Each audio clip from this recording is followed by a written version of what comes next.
Hello there, fellow adventurers and gamers.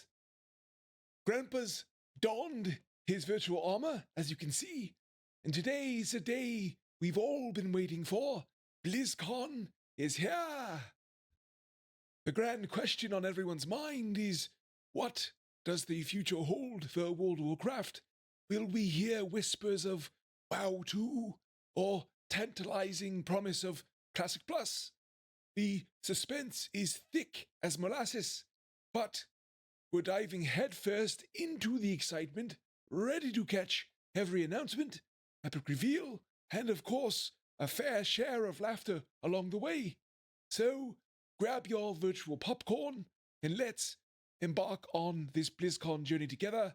It's bound to be a roller coaster ride of emotions, and I am thrilled you're here with old Grandpa to witness it all. Stay tuned and let's discover the future of our favorite worlds together. And first up, opening ceremonies, everyone's favorite. So we are just going to be waiting a little while. I believe it's maybe around 10 minutes or so, and we will be hopping right in. So let's get the weekend started.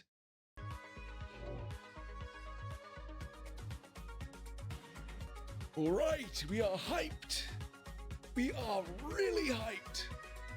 BlizzCon, it's here. Some potential big information, some big announcements. So I am more than ready. Let me know in the comments below, whether in the chat or in YouTube if you watch on YouTube, what you are looking forward to the most. For me, well, for me, I would prefer to have Classic Plus. WoW 2, it's ambitious. I'll give you that. Very ambitious. With the return of medicine, maybe not so out of touch. All right.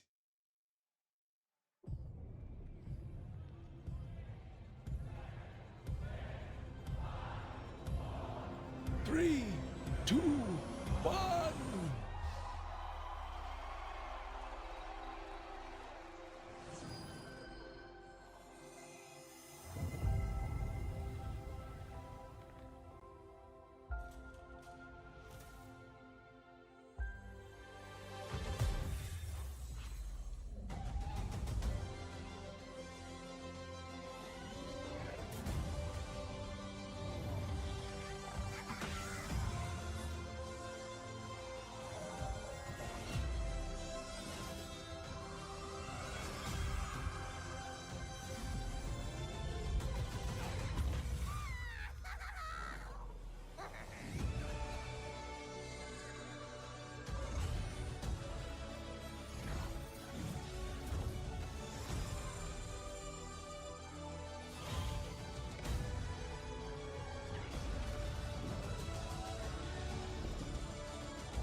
Not bad.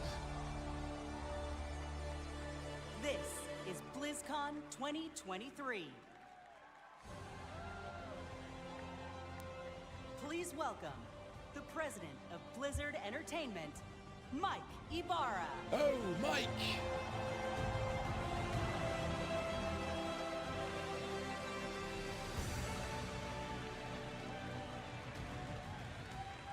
Let's go! How's everybody doing? Not bad, Mike. Man. You know, this is the best gaming community in the world, hands down. It's pretty good. Hands down. I'm not sure about the best, Thank you. but Wow. Hello, it's good. BlizzCon. You know, it is so good to be back in person finally. All of us. I love you too. All of us at Blizzard have missed this so much. It's 4 years. It's been 4 years. You know what I say to that? That's too damn long. Too long. Where's our heroes of Overwatch at? Adventurers of Sanctuary? Defenders of Azeroth? All right, hey, that's us. And gamers everywhere, welcome!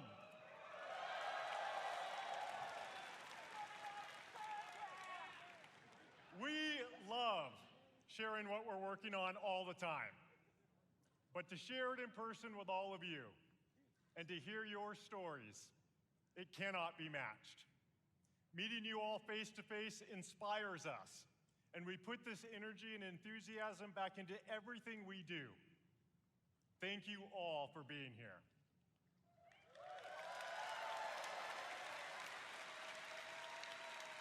In fact, we have tens of thousands of you here in Anaheim, California today, and we hope you enjoy the immersive experience we've created here at the show. We also have millions of people watching right now on stream. Blizzcon, please help me welcome everyone watching from around the world. Not bad. First time, wasn't paid.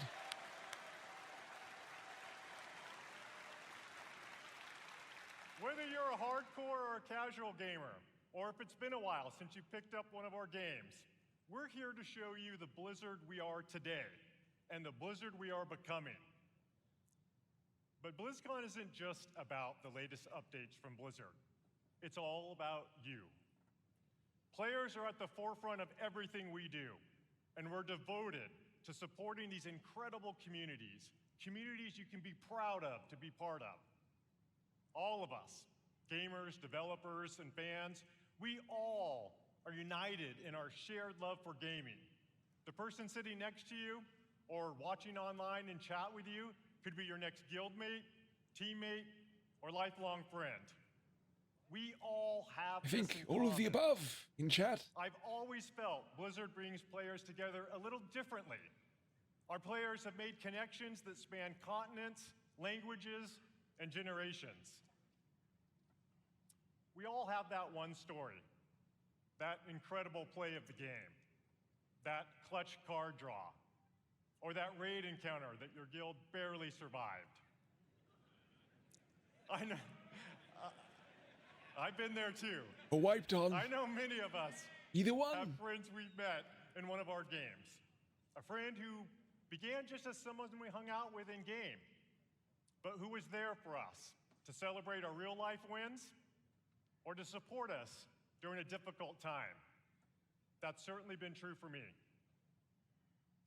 Thanks to my experience playing Blizzard games over the last 25 years, I've met most of my best friends from all over. And I'm so grateful that some of them are here today. Gus, Pika, Nick, Scoodles, and of course Billy and Kaylee, who put up with my raid wipes all too often. I always know that no matter what is going on in real life, they will be there. No matter what game we're playing, these friends are a constant I can always rely on. And I know many of you share that feeling. BlizzCon truly is about all of us, as players, as equals, as friends. As we bring these amazing experiences to more places, build technology that allows more gamers to experience our worlds, and create characters and stories more players can relate to, the Blizzard community grows. And more importantly, our friendships grow. All of us are so grateful to be part of this community. And in everything we do, we are in service to you. We know we don't do everything perfectly, but thanks to your feedback, Well, we never he said stop striving to do it right. We are here to foster joy and belonging for everyone. We're proud of the worlds we build, but your experiences within those worlds bring them to life, and your connections with each other are what inspires us the most.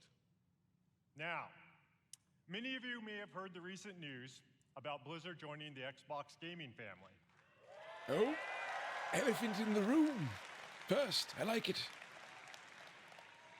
Both Blizzard and Xbox believe that gaming is a unifier, that we should all be able to play anywhere and any way we want to play. That when the creativity of some of the best developers, artists, and storytellers in the world is fearlessly unleashed, everyone wins. With that in mind, someone is here backstage who'd like to say hello. Oh, is it him? Over the years, he and I play a bunch of games together. Please join me in welcoming my friend, our friend, the CEO of Microsoft Gaming, Phil Spencer. Oh, one of the head honchos. That's like a $15,000 leather jacket made from the heels of seals. Thank you, Mike. And hello, everybody, BlizzCon. This is my first BlizzCon ever. Oh yeah, that's seal leather, baby. And it's great to feel Oh, the yeah. energy in the room. You are the reason we make games. Your love for these games truly is inspiring. I recently have spent so much time playing Diablo 4 with my friends. Season 2 is awesome.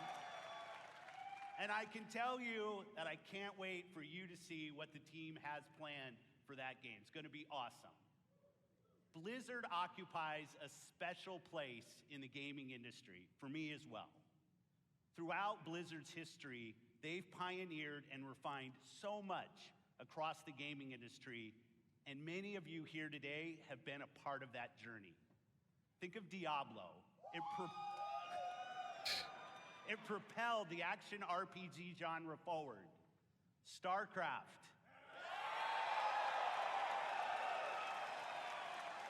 Spawned the foundation of what esports would eventually become. And with StarCraft 2, it was a major catalyst for the evolution Is this guy? of games as live Hi. entertainment. World of Warcraft. He had a little of the Changed old not reefer. only how people developed and supported games, but really it introduced a much wider audience to the concept of online communities. And Overwatch. Not only reimagined gameplay, but also the representation possible in class-based shooters. Blizzard's influence is everywhere, and because of its enduring legacy and phenomenal revolutionary development, with a care and a craft that is incredibly rare in this industry.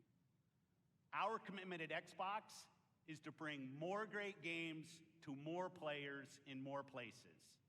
And now that Blizzard is part of Xbox, we will nurture the essence of what has made Blizzard unique.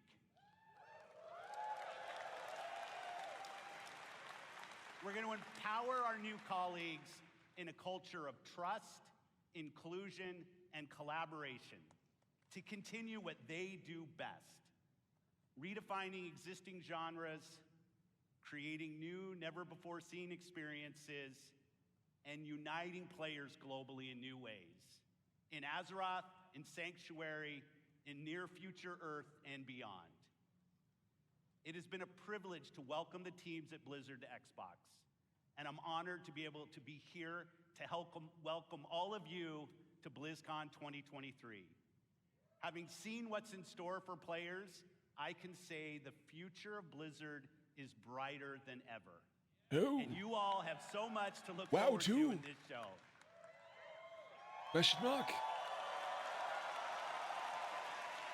Just give us Classic Plus. So I'll Please. get out of here, let you see the show. Thanks everyone for the warm reception, and have a great time at BlizzCon. All Thank right, you. please stop killing the seals for your leather coats. Goodbye. How about that? You know, part of what makes this such an exciting time for Blizzard is that we've never been more empowered, free, and dedicated to holding true to what makes Blizzard unique than we are today. We are accountable for creating this next chapter of Blizzard with all of you. We take this responsibility very seriously as we learn, grow, and get better every day. This is the start of a new era. So much more is possible, and you'll see some of that over the next couple days. Coming up, you'll hear from some new friends and some old friends. Oh, there he who are is, returning Metzen. to the Blizzcon stage to show more about the games and the worlds we all love. Before I go, I want to take a moment to thank our Blizzard team.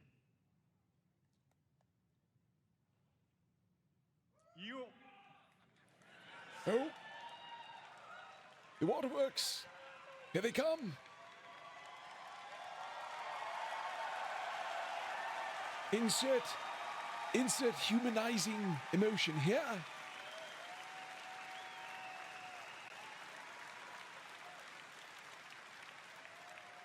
You are some of the most talented individuals on the planet. And collectively, we are capable of building the most legendary universes in gaming. Our future, our creative freedom, our path forward is truly our own. And I know we all stand together with a singular goal: to exceed player expectations and foster and support each other. Thank you for everything you do.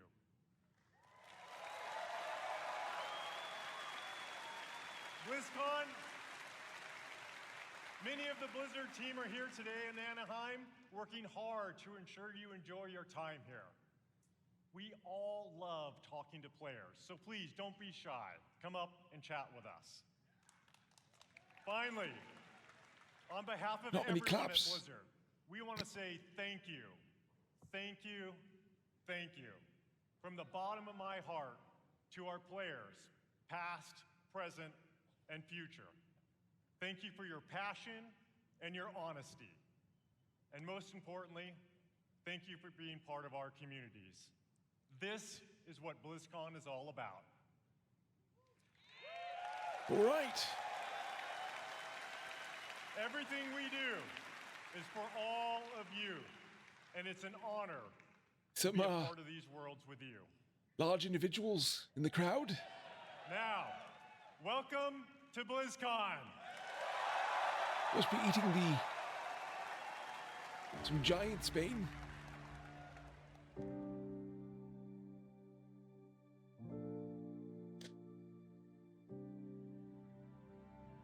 You wanted to see if there was more out there. Well, see for yourself.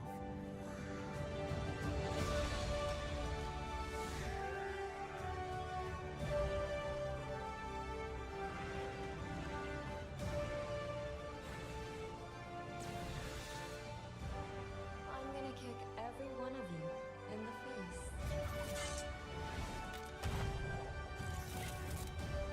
Mom! Do something! I'll see you at the finish line. Did you really think this would be a fair fight? Oh my god. That was disgusting. Yo, nerf this! Mama's got you! I am him! I'm in my widow era now. Wow.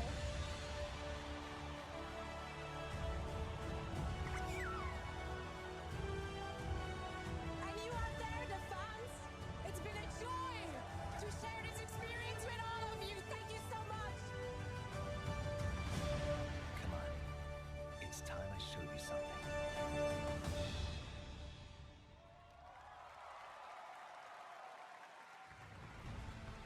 Are they finally bringing Please PvE welcome to Overwatch Game Director, Overwatch? Aaron Keller. like they promised? Is that the plan? I mean, that really should be a thing. I feel like people have been asking for some time for it. Hello, BlizzCon! Ever since we first revealed Overwatch in 2014, you have grown this universe into something truly unique and beautiful. Every single day, we see millions of players jumping into matches, forging new friendships, and showing off their skills. We launched Overwatch 2 last October, and it has been such an incredible year. Since then, you've been crushed by Diva's mech over 26 million times, had more than 79 million lives saved by Baptiste, and played 65 years worth of prop hunt. I love prop hunt. The development of Overwatch is first and foremost focused on you, our players. We want our game to represent this global community, from the release of our Samoa map, to our celebration of Pride, to our first tie-in Peruvian heroes, Lifeweaver and Alari. We also want Overwatch to recognize those focused on achievement and prowess, and released our new progression system and the first set of hero mastery courses this year. And for those that just want something a little different, we've run April Fools and released a dating sim, an actual dating sim, All right. Loverwatch. Okay. Listening to your feedback is important to us, and it's driven the team to look at changes to some of the core systems of the game. We've been hard at work on an overhaul of our competitive system, and we'll get into that a bit today and a bunch more over the course of BlizzCon. And there is so much more to come. We'd like to give you all a glimpse at as much as we're able to show you coming next year. And boy, do we have some fun things to talk about. So let's get into it. Oh, this guy he's feeling it. He's feeling To share our first big announcement, I something am else. honored to introduce the art director of Overwatch, Dion Rogers.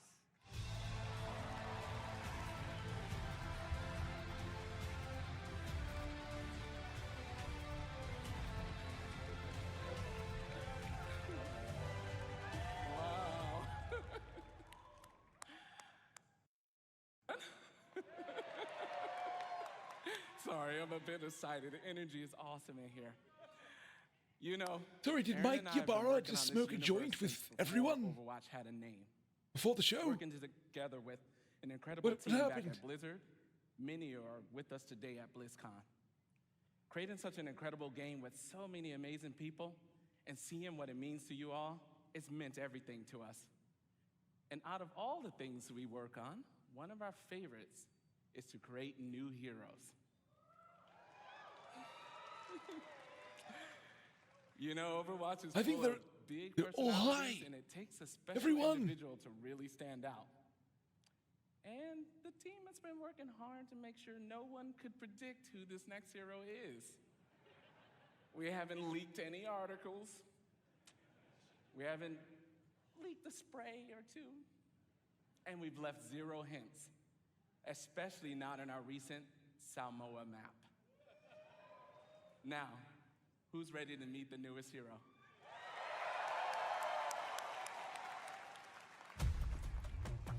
New Overwatch hero. Yeah, no, I don't think it would be Diablo MMO or StarCraft. Fun. Yep, that's my name, all right. This right here is It'd be cool, though. Gunny, and she can light up the whole dance floor. So what do we got? We got 2 chain guns. He's a sensitive little fella, a real hothead. And when I fire them both, it's double trouble. Actual gameplay footage. I mean, the engine is looking very smooth. Very smooth. Gonna miss ya.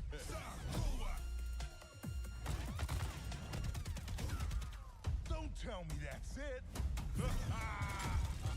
Both hearts pumping. Oh, he heals on his ult. I got your back. For now.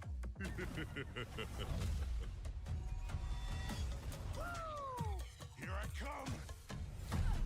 Sensei quick kicky. We got him where we want him. Cage fight.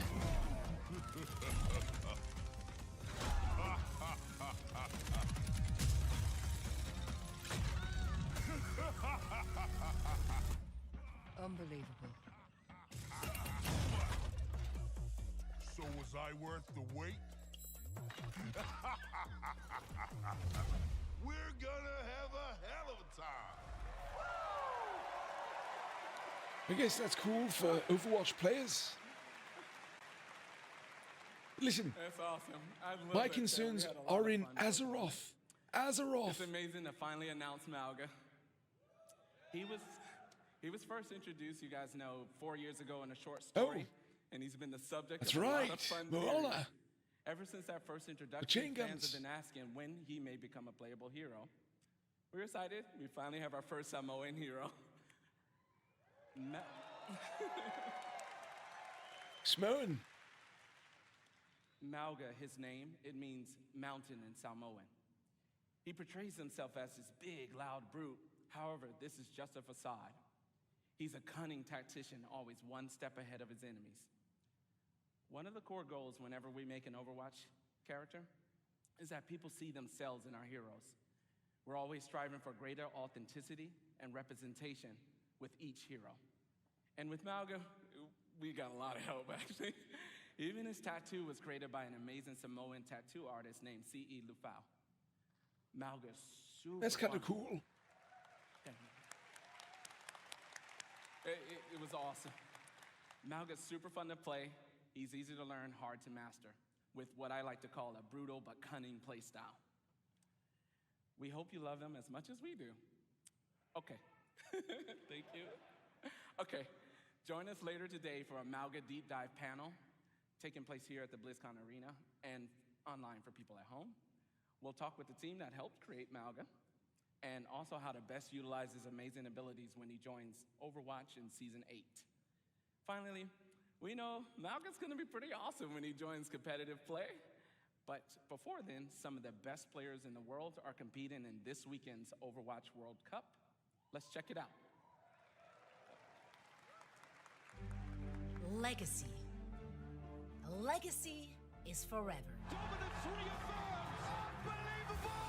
All year long, teams around the world have battled, chasing glory, hoping to etch their homeland in the history books. That is insane! He's still fragging like a madman! It's a 5-man rampage! Oh, I mean, I will say Overwatch at the highest level They've is tasted victory. kind of wild. They've overcome defeat. From a and all along, FPS the hopes perspective, of their fans very have lifted wild. them up. Absolutely beautiful! And now, at long last, the Overwatch World Cup finals are here. And for the first time in 4 years, we're all together once more, back to where it all began. Each team can see their name on the championship trophy. The community has rallied behind them, and the wait is finally over. I've missed you dearly! The Overwatch World Cup finals start now.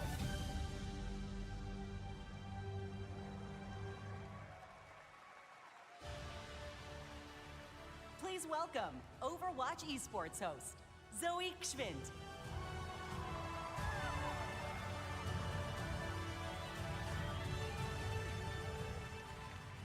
Wow, fantastic to see all those memories on the big screen. And we're here to make some more. What's up, Blizzcon?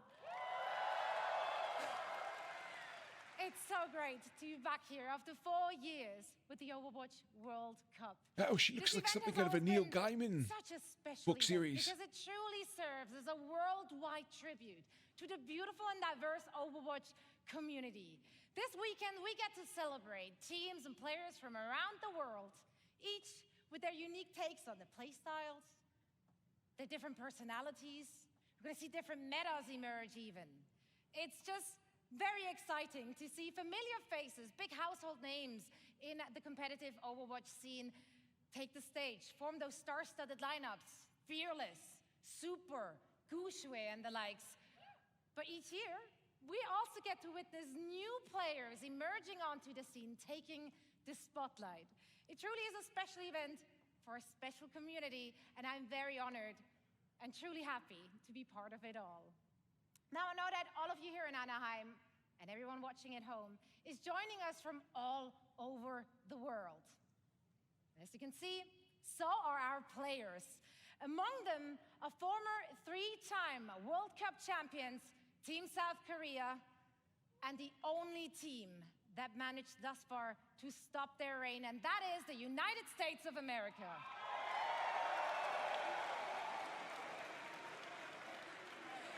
That's right. I tell you, it's not going to be easy. It's not going to be easy. If you watch the group stages and if you watch the first game today, tough competition ahead for Team USA.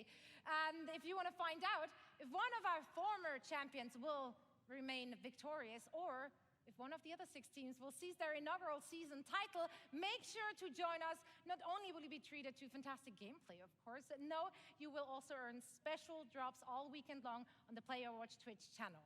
Now, we have a lot of amazing Overwatch 2 action on the horizon and so much to play for our teams. We got over $500,000 on the line and counting, raised directly by all of you, our passionate and amazing fans.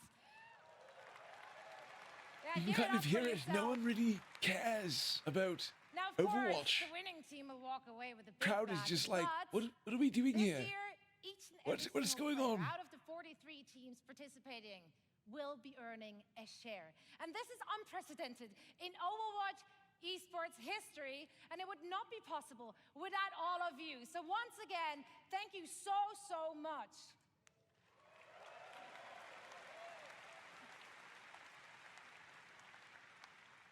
So, tomorrow night, we will be crowning the 2023 Overwatch World Cup champions.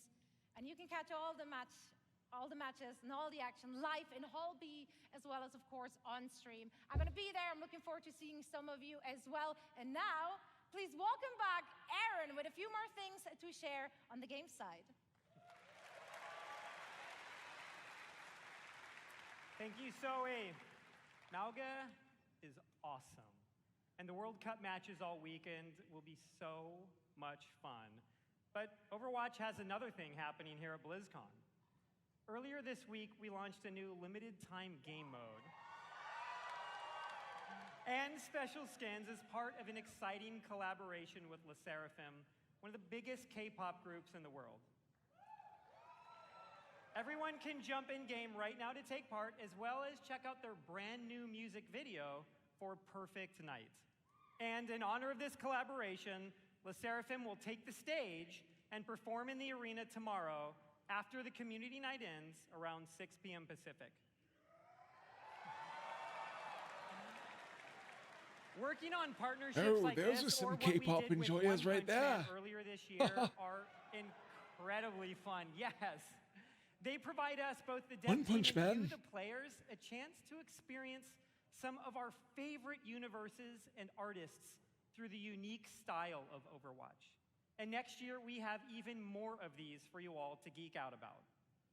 Sadly, we can't reveal what those are all just yet, but maybe there are some other things coming in 2024 that we could give you a hint about. The Overwatch team has never had such clarity of vision when it comes to the future. From direct feedback, we hear what you love and want us to focus on. So, who wants to see a few of the things we're working on for next year? We are creating a brand new core PvP game mode, Clash. In this new competitive mode, there are 5 points positioned in a row. The center point starts as the first objective, and the teams battle back and forth over the map, pushing into enemy territory or defending their own. Once a team captures all 5 points or reaches the maximum score, they win. Our initial Clash map is a tribute to a location we showed at Overwatch's first Blizzcon. And it's one of my personal favorites. They say cherry blossoms are a sign of rebirth and rejuvenation. And in 2024, a rebirth of one of the original Overwatch maps is in order. Within the Clash mode, we are returning to the home of the Shimada clan with the new Hanamura map, Hanaoka. Additionally, we are working on overhauls to some of our most important in-game systems. Overwatch is a highly competitive game, And in early 2024, we'll release a reworked version of our competitive system with all new competitive rewards. And with seasons, one of the team's goals has been to create themes that speak to so many of the cool and awesome things that we all love. Next year, you'll experience Eldritch Horror, Egyptian mythology, witches, and even a mirror universe where heroes become villains and villains become heroes. And of course, Overwatch is nothing without its heroes. Mauga is the 39th hero in Overwatch, and in 2024, we'll be releasing 3 more, and we want to give you a glimpse of 2 of them. A new damage hero Venture is coming in Season 10, and a support currently codenamed Space Ranger in Season 12. And this is just scratching the surface of everything we have in the works. Join us tomorrow here and online, where we go in depth on all of this in our What's Next panel. It will have more information on Clash, the reworked competitive system, a closer look at Space Ranger, even early gameplay footage of Venture, and so much more. And lastly, for the first time ever during a Blizzcon, not only is our next hero playable in the Overwatch Hall here in Anaheim, but all of you at home can play Mauga all weekend in-game, including Quick Play, going live right after the BlizzCon opening ceremony concludes. That's actually not a bad idea. It's people wanting to play. We know Viewership you'll love up. him just as much as we do. Thank you all. We'll see you in game.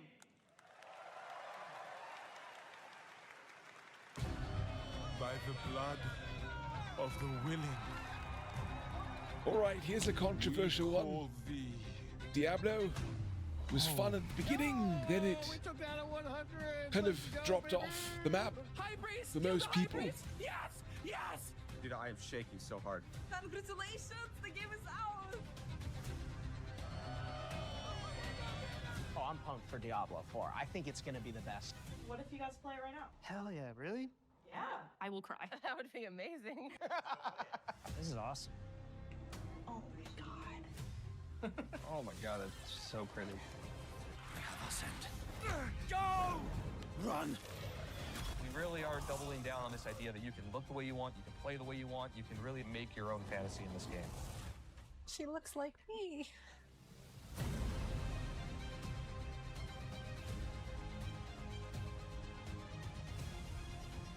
The way he comes in is crazy. Oh my god, the butcher. Boy! Instantly died. They revived me!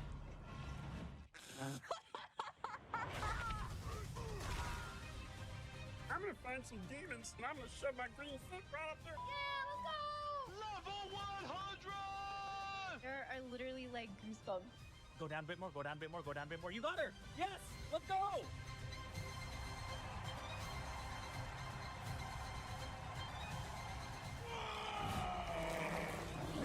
Will you fight the darkness? Break the I mean, I don't really want to. in sin. Hail Lilith, Blessed Mother. You can pet the dogs, by the way.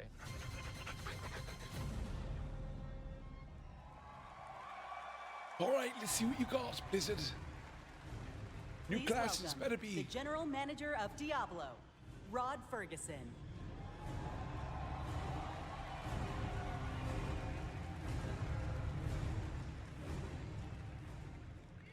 How's everybody doing? Having fun?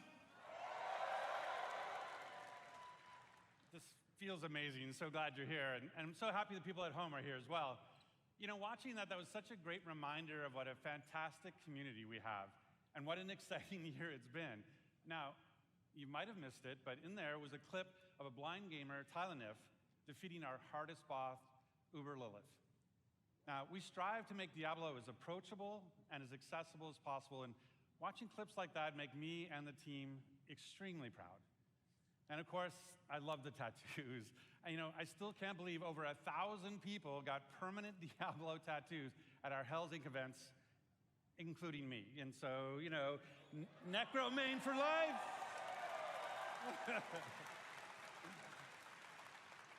I mean, he takes it seriously, so. You know, we talk a lot about the last BlizzCon 4 years ago, and back then, you know, the Diablo community was hungry for even more experiences in that dark, gothic place caught between the high heavens and the burning hells, a little place we call Sanctuary.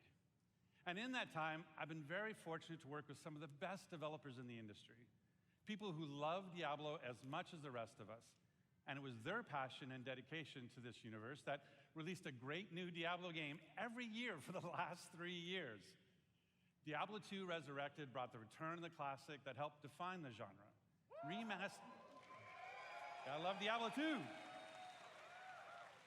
So it was remastered for a new generation now for PC and console. And Diablo Immortal brought Sanctuary to mobile for the first time, bringing millions of new players into our universe. All right, there's some in the back. In fact, They have you might not phones, know this, probably. but 60% of Diablo Immortal players have never played a Diablo game before. So we really welcome them to our universe. And then, of course, there's Diablo 4. Now, it was that kind of excitement that made it the biggest launch in Blizzard's history. And it means so much to the team to see how you've embraced it. You know, we've played over 1.5 billion hours together so far, and it's your love for the game that drives us. Not bad. Thanks to you, we've made a lot of changes over the last 5 months. In fact, our patch notes for Season of Blood, our second season, were over 14,000 words long, because that is how much our community has influenced and will continue to influence the evolution of Sanctuary. It's not bad. If you haven't yet made that leap into the darkest Diablo story ever told, now is the perfect time to pick your class, build your character, join Phil Spencer, and see what the hell it's all about. And with that, I'd like to introduce Diablo 4's 2 production directors. They help lead the teams who are building everything we do today and everything moving forward. Please welcome Tiffany Watt and Chris Wilson. Chris Wilson. Wrong. Chris Wilson. That is not Chris Wilson. Hey, Rod. Hey, BlizzCon. The last time I was on stage, I was helping to announce Diablo 4. To be here today with all of you is so awesome. The launch was incredible. We're really excited to be here today to share what's coming next. But first, let's highlight some of the player feedback that's in Season of Blood today. So many of you have told us that you wanted more in-game activities. So we've given you a couple this season, one now and another coming early next month. So live now is our new boss ladder. This is a series of additional boss fights from level 55 to 100 that will also see the return of our kind of gross but farmable and rewarding friend Duriel, who you can go after for Uber Uniques that everybody's been sieging for. And with those new bosses dropping both Uniques and Uber Uniques at a much higher rate, and even dropping some special cosmetics, you're going to want to make your way to level 100 so you can fight them all. So Makes in sense. Season of Blood, we've rebalanced the end game, letting you get to level 100 about 40% faster. 40% faster. Holy boosts are we're gonna be Diablo 3 boosting. I know I've been taking advantage of that experience boost, and I have 2 characters in Season 2 already. Wow. Of course, all that leveling is about getting that amazing loot. So we've also changed how item power works. We've raised the power cap, and it's now more closely tied to the level of monster you defeat to get it. The more challenging the fight, the better the loot. There's still lots of work to be done with reworking itemization. In fact, it's one of our highest priorities. But this, along with upgrades to some of our unique items, is a great first step. So please keep that feedback coming. Now let's talk about quality of life. Here's a few improvements that came directly from you. All of your renown rewards now carry over season to season and from the Eternal Realm. Additional character slots. We added 2 this season, so you can create even more characters and try different builds. A targeting dummy has been added to Kiovashad so you can test those builds before you run into the butcher. I like that. Searching like and filtering that. your stash is now possible, and your stash is now Filter available stash, in every what? town in Sanctuary. Okay, finally. That's crazy. World bosses appear almost twice as often, so you can die almost twice as often. And we've also freed up some inventory space by making gems a crafting material to make even more room for those overeaters. Yes. That is the one. Those are just a few of the new additions already in the game, but we're not done with Season of Blood yet. In fact, starting next week, we'll introduce 5 unique class-specific rings that will let you relive some of the fun from Season of the Malignant. That's right, Necromancers. Once again, corpses will automatically do your bidding just by being in your presence. Then on December 5th, we'll also be adding an enchanting preview to the Occultist. So this will allow you to see which affixes are possible before you spend your hard-earned gold. It's just another way to give you even more control over making just the right build for the challenge at hand. Also on December 5th, as promised, we'll have another exciting new in-game activity, a 6-week event called Abattoir of Zir. It's a highly replayable pinnacle experience designed for players who have reached level 100, slain Uber Duriel, and mastered all of the other challenges that Season of Blood has to offer. Those who survive will attain a paragon glyph constructed of the Vampire Lord's very own blood. But beware, Abattoir of Zir starts difficult and only gets harder. And of course, as we near the end of Season of Blood, it'll be holiday time, not only here, but in Sanctuary as well. Our first ever holiday event, Midwinter Blight, starts on December 12th. Nice.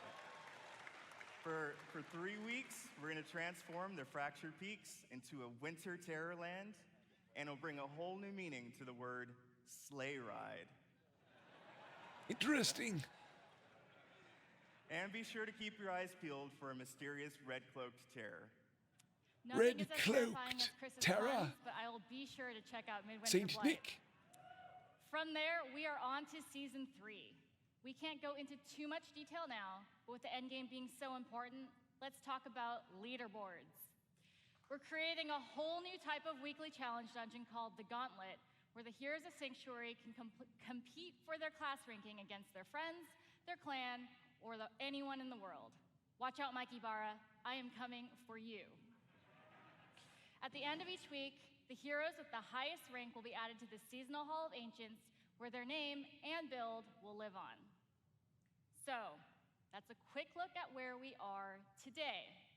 And while the live game is our #1 priority right now, we have a separate Diablo 4 team that's been working hard on our next chapter. Here we go. How about a little teaser?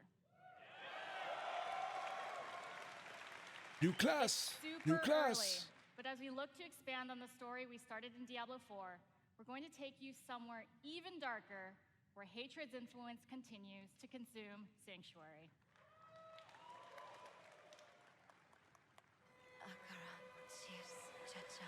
We have each played a part in what has happened here.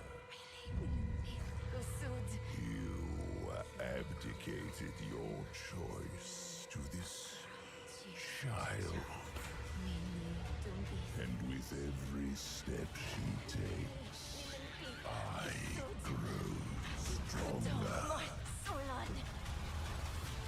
There will be no salvation in the light.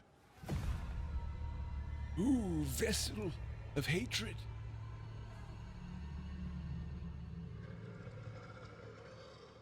So that's Baal. Vessel of Hatred is Diablo 4's first expansion. Nice. Its campaign will continue the dark tale that began in Diablo 4 as we learn the fate of the prime evil Mephisto and his demonic plans for Sanctuary.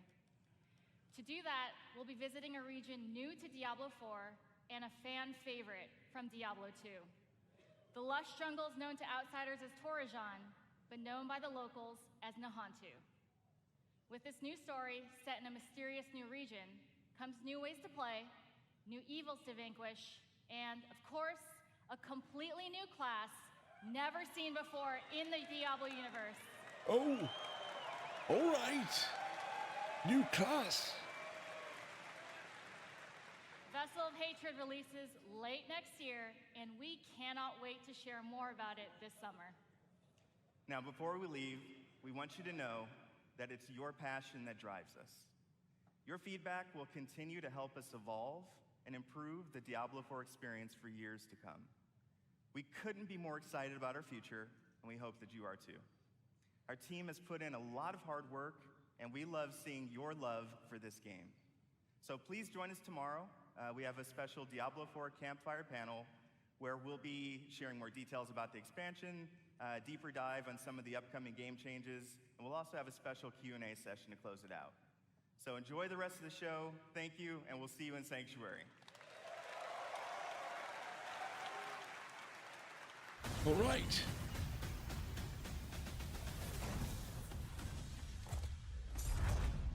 I think this is us.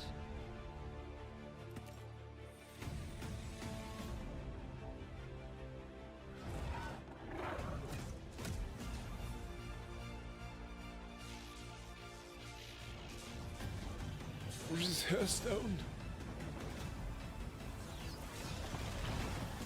Butters, go buy World of Warcraft, install it on your computer, and join the online sensation before we all murder you. All right then.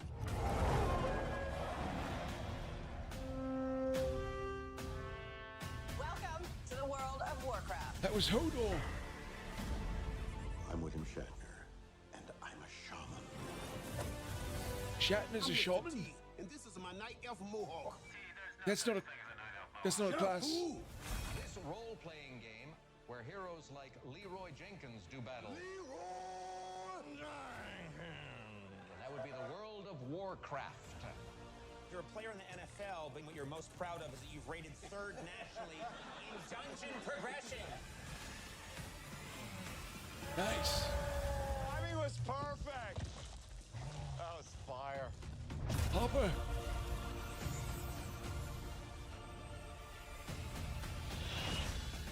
For the Alliance!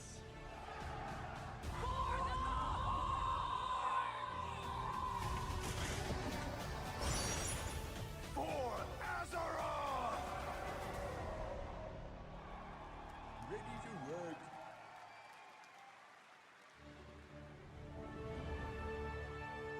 Please Right. welcome the General Manager of Warcraft, John Haidt.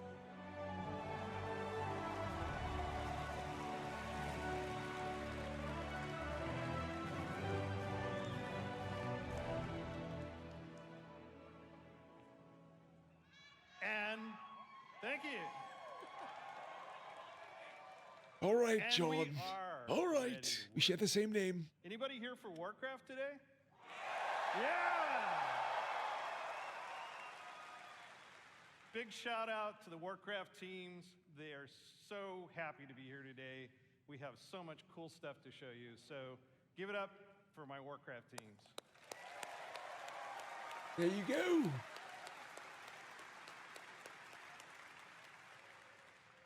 Can you believe that almost 30 years ago, a dispute between orcs and humans led to one of the longest running fantasy adventures in video game history? Right? Generations of players have called Azeroth home.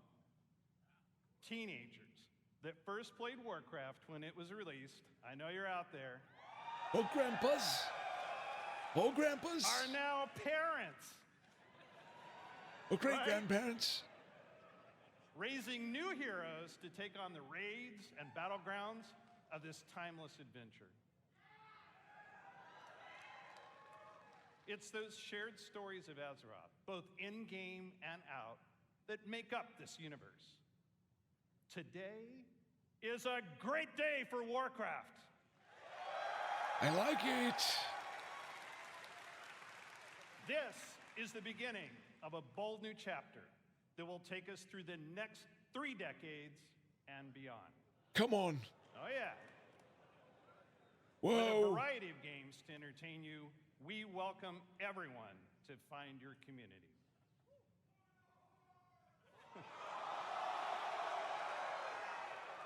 Okay, Alliance. Whoa, Just Alliance practice. is pretty We're gonna high. give you a chance to do it a little louder later.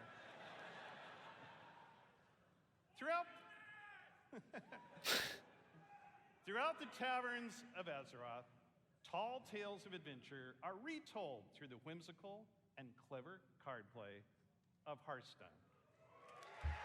Yeah. I like to imagine humans and orcs getting together, showing off their collections, and boasting of their deeds. But in the basements of those same taverns, they're playing a new game, Warcraft Rumble. Yeah. Oh, you baited us. You baited us. Me too. Which puts the battlefields and dungeons of Azeroth Not in cool, the palm of man. your hand.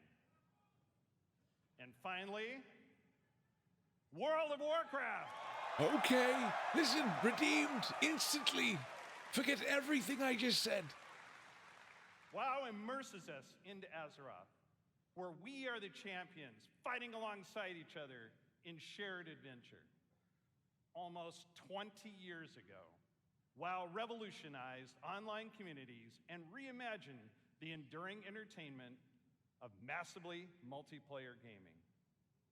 The very first Blizzcon was introduced our first expansion.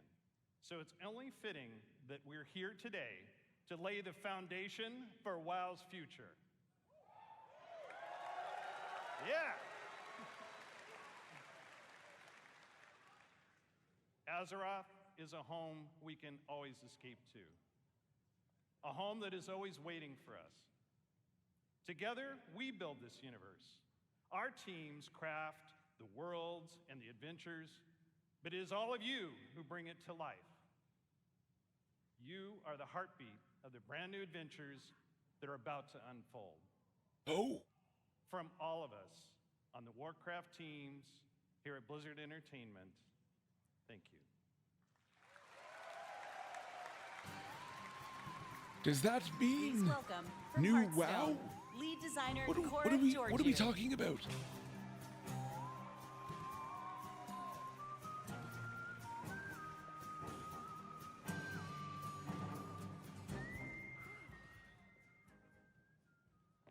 Hello, BlizzCon. Well, I have a pretty good view from up here. It's really nice to see you all. We are thrilled to soon be celebrating Hearthstone's 10th anniversary. It's a long time. How? I know, I'm getting old. It's a decade of telling tales around Azeroth with all of you. Whether you aspire to climb the ladder to legend, enjoy brawling with friends in the battlegrounds, or maybe you've just listened to the 10-hour version of the Saviors of Uldum theme song. Thank you all for being a part of our bustling tavern. We invite players both old and new to join us for our 10th anniversary next March. But we have so much to enjoy before then, so let's talk about what's happening right now in Hearthstone and in Battlegrounds. We're setting the stage for a standoff in Hearthstone's upcoming expansion, Showdown in the Badlands, which takes place in Azeroth's Wild West. Ooh. Two strangers will cross paths, an outlaw and a lone ranger. Though they may not know it now, together they are destined for a grand adventure.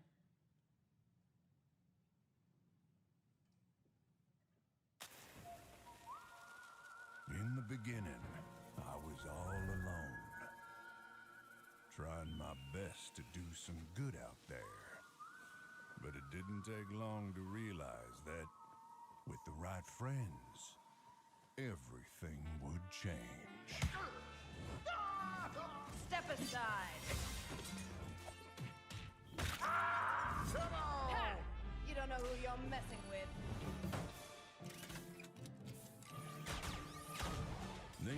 townsfolk were up to something sinister. Let's move! Right behind you! And it was like a powder keg waiting to explode.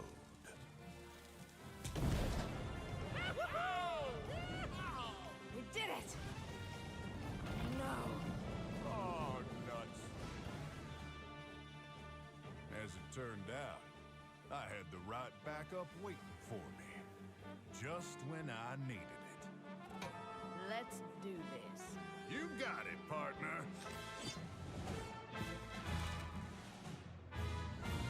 I didn't intentionally pursue leadership. I'm gonna punch ya! Candle mudslider.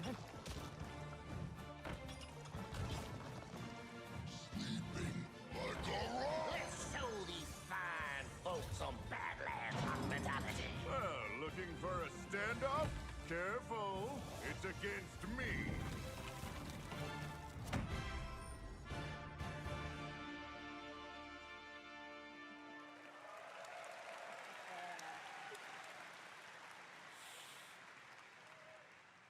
That's right. Our beloved Reno Jackson and Elise Starseeker are getting an origin tale. They'll work together to save the Badlands from the Bloodrock Town's nefarious mining operation.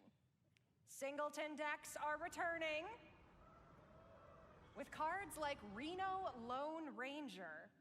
I don't play first ever neutral Hearthstone, so I hero don't card. know these We'll cards. talk more about him in What the they What's do. Next panel later today, where we'll also be revealing a motherload of exciting new cards. You can get your hands on them and more when Showdown in the Badlands releases on November 14th.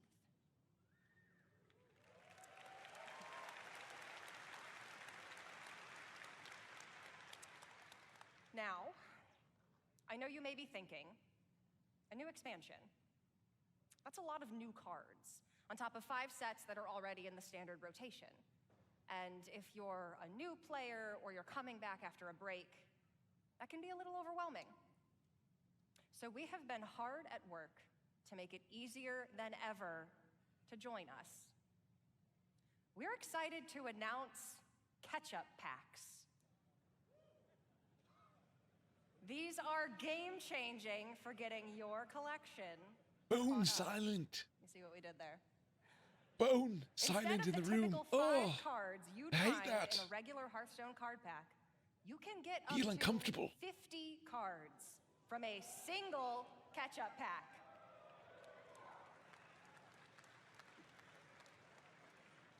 The cards you receive will all be from within the last 2 years, ready to play and constructed. All of our players are going to get catch-up packs to open once you log in, and for all of you here at BlizzCon in person, or those of you at home who purchased either BlizzCon collection, we're also gifting you a few more packs.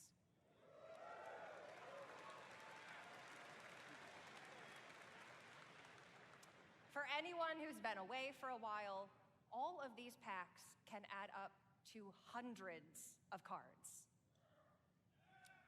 We'll also be adding quite a few of them into pre-purchase bundles for Showdown in the Badlands. We hope to see all of you getting some amazing cards and filling in or beginning your Hearthstone collection on November 14th.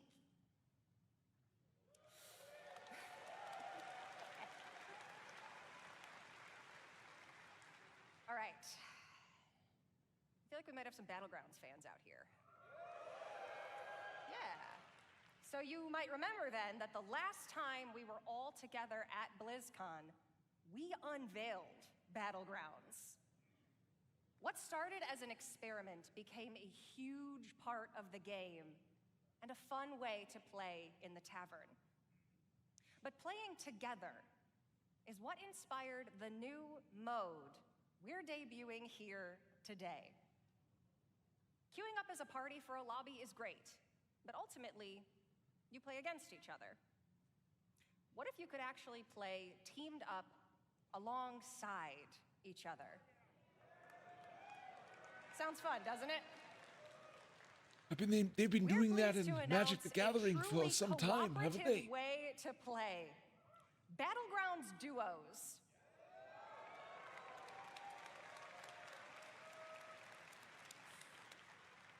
With a shared health pool, team combat, and sending cards back and forth between teammates, now you can fight with your friends instead of against them. We were inspired by the Battleground community's creativity, finding ways to team up and help each other achieve top 4. So now we're setting an official table for you and your partner to take the crown together. For those of you here in person, grab a friend or make a new one, because you can try Battlegrounds duos here at BlizzCon right now at the Hearthstone demo area.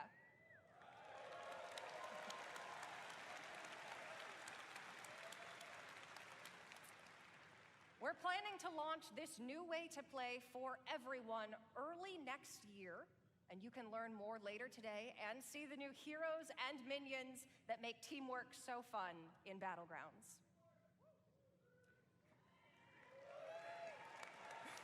It's exciting for some Hearthstone players.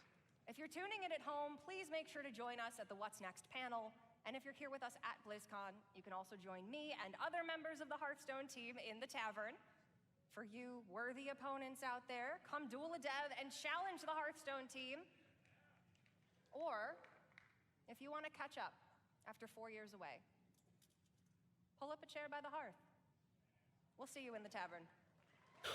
We might have to log in for some starter packs. Get a deck going.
Oh, Jaina.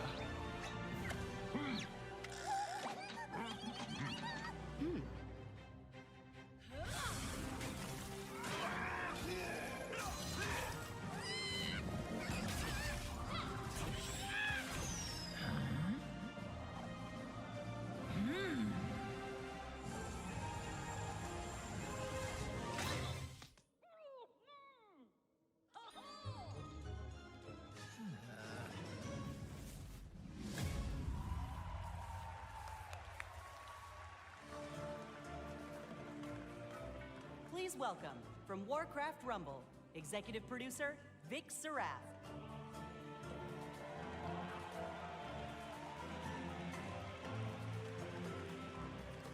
What is this? Like an auto battler? You gotta love it. Warcraft. She didn't even use a deep breath there. Hello, BlizzCon. Last year, the team and I announced we were working on a brand new Warcraft game. A way to bring Warcraft with you wherever you are and wherever you go. And as you just saw, we've had a ton of fun and poured a lot of love into making this game. Warcraft Rumble is an action strategy game with a deep PvE campaign, a dynamic PvP mode, and so much more. It's a game filled with familiar faces. You'll mix and match miniature versions of characters from the Warcraft universe to make your very own army as you take on opponents all over Azeroth. So if you've ever wanted to see Jaina command an army of Murlocs, is that it? Or Grom lead a horde of angry chickens, apparently, this is your opportunity. By combining leaders, troops, and spells from 5 families, Alliance, Horde, Beasts, Undead, And my personal favorite, Blackrock. You'll battle your way through maps inspired by some very familiar locations. You'll fight to control resources, capture towers, and eventually defeat the boss or player at the other end. Speaking of bosses, each one has their own unique mechanics, so you'll have to adapt your strategies to the threats you'll face as you battle through the campaign and beyond. Our goal was to give you everything you love about Warcraft, reimagined with a big dose of what our team calls joyful chaos. When we set out to make this game, we wanted to offer a variety of challenges no matter how you choose to play it, whether it's for 5 minutes at a time or hours on end.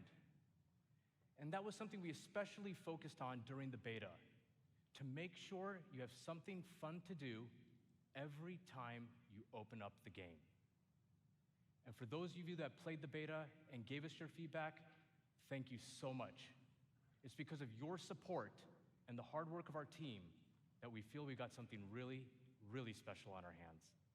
Now, let's take a look at the result.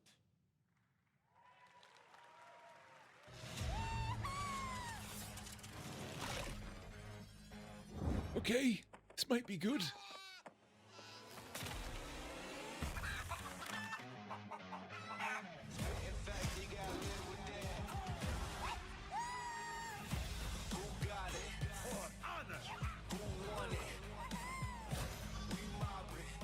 Oh, it's a tower defense.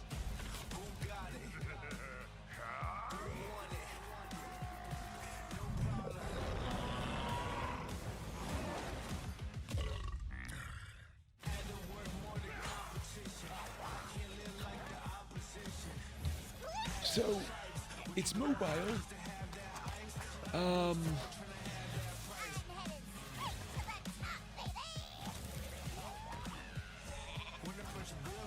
I mean, it's a tower defense mobile game. Something like that. I think.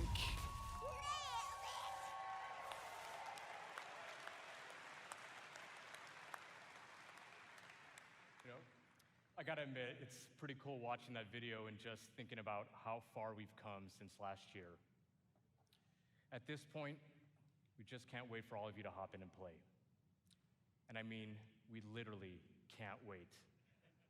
That's why we've made Warcraft Rumble available to download and play right now. Whoa! Okay. I mean, that's not bad. This is such a huge moment right for away. us, and we're so all excited to have you join us. And for those of you in the audience with me today, let's bring down the Wi-Fi together. That's one way to do it. I'm kidding, right? Please don't bring down the Wi-Fi. I'm in a lot of trouble once I get off of here. Whether you're a veteran of Azeroth or just have a deep love for strategy games, there's a lot to enjoy here. We've got a huge campaign with over 70 bosses.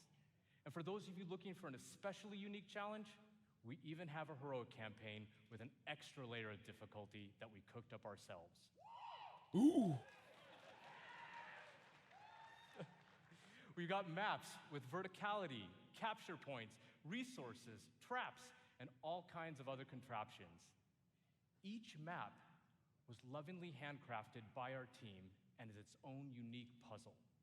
But how you choose to solve that puzzle is completely up to you. And when you're in the mood for a solo dungeon, we've got you covered there as well. Dungeons in Warcraft Rumble are intense 3-mission gauntlets through places like Normagon and the Dead Mines, where you equip your armies with game-changing relics until your run is over. Or jump into PvP and duke it out with I like this guy, he's just a big nerd. Some of the most legendary maps and battlegrounds found in World of Warcraft. You can even join a guild and work together with your friends towards some super special shared rewards. I can only say... Nice. He's loving it. But that's just what we have in the game right now. We have so much more coming. For starters, we're going to be releasing a new mini with each season. And that also starts right now. Ooh, minis. Everyone Season loves 1 minis. of Warcraft Rumble is live, and the latest addition to our growing roster of minis is none other than the Banshee Queen herself, Sylvanas.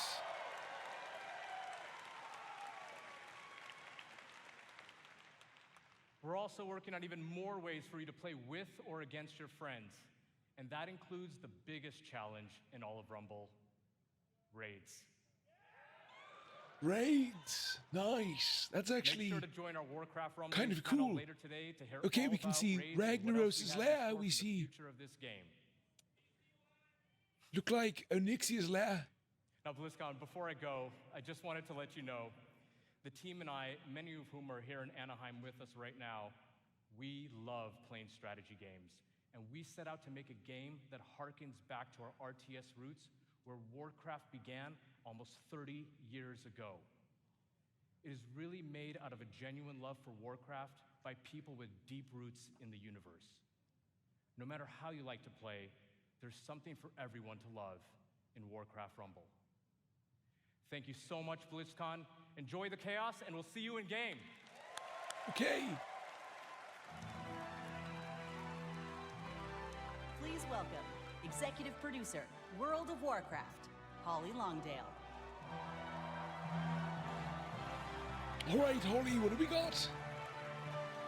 You're wearing some, quite the outfit. Wow.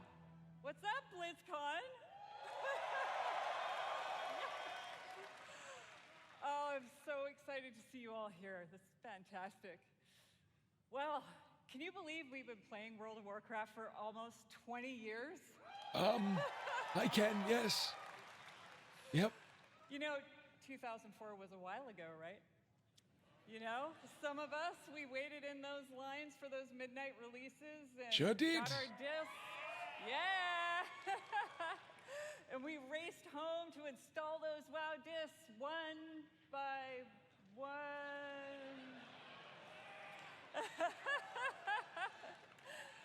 Across nearly 2 decades, players all over the world have taken part in the stories of Jaina, Sylvanas, Arthas, and Thrall, and of course, so many others. And together, we've jumped through the portal into Outland. We sailed off into Northrend, and we watched Sargeras stab the world with that sword. During that time, gaming has changed, and you have changed, and so have we, particularly in the past year. The entire team across both Modern and Classic have embraced their communities. We are truly listening to your voices and taking action. My friends at Blizzcon, now is the perfect time to prepare to close chapters, open new ones, and double down on why we all fell in love with World of Warcraft in the first place. Whoa! A re-release of a game, maybe? With a new engine? That would be unbelievable. With that in mind, let's get to it. As many of you know, WoW Classic was born out of the community's passion. I mean, they love Classic. And of course, They do. most of you know that still drives us today. Like just in August, inspired by our community, we released Classic Hardcore. All right. That's us. So, in Hardcore, you only get one life. And if you die, you may laugh, you may cry, you may have to replace a keyboard, but you go again. We've loved watching you take on the challenge or die trying. And because the hardcore community has asked, the team is planning to add a new way to play hardcore early next year. Oh, solo self-found. Here we go.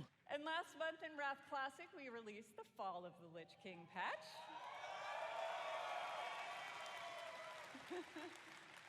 And while there's still more to come in Wrath, earlier this year, we looked at your feedback to think about where are we gonna go next. Don't say Kata. We read through a Don't And I mean say lot kata. of your feedback on social media forums, and we sent out surveys to our players. And here at BlizzCon, we're happy to announce Cataclysm is coming. No! Oh, guys. And it's coming with hashtag changes based on your What? feedback, just like you'd expect from Classic. So now, let's jump into the Wayback Machine and get a reminder of all things Cataclysm.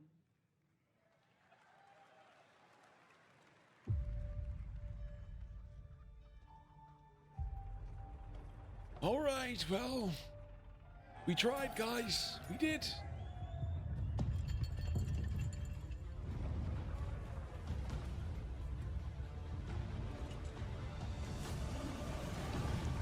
There is no hope, no future.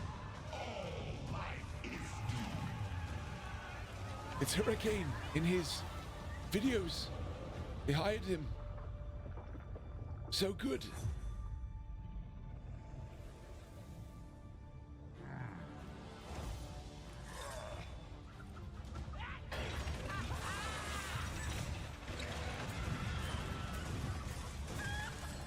Sons and daughters of Gilneas, hold the barricade. Do not give them an inch.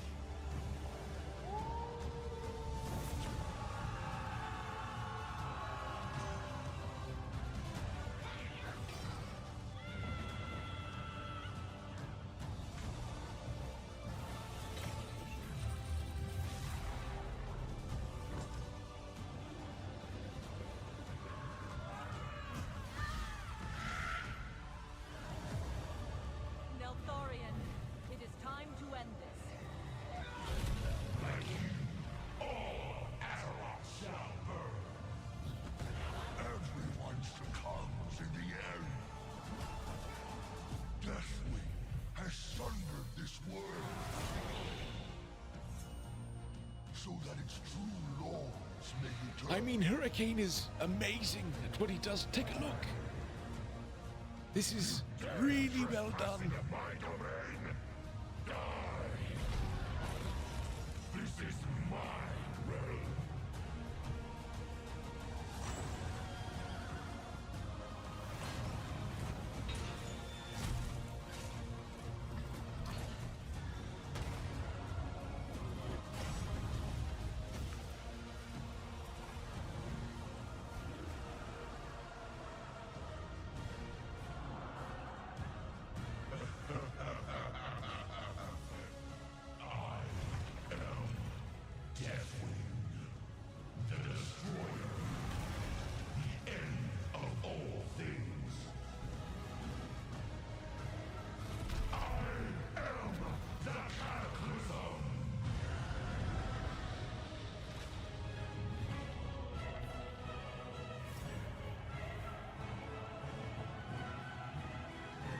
All right, well, I don't know how many asked for it, but we have it.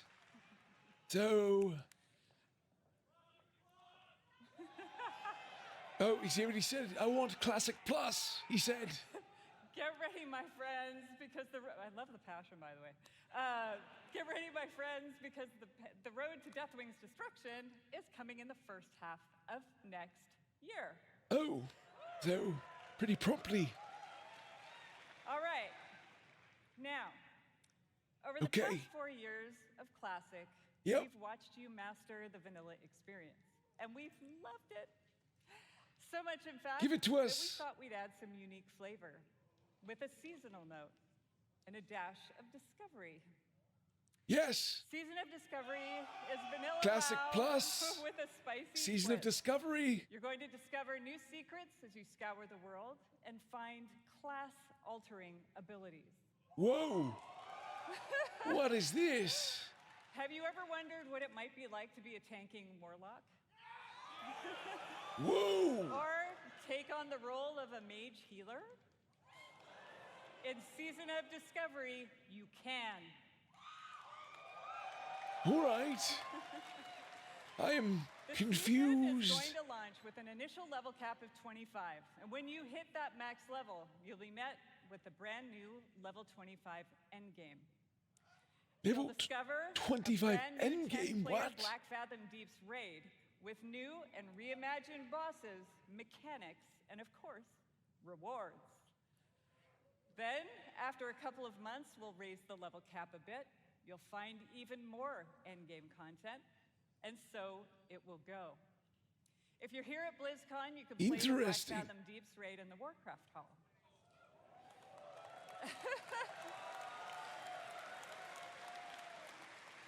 So, if you love Classic or just a little intrigued about what exactly a Warlock tank can do, go check it out. For all of you watching online, don't worry. You won't have to wait long to play. Because we want you to discover all of the secrets together, there will be no public testing. Ooh. WoW Classic Season of Discovery launches in a few short weeks on November 30th.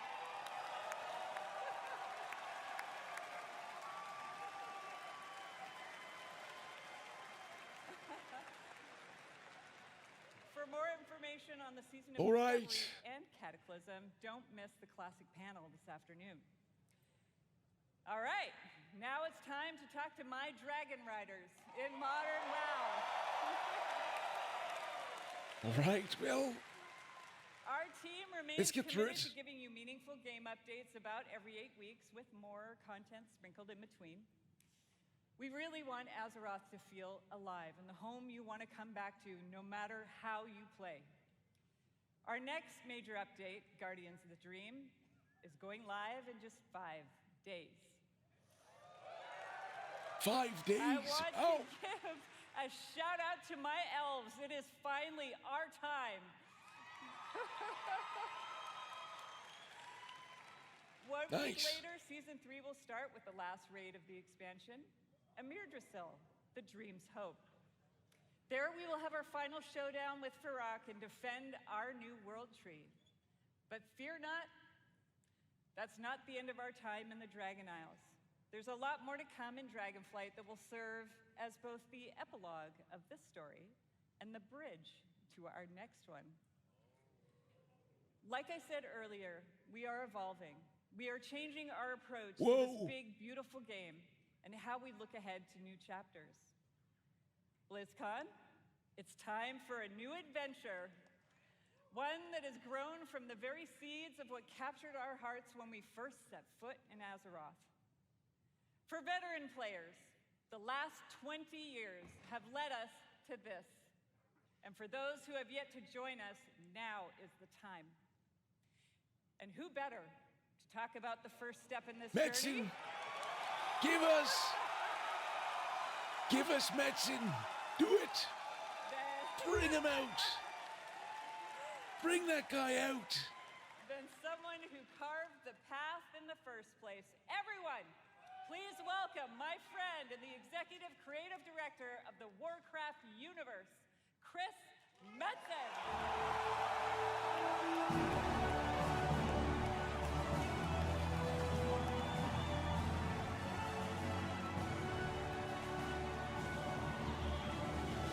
All right.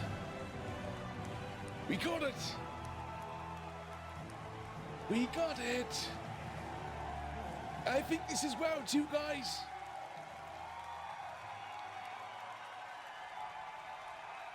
What up, BlizzCon? Holy smokes! Horde, where you at? Alliance!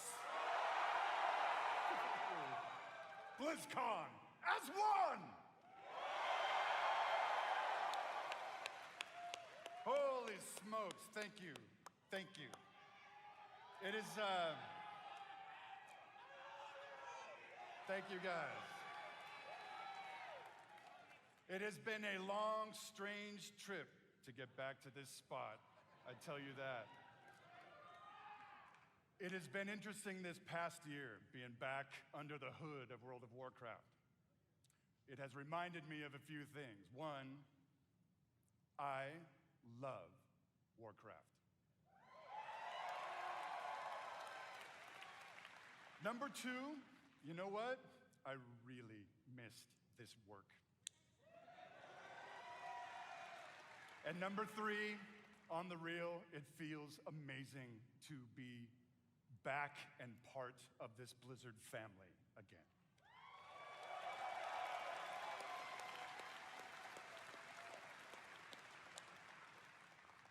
As Holly said a bit ago, next year is the 20th anniversary of World of Warcraft. I can't even believe it. Wow. Whatever. How many of y'all have been playing from the beginning? We are old. Yep. I love you. Prison. So given that, what was that? Doesn't matter. We started thinking, so what next, right? What expansion hook, what single storyline could possibly match such a historic occasion? We started thinking about, well, I did, the good old days, right? And some of those early mythic ideas that kind of established the background of Warcraft. Started thinking about even some of the newer ideas that have played out more recently, but still in a way feel a little unresolved. And in the mix of all that stuff, in the mix of all those ideas, particular things like, what the hell has Magni actually been babbling about all these years? Was the thing that he came to warn us about in Battle for Azeroth, did it actually play out? Or is there potentially something darker still looming on the horizon? Void Lords. I don't know. The Void. Will there eventually be an apocalyptic confrontation between the forces of the light and the void? Talk to me, Blizzcon. I'll tell you what, for nothing, my pally Maine, I'm all in on that kind of thing if it happens. It's gonna happen. And really the big question for all the marbles, what have the Titans actually been doing since the dawn of civilization? What is the real purpose of all of their cute little installations slammed into the side of the planet? Do we know everything we need to know about their real intentions for our world? Just saying. BlizzCon, all of these hooks, and 100 more. 68, carry the 2, a bunch more. All cooking in the pot. Started to reveal a storyline. Something epic. How epic? Real epic. A storyline that in almost every way feels like the culmination of the first 20 years of our storytelling. A storyline provided we do our jobs, we do the thing that will vector us into the next 20 years of adventure. All right, promising. BlizzCon. Very promising. Are you with me, BlizzCon? We call this storyline the Worldsoul Saga. Whoa. The Worldsoul Saga is so epic, as we covered. It cannot be contained within any single expansion. It is built to play out over multiple expansions over the next few years. Interesting. But what about the engine, Chris? Having said that, we are working on multiple ways to deliver this adventure to you a little faster than you're used to. We're not going to get into it at this BlizzCon, forgive me. But keep your ears peeled. I assure you, we are moving with purpose. And the last thing we really want is for y'all to have your grandkids controlling your mouse and your keyboard trying to wrap this thing up. So, it's coming. Also, given the scale of this monster, we have decided to change it up today. Here we go. Dun, dun, dun, dun, dun. Instead of just debuting your next expansion all on its lonesome, we have decided to give you a glimpse at your next 3 expansion sets. Whoa, that's pretty intense. But the game, is it new or is it the same base Does this meet code? with your approval, BlizzCon?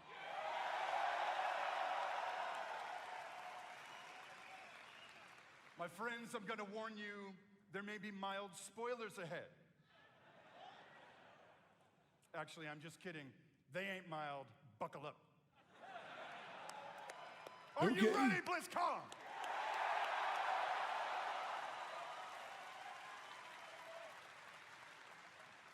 The first part of the Worldsoul Saga and your 10th expansion is called World of Warcraft, The War Within.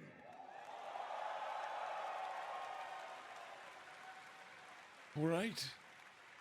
In this chapter, it's one. You will be descending into the heart of Azeroth itself, exploring new subterranean kingdoms and engaging with ancient cultures like the Earthen and the terrifying Nerubians of Azj-Kahet.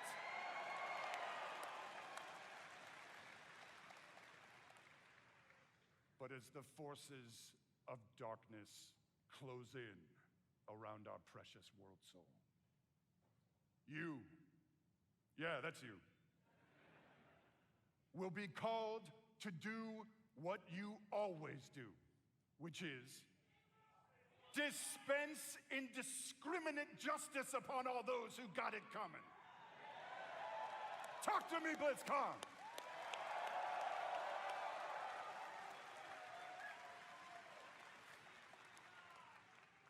The second part of the Worldsoul Saga is called World of Warcraft Midnight.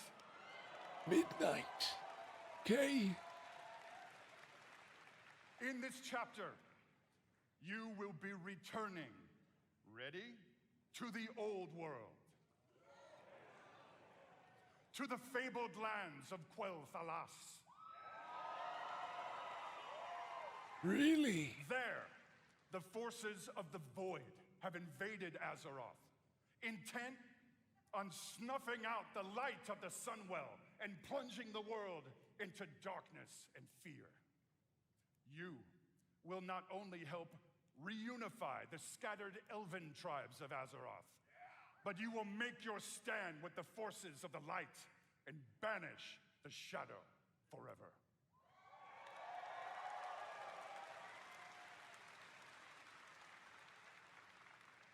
Of course, BlizzCon, it is Azeroth.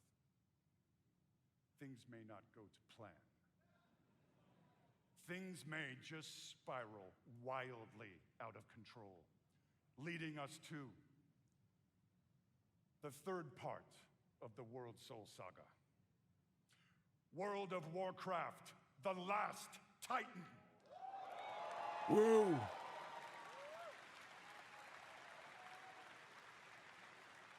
In this chapter, you will again be returning to the old world, this time to the wintry lands of Northrend. And there, at Ulduar, you will bear witness to the return of the Titans to Azeroth. And there, you will uncover a vast conspiracy, one that stretches throughout the history of the world, one that will challenge everything you think you know about the Titans, their intentions, and the true nature of Azeroth itself. In time, my friend, in time. And it's called Silithus. There you go.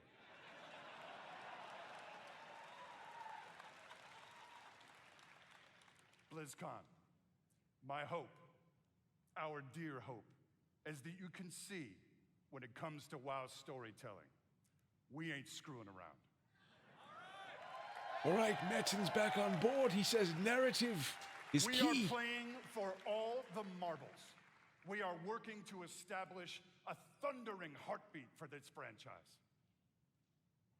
Now.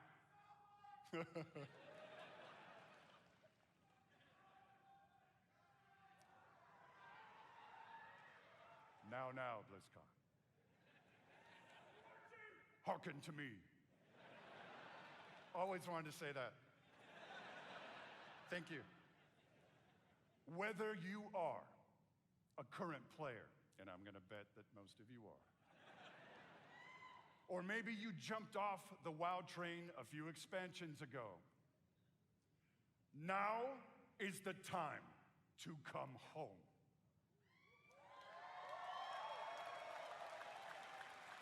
Now is the time to pull on your boots, pick up your broadsword or your favorite glowy staff, and get in this fight. He's calling us home, Fognath. Friends, Azeroth needs her defenders now more than ever. Now, in a few moments, we are going to give you a deeper look at the war within. But before we do that, I want to leave you with a little something to chew on. I want to remind you all that sometimes very epic things can begin with small, heartfelt moments. What you're about to see is one of those moments. And with that, BlizzCon.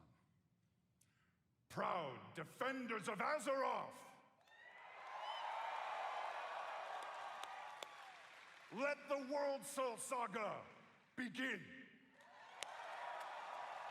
All right, take a look.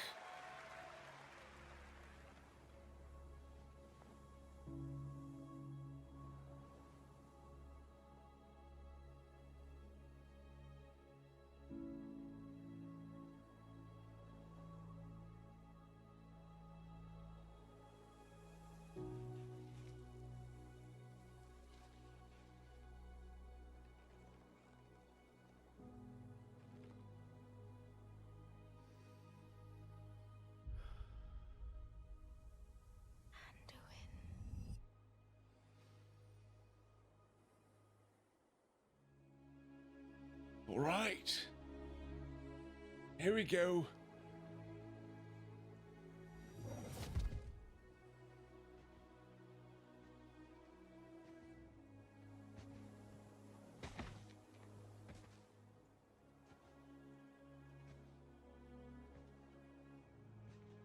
You're here to tell me we don't get to hide. Is that it? You needed time. We stayed away. But time by itself heals nothing.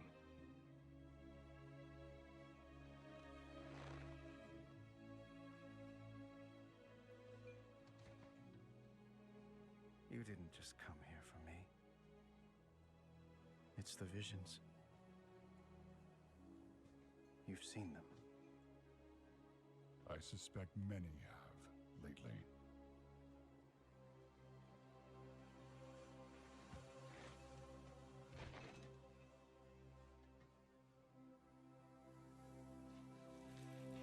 Something, someone is calling out from the heart of the world. Like a voice from a dream.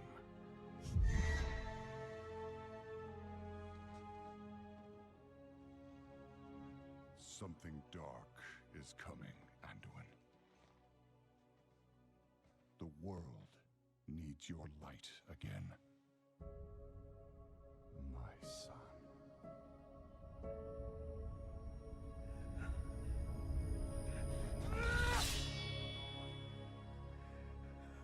I am not that person anymore. I have no light. Not after what I've seen. Not after what I've done.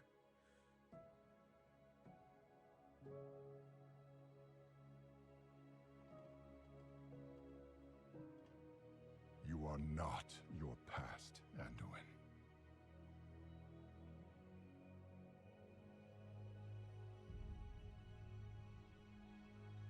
I trust you.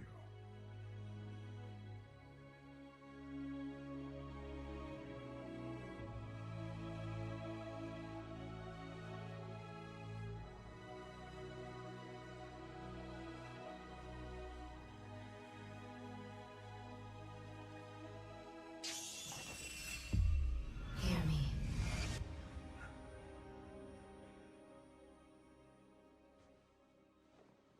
They're getting worse.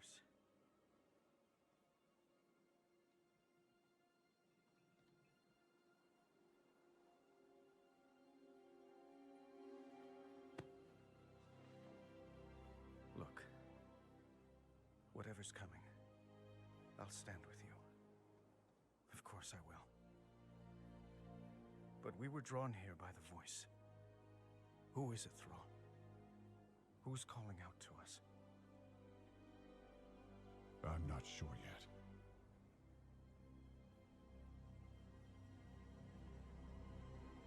But that sword was aimed at someone.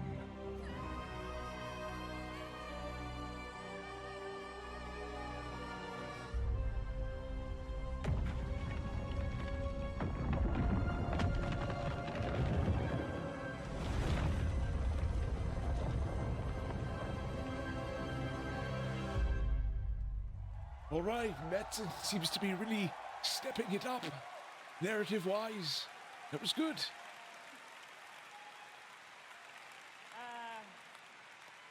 I guess we're not ignoring that sword anymore. I do have to say, though, every time I see that cinematic, and I've seen it many times, it gets me right in my heart. It feels like a new beginning, and it feels like coming home. And we are so excited about where we are going. And now that you've seen or heard the overview for the Worldsoul Saga, let's talk about the war within. As we all gather and explore beneath the surface, we'll find an ancient Nerubian civilization. They will be led by someone we were first introduced to in Legion, Xal'atath, a harbinger of the Void. The Void brings destruction and darkness that threatens all light in our world. The last time we saw Xal'atath, she promised we would meet again. And it turns out she was right. And while Anduin, Thrall, and others share the same visions emanating from the heart of the world, some are seeing something quite different.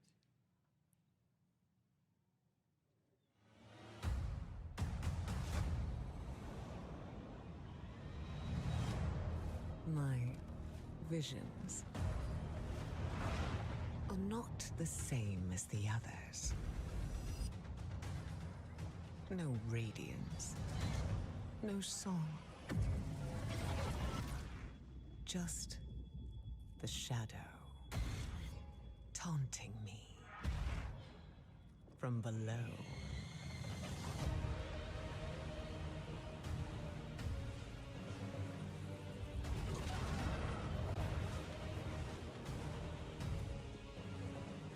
So, looks like the same old engine.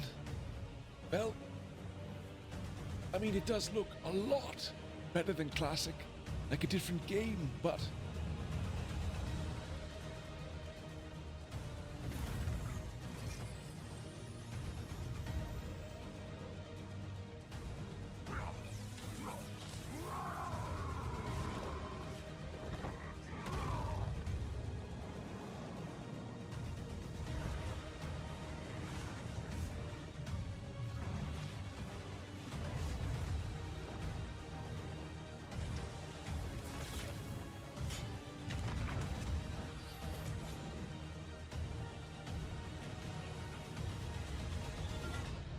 The fate of our world rests upon the edge of a knife. And our battle lies deep within.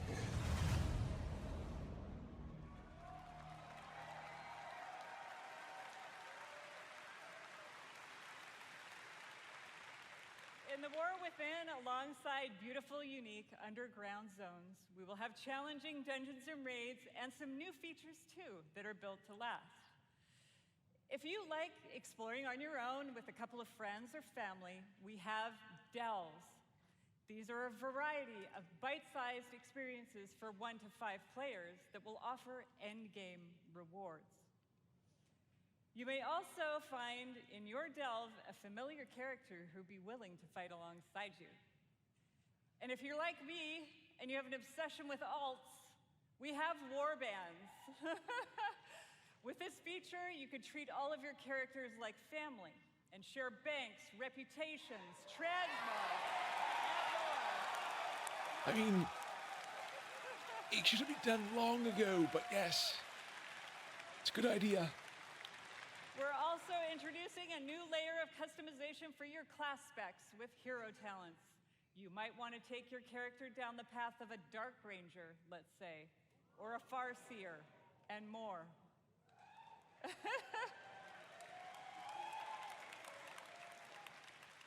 Also, during your travels underground, you will meet the Earthen Dwarves, and you'll be able to unlock them as our new allied race.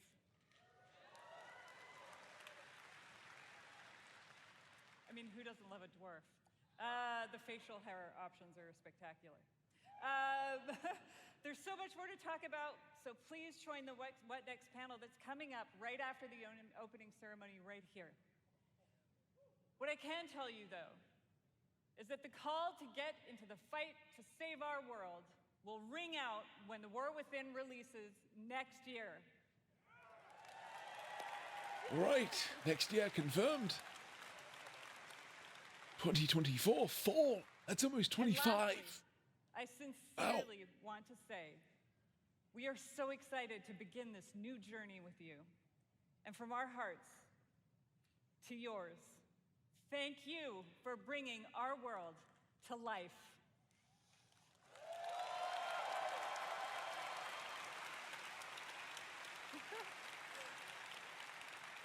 And now, with his own note of thanks, Mike Ibarra. Thank you to all the teams who presented Mike just today. appeared. Really there creepy. Is so much to look forward over the next 2 days. And this is only the beginning. I can't wait to walk the halls of all of Anaheim with all of you. It is truly a joy to be here with the Blizzard team and our players. Blizzcon, be great to each other and enjoy the show.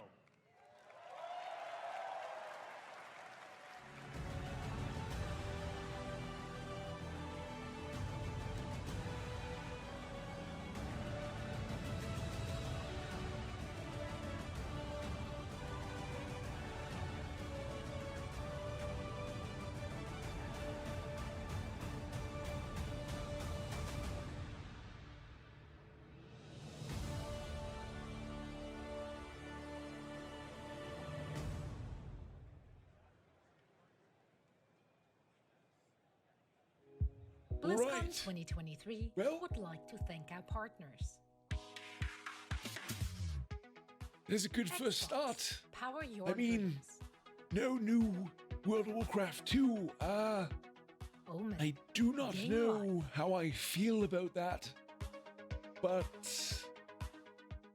HTC Vive Mars. Virtual production I mean, made simple. Intel.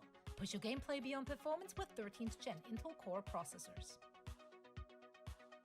Check out MSI's wide array of monitors, from Nobel Prize-winning quantum dot technology to 4K OLED panels. They've got you covered. So it looks like And the beneficiary of BlizzCon at 4:30 Eastern Time, so in 30 minutes, we have the World of Warcraft deep dive. What's next?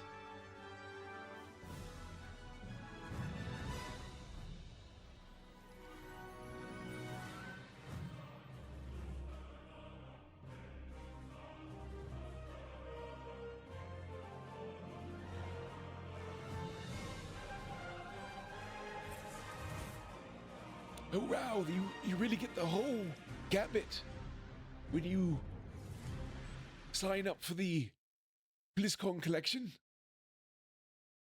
A lot.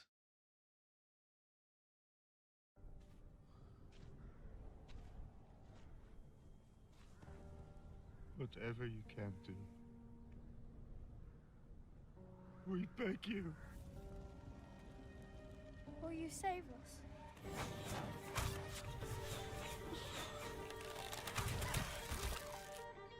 Will you make them suffer?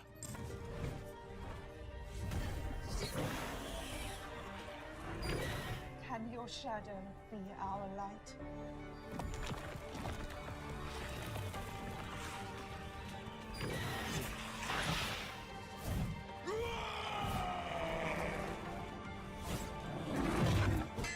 Will you fight the darkness?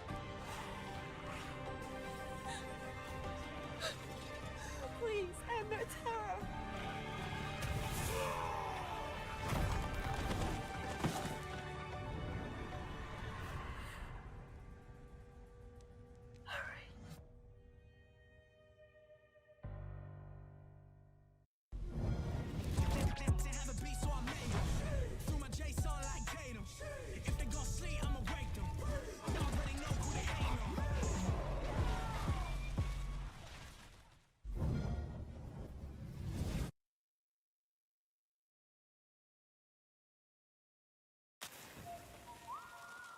In the beginning, I was all alone, trying my best to do some good out there. All right, well, we're waiting. But it I will didn't be take right long back to realize after you hit the that little with grandpa's the right room. friends, everything would change.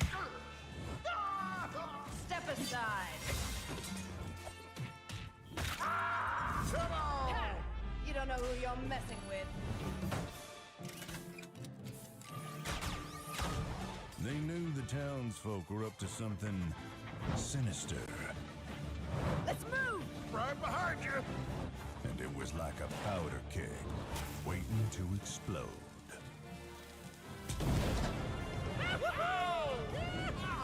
We did it! No. Oh, nuts. As it turned out, I had the right backup waiting for me. Just when I needed it. Let's do this. You got it, partner. I didn't intentionally pursue leadership. I'm gonna punch ya! Candle butt slider. Sleeping like a rock! Let's show these fine folks some Badlands hospitality! Well, looking for a standoff? Careful, it's against me.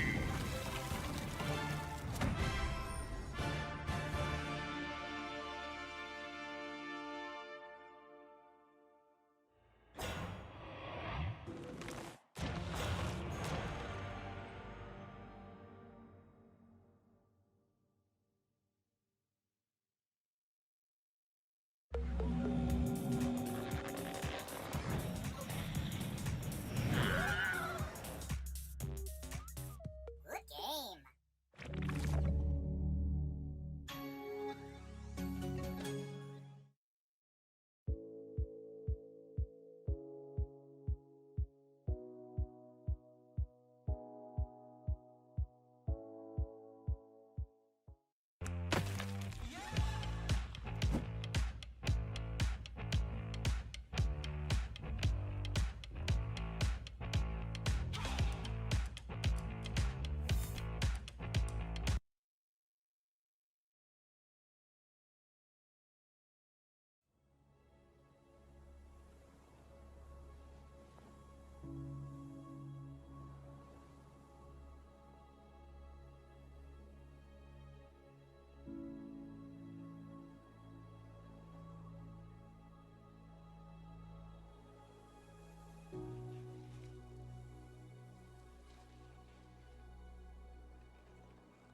You're here to tell me we don't get to hide.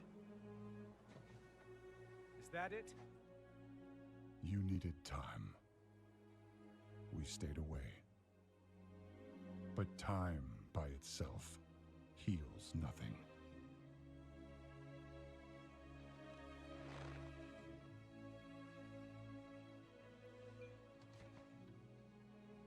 You didn't just come here for me. It's the visions. You've seen them. I suspect many have lately.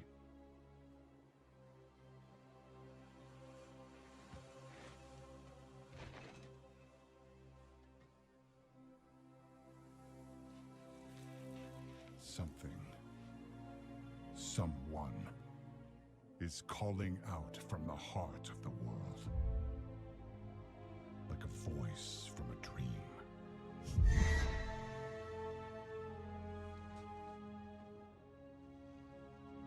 Something dark is coming, Anduin. The world needs your light again. My son.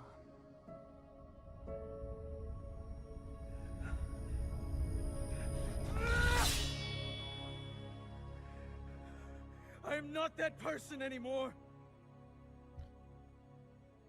I have no light. Not after what I've seen. Not after what I've done.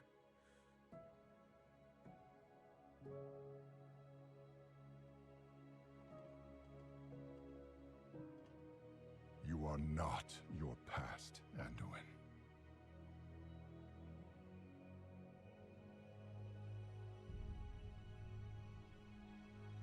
I trust you.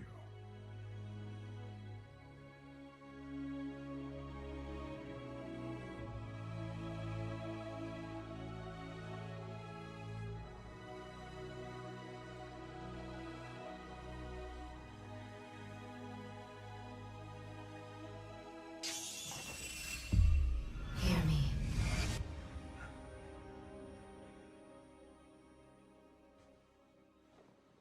They're getting worse.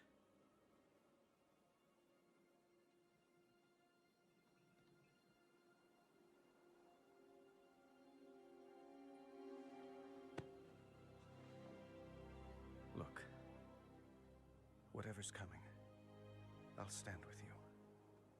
Of course I will. But we were drawn here by the voice. Who is it, Thrall? Who's calling out to us? I'm not sure yet.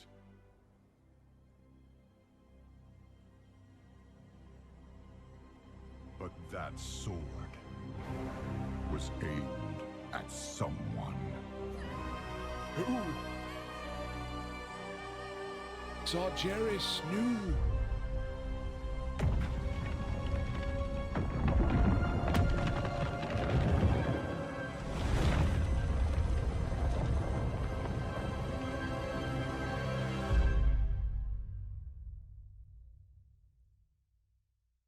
Kind of an interesting way to do it.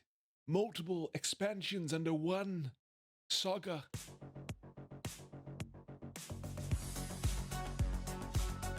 Imagine just going really hard in the paint.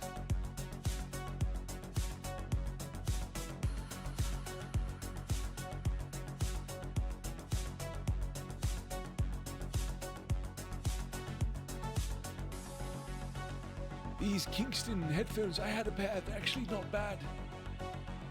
Yeah, really good headphones. Give me a sponsorship, Kingston, please. Please.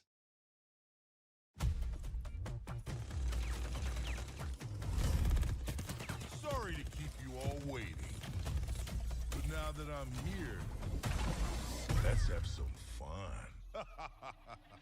Yep, that's my name, all right. And this right here is Gunny. And she can light up the whole dance floor. And this one's Cha-Cha. He's a sensitive little fella, a real hothead. And when I fire them both, it's double trouble. Actual gameplay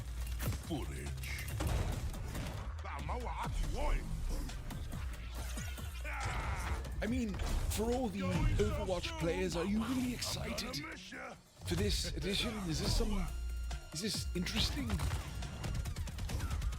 Don't tell me that's it. Both hearts pumping.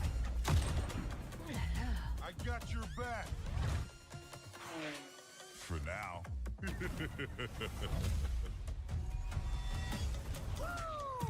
Here I come. Says say quick kicky. We got him where we want him.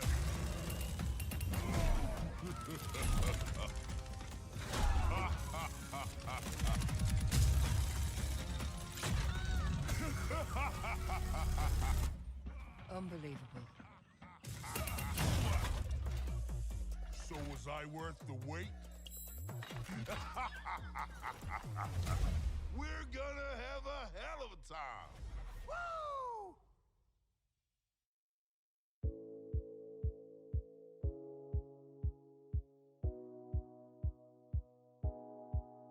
Live now, I actually might give it a whirl on the old phone. See if it's good.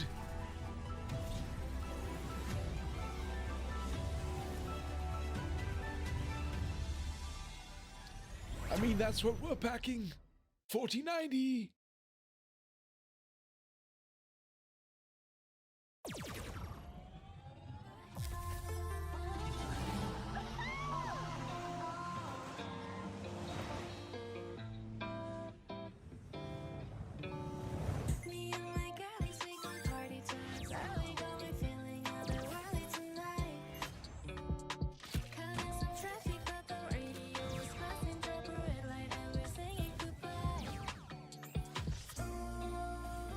Here's some good fortune.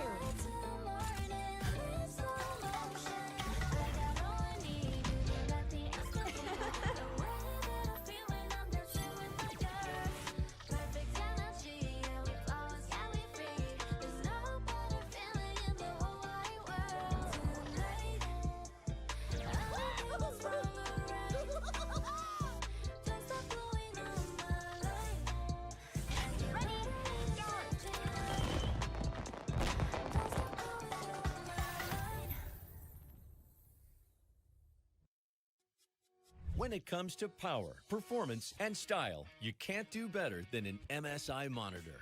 Rapid IPS and Rapid VA displays provide gamers with the quickest response time on the market, giving you a competitive edge. HDR400 technology provides a more immersive experience for creators. With crystal clear images, 1440p resolution, and 1 millisecond gray-to-gray response, check out the latest MSI monitors to give you the advantages you need.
That's what we have as well. We've got the 14900K, the most recent update to Creaky Oaks with our public gaming computer.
Whatever you can do,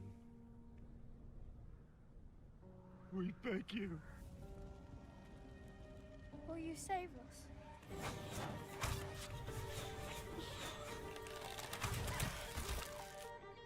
Will you make them suffer?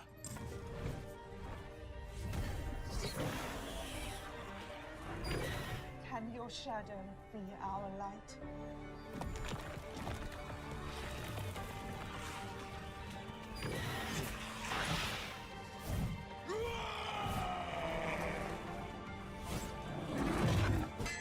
Will you fight the darkness? Please end their terror.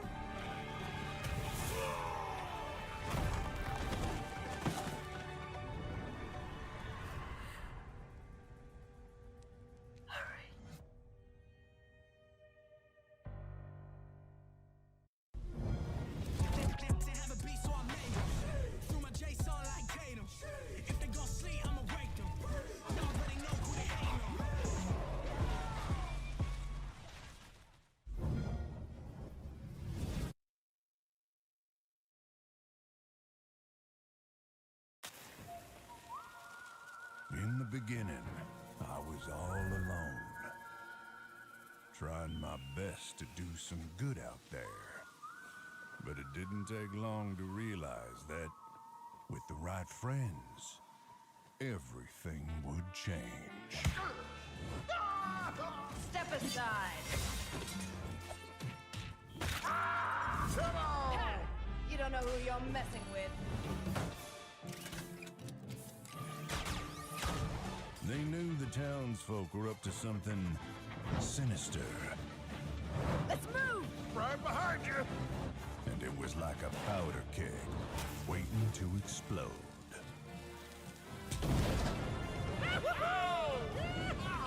We did it! No! Oh, nuts. As it turned out, I had the right backup waiting for me. Just when I needed it. Let's do this. You got it, partner. I didn't intentionally pursue leadership. I'm gonna punch ya! Candle mud slider. Sleeping like a rock! Let's show these fine folks some Badlands hospitality! Well, looking for a standoff? Careful, it's against me.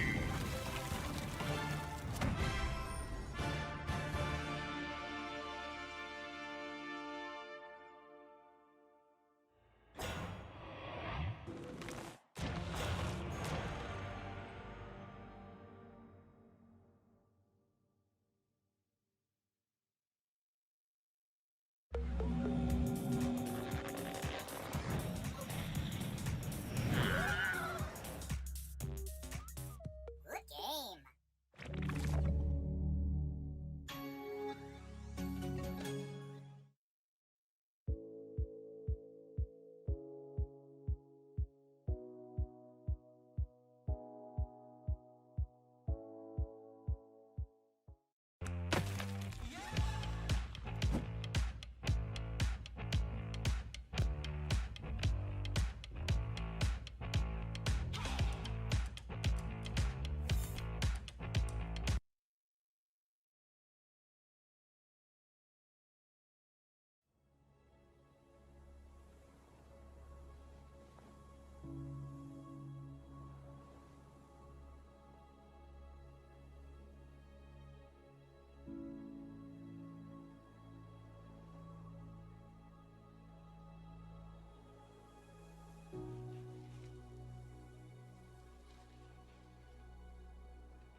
You're here to tell me we don't get to hide. Is that it? You needed time. We stayed away. But time by itself heals nothing.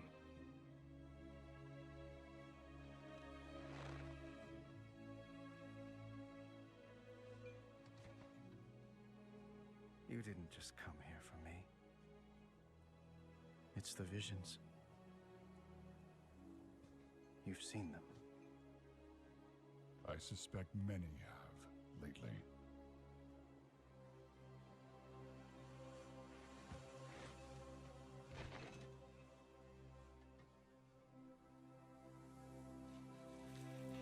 Something, someone, is calling out from the heart of the world. Like a voice from a dream.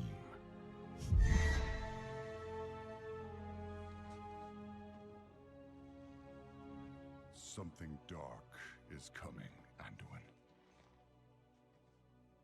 The world needs your light again. My son.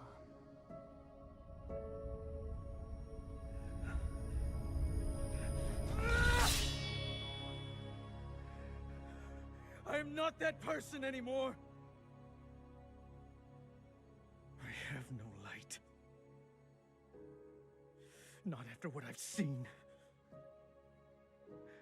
Not after what I've done.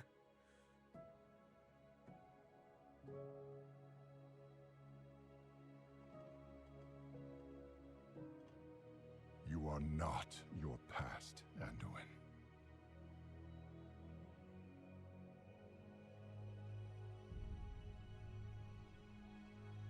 I trust you.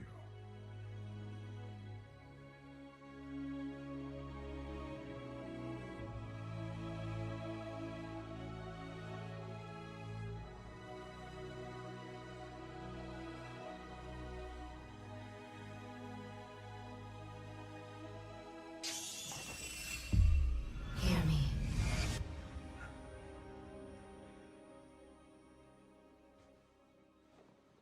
They're getting worse.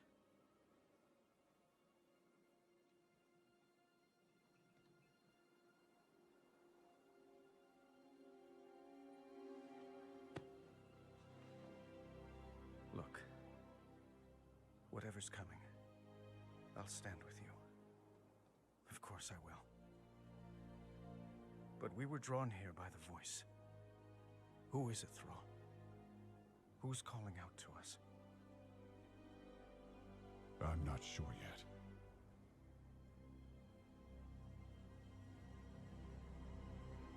But that sword was aimed at someone.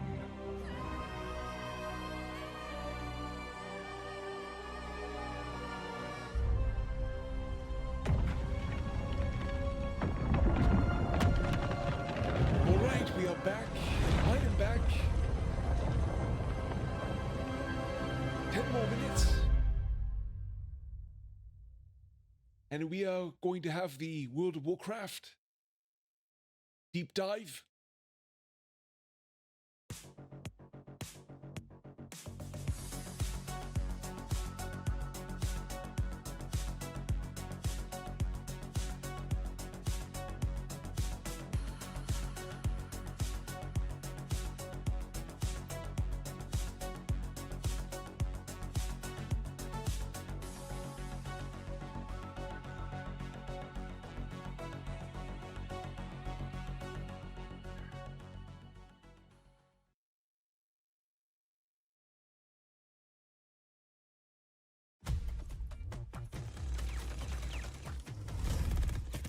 Sorry to keep you all waiting. But now that I'm here, let's have some fun. Yep, that's my name all right. And this right here is Gunny. And she can light up the whole dance floor. And this one's Cha-Cha. He's a sensitive little fella, a real hothead. And when I fire them both, it's double trouble. Actual gameplay footage.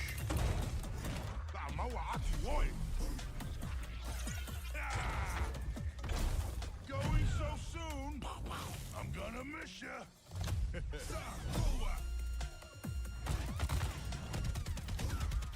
Don't tell me that's it.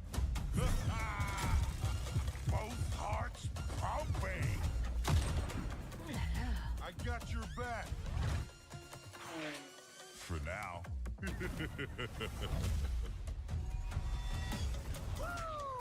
Here I come. Says say quick Kiki. We got him where we want him.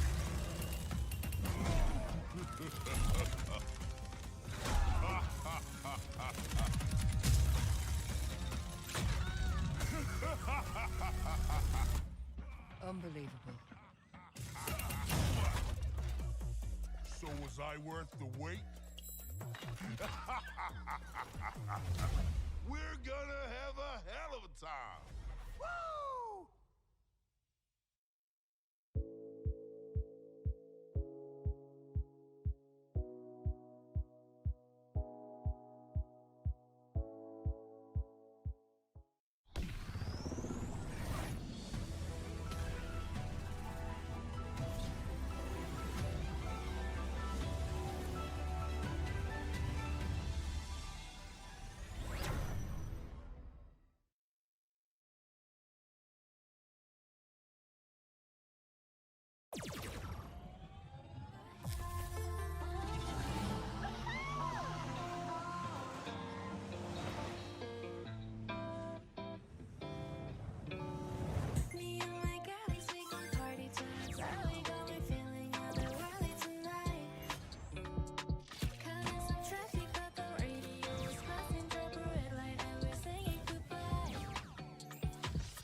When it comes to power, performance, and style, you can't do better than an MSI monitor. Rapid IPS and Rapid VA displays provide gamers with the quickest response time on the market, giving you a competitive edge. HDR400 technology provides a more immersive experience for creators. With crystal clear images, 1440p resolution, and 1 millisecond gray-to-gray response, check out the latest MSI monitors to give you the advantages you need.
Right, 3 more minutes. I really want to see what this new Classic Plus is all about. That is what I am most interested in.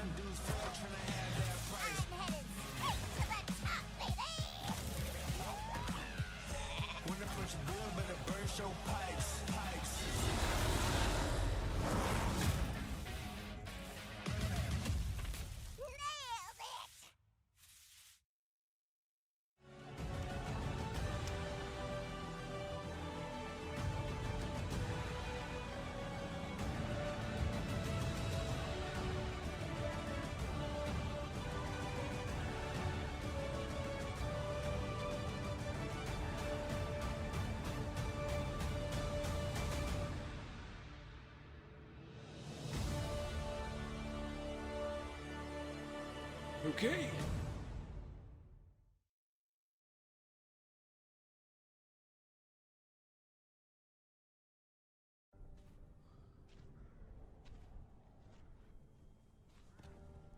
Whatever you can do,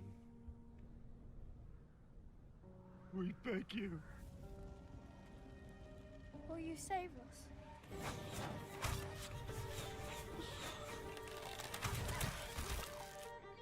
Will you make them suffer?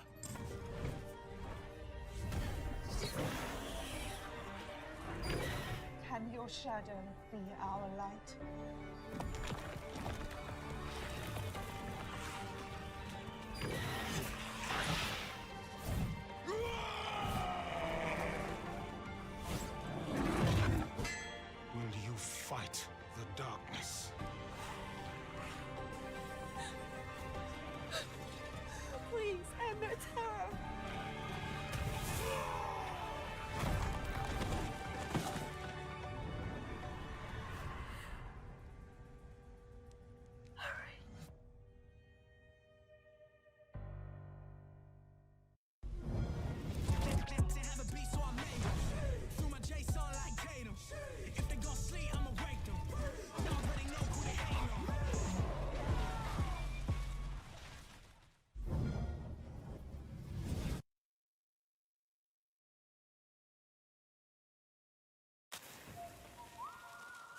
In the beginning, I was all alone, trying my best to do some good out there.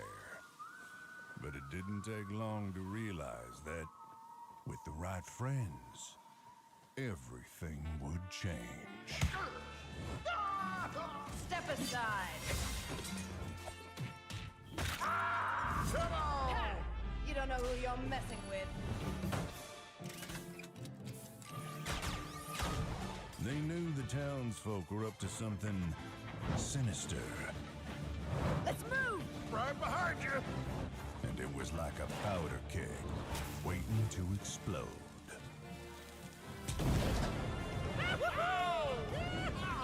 We did it! No. Oh, nuts. As it turned out, I had the right backup waiting for me, just when I needed it. Let's do this. You got it, partner.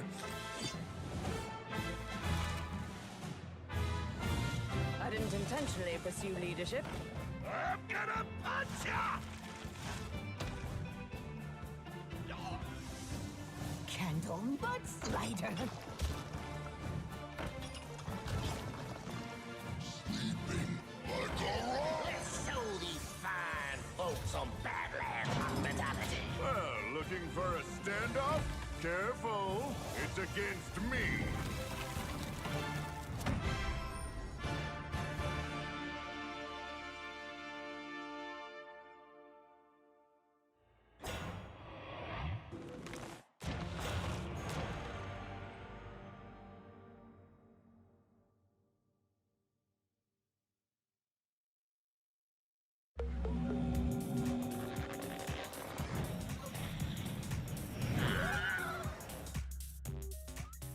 Good game.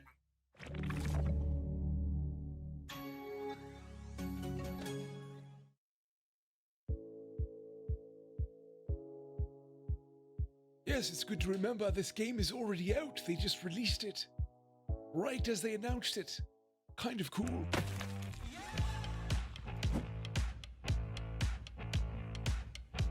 You don't see that every day, I'll tell you that.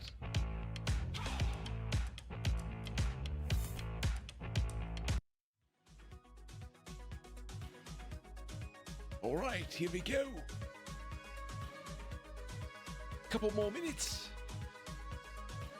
We're going to see what's new. And then we'll be back again at 6:30 for WoW Classic. What's next? So I think this is just the new Metzen created saga, I believe.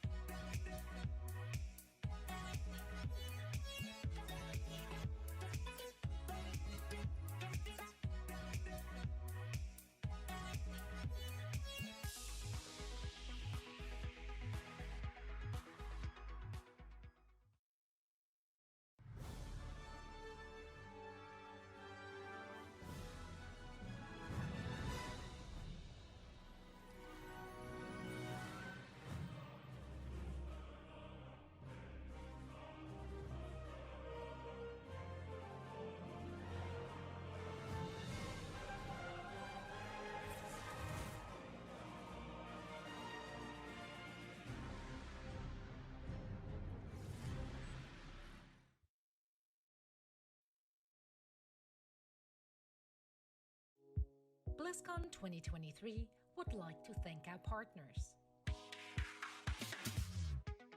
Omen, Game Life.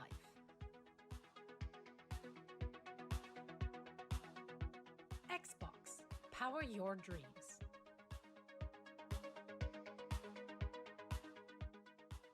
Mountain Dew Game Fuel Mystic Punch. Redeem points for gaming rewards and exclusive items in Diablo 4. NVIDIA GeForce RTX 40 series and NVIDIA Nothing Reflex, says the highest gamer FPS like and lowest latency Mountain on Dew PC. in Secret a powerful award-winning graphics comfort card engineered to support your every like a move. GeForce Experience the ultimate performance gaming RTX 4090. HyperX. Sponsored We're all me. gamers. That could be your ad. Your ad. Think about it. Hey, BlizzCon fans. We are about to begin. Please take your seats. Okay. Thank you. Let's go. Welcome back to BlizzCon 2023. Over the next 2 days, there will be a series of 8 panels and presentations showcasing a variety of exciting new games and updates, led by some of Blizzard's amazing creators, artists, and designers. So, to kick it all off, here's our first presentation, World of Warcraft, What's Next?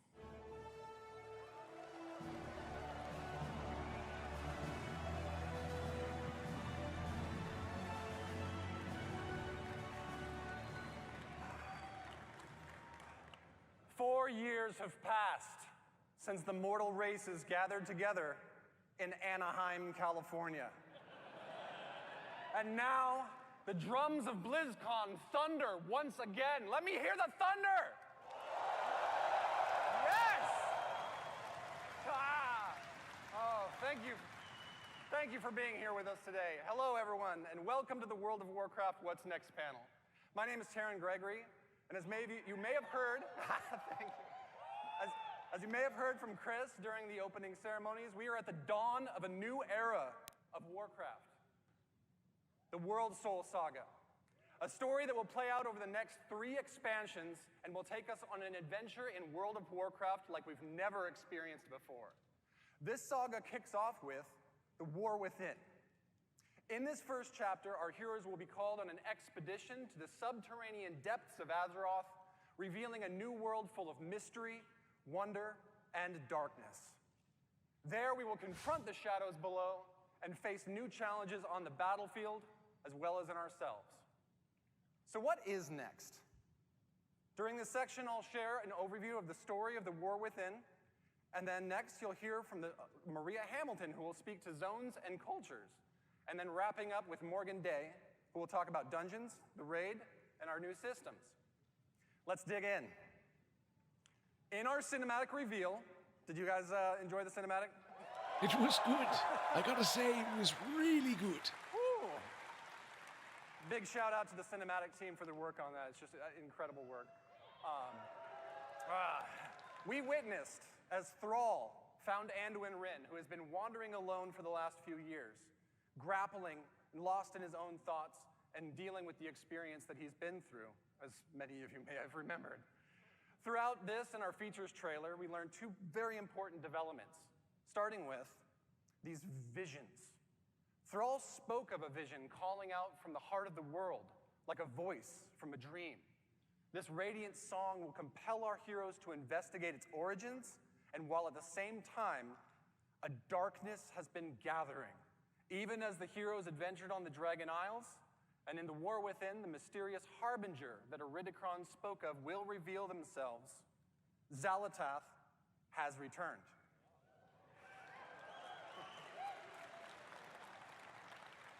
Freed long ago from the black blade that once bound her, she is now the harbinger of a new era of the Void's dark machinations.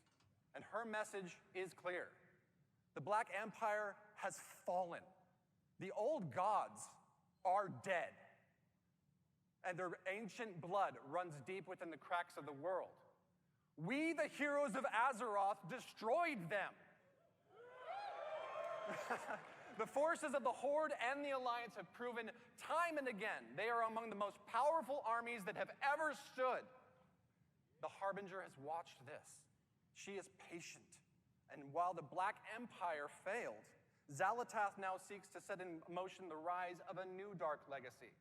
One that knows our true strength and will seek to test it against a new threat of terrible power, the Nerubians of Ashkahet. Xal'atath has conscripted the Nerubian queen Anserek, having offered her people a new future, one in which they will rise from their isolation as a mighty kingdom once again. And here in this sprawling city of Ashkahet, we will not find the undead soldiers of the Lich King that we faced before, but instead a new, mighty stronghold of the Nerubians as they once were, deadly survivors of the mythic wars that have played out time and again over thousands of years. In return for their loyalty, Xal'atath has granted the Nerubians the means of a dark evolution, one that will turn the Nerubians into a new kind of ferocious and terrifying soldier that we will clash against time and again in the war within. Now let's talk about who we'll be adventuring with. How do you like the key art? Several of Azeroth's greatest heroes will rise to the call of the Radiant Song, and many will be faced with their own unique challenges. Anduin, having survived his ordeal with domination. Yes, look at the art. Oh, incredible artwork. They really Anduin will be beefed him up, grappling with his didn't they? relationship to the holy light that he no longer feels worthy of, while Thrall is seeking a connection to these visions, spreading across the world and working to find his new place in the Horde, while Magni Bronzebeard, long the Speaker of Azeroth, will confront the heavy weight of that responsibility once and for all. Champion! The Wounds Champion! Yes! But that brings us to, I know you saw this in the features trailer, Alaria Windrunner.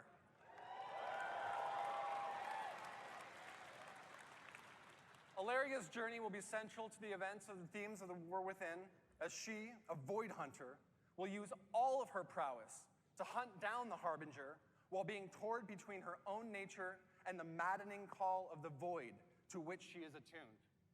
Along the adventure, she will have a unique rivalry with Xal'atath, whose twists and turns will come to define the nature of this new conflict. Of course, we'll see many more familiar faces on our journey and meet a host of new and interesting characters along the way that Maria is going to tell you more about in just a moment. But finally, this saga is only just beginning. Conceived to be... Yes! Conceived to be an epic worthy of the first 20 years of World of Warcraft, the Worldsoul Saga aims to redefine the storytelling in our expansion set and strike boldly at the core themes that define Warcraft. The might of heroes, the responsibility of that power, the pursuit of justice. Gotta do my best Mets in there. Justice! And the importance of finding common ground as well as ourselves amidst adversity. Up next, may I introduce Maria Hamilton, who will be sharing more about our zones and cultures in the War Within. Thank you so much.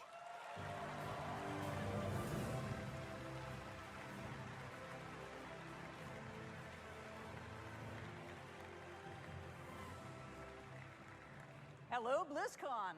Wow, I am so excited to be here and delighted to represent our team and tell you about the places that we will explore and the cultures we will encounter in the War Within. I can't really see all of you out there. I know there's a lot of you, though, because I can hear you. And I hope to hear lots of oohs and ahs when you see some of this cool art I've got to show you. So let's get started. Thank you. Thank you. Thank you. Yep. Thank you. Okay. As Taryn mentioned earlier, we'll be called by the Radiant Song, dreamlike visions that come from the heart of the Azeroth. This summons is going to lead us to the subcontinent of Khaz-Algar, a place long forgotten. It's only through recent explorations in Uldaman that we've discovered a Watcher report concerning a contingent of Earthen that was sent to this place long, long ago to investigate a fissure in the sector. What exactly that means, we don't really know, but we can probably speculate. So first, let's talk about the Earthen. Ooh, there you go. There you go. All right, we have met Titan-forged Earthen before, of course, in Ulduar and other places. But this society of Earthen has been isolated within Khaz-Algar for a really long time and have developed their own manners and customs. Now, visually, these Earthen are a bit larger in stature, and they're noticeably blinged out. They've got gems all over them, bedazzled, blinged out, you know, that kind of thing, right? But philosophically, they are guided by the Edicts of the Titans, a set of codified orders, duties, and expectations that provide instructions for the core functions of their society. You know, Titans, order, all that, right? But the Titans have been absent for eons, and the Earthen are no longer united in their adherence to these edicts. They now exist as three groups that are estranged from each other. The Oathsworn, as their name suggests, still uphold the edicts faithfully and believe everyone else is doing it wrong. Their charge is guarding the Coreway, a Titan passageway that leads right to the core of Azeroth. They're primarily the city dwellers. They live conveniently near the object of their responsibility, that Coreway. Now, the Unbound, in contrast, have abandoned the edicts, and they are considered scandalously rebellious by the Oathsworn. Their original responsibility was providing the materials to keep the Titan installations supplied, and they're primarily rural. They're living in and around the quarries and the mines where natural resources can be acquired. They rarely interact with the city dwellers. They feel neglected and ignored because they have a different opinion on how they should live. Now, the machine speakers have strayed from the edicts in practice, but not with respect to their overall obligation to keep the Titan works functioning. They've had extremely limited contact with the surface dwellers, and they express no little disdain for those who just don't understand the great machines. Their homes are built around vast industrial projects under the surface that allow them to perform their functions in accordance with edicts, more or less.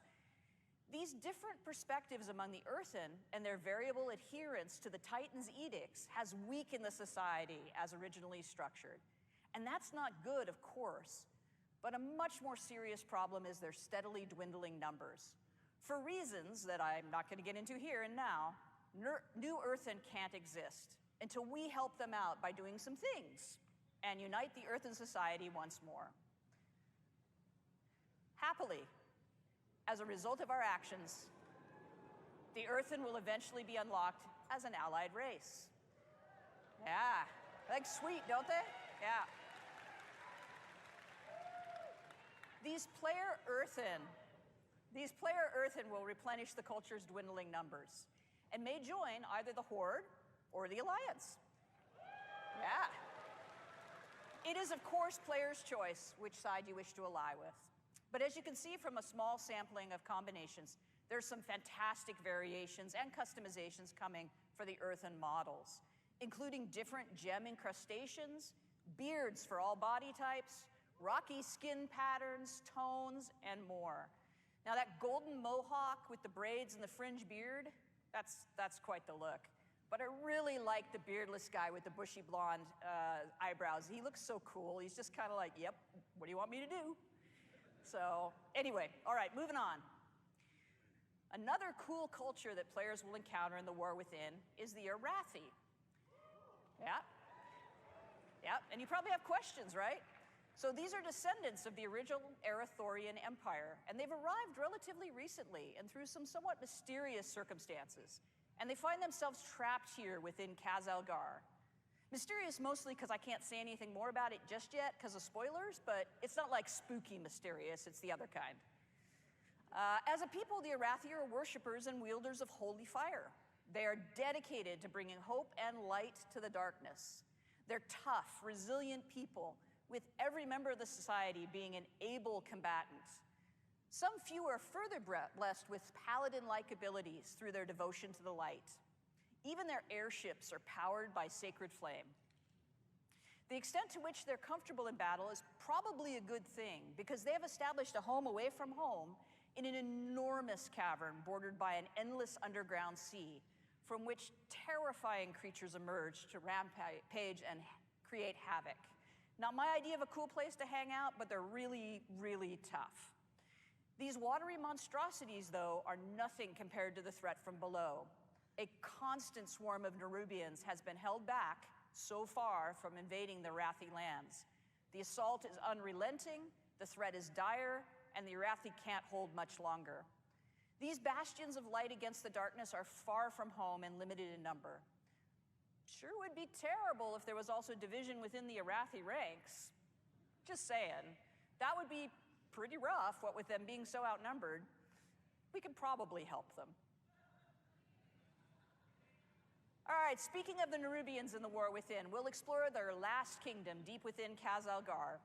These ancient survivors of the Black Empire who rejected their former masters have developed their own culture here in the deep darkness.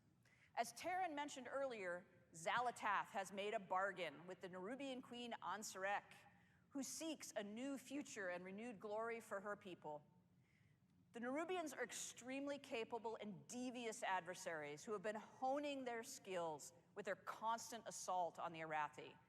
But domination hasn't come fast enough for the Queen's taste, as the Arathi has managed to hold against this onslaught. So this deal with the Harbinger has included some assistance for her troops. Through some dark alchemical process, Xalatath has provided the knowledge required to evolve chosen Nerubians into paragons of their race, enhancing their viciousness. And Queen Ansarek has embraced these modifications with enthusiasm and eagerly offered her army to achieve the Harbinger's schemes. It appears to be a win-win situation.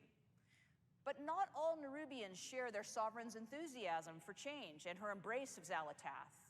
Shadowy figures with far too many limbs maneuver against the Harbinger's plans in opposition to the Queen's desire. As you might expect, any foray into this Nerubian kingdom introduces us to a variety of citizens, including some forms we've never encountered before. Here's a layout of some of the Nerubian models that are completed and also some that are in progress, as well as scale reference for goblins and humans, so you just get a sense of size. In addition to the Nerubian citizens, there are also domesticated insects who serve the kingdom as beasts of burden and pets. The team is hard at work building out the full range of carapaces, carapae, I don't know, whichever, skittering legs, grabby arms, piercing spiky bits, and creepy eyes for you to enjoy, I guess. All right, let's talk about our zones. The surface of Khazalgar is our first zone, called the Isle of Dorn. This is the home of the earthen surface dwellers, as well as other native species of creatures. The fertile soil, flowering plant life, and generous waterways provide nourishment for animals in this untouched paradise. I mean, I feel like an important facet of earthen society is cinder this is this the best you are going to get from molten honey for the World of produced by Warcraft enormous engine. I mean, fiery this is beams. it. We've Their reached home groves are a the remarkable pinnacle. sight as the hearts of the trees themselves People glow want with new. lava-like fluid. Harvesting is always an exciting time as the ferocious creatures are understandably protective of their hives. Now, the roosts at Storm Watch are wreathed with lightning and fierce winds. These wild elemental rooks may choose to serve a member of the Oathsworn, who, if so blessed, becomes a Storm Rider, one of the guardian warriors of the earthen people. The Unbound deal with hostile creatures from time to time, but for their most part, the existence is fairly relatively peaceful, fairly sort of peaceful. Their comfortable homes are often situated near the places where they once labored as adherents to the edicts. Those sites are now in disrepair, and in some cases, the lair of other creatures. Of course, the Isle of Dorn boasts a great walled city where the Oathsworn live and serve the edicts of the Titans. The city of Dornagal is the location of many important civic buildings, markets, traders, and crafters. And it's here that a traveler will find the expected amenities of a capital city, as well as the Titan Causeway, the defense of which is the Oathsworn's primary charge. Now, beneath the surface of the Isle of Dorn lies our second zone, the Ringing Deeps. As the name suggests, it is here that the Earthen are engaged in their work in accordance with the edicts. In these industrial areas of this cavernous space are huge, complicated machines, lava-heated foundries and forges, and waterworks, both to cool and to power huge machinery. Maintaining these Titan mechanisms and keeping everything running is both the responsibility and the passion of the machine speakers. The Earth has shifted too in places, revealing openings to the sky above to the Isle of Dorn.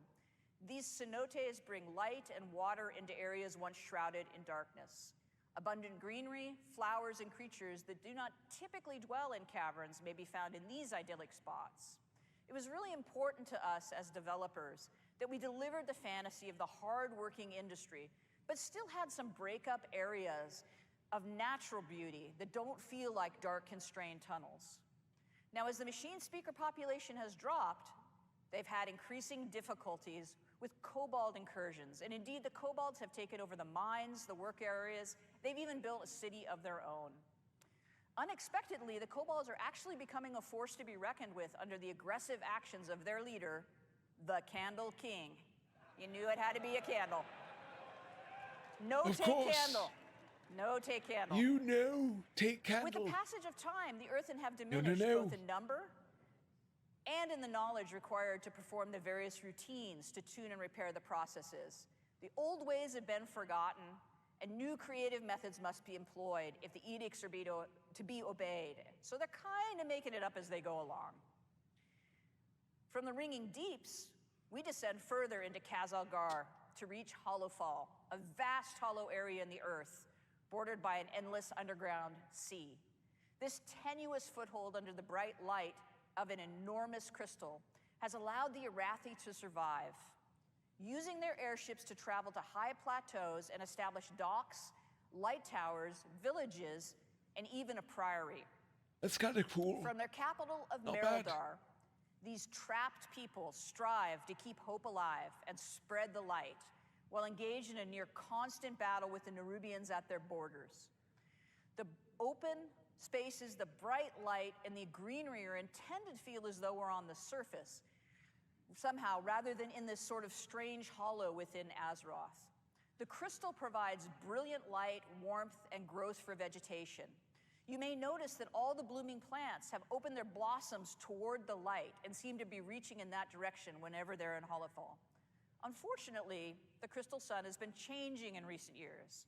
Where once the light was steady and reliable, it now fades without warning, plunging the Arathi into darkness, save where they have built light towers and maintain their holy flame beacons.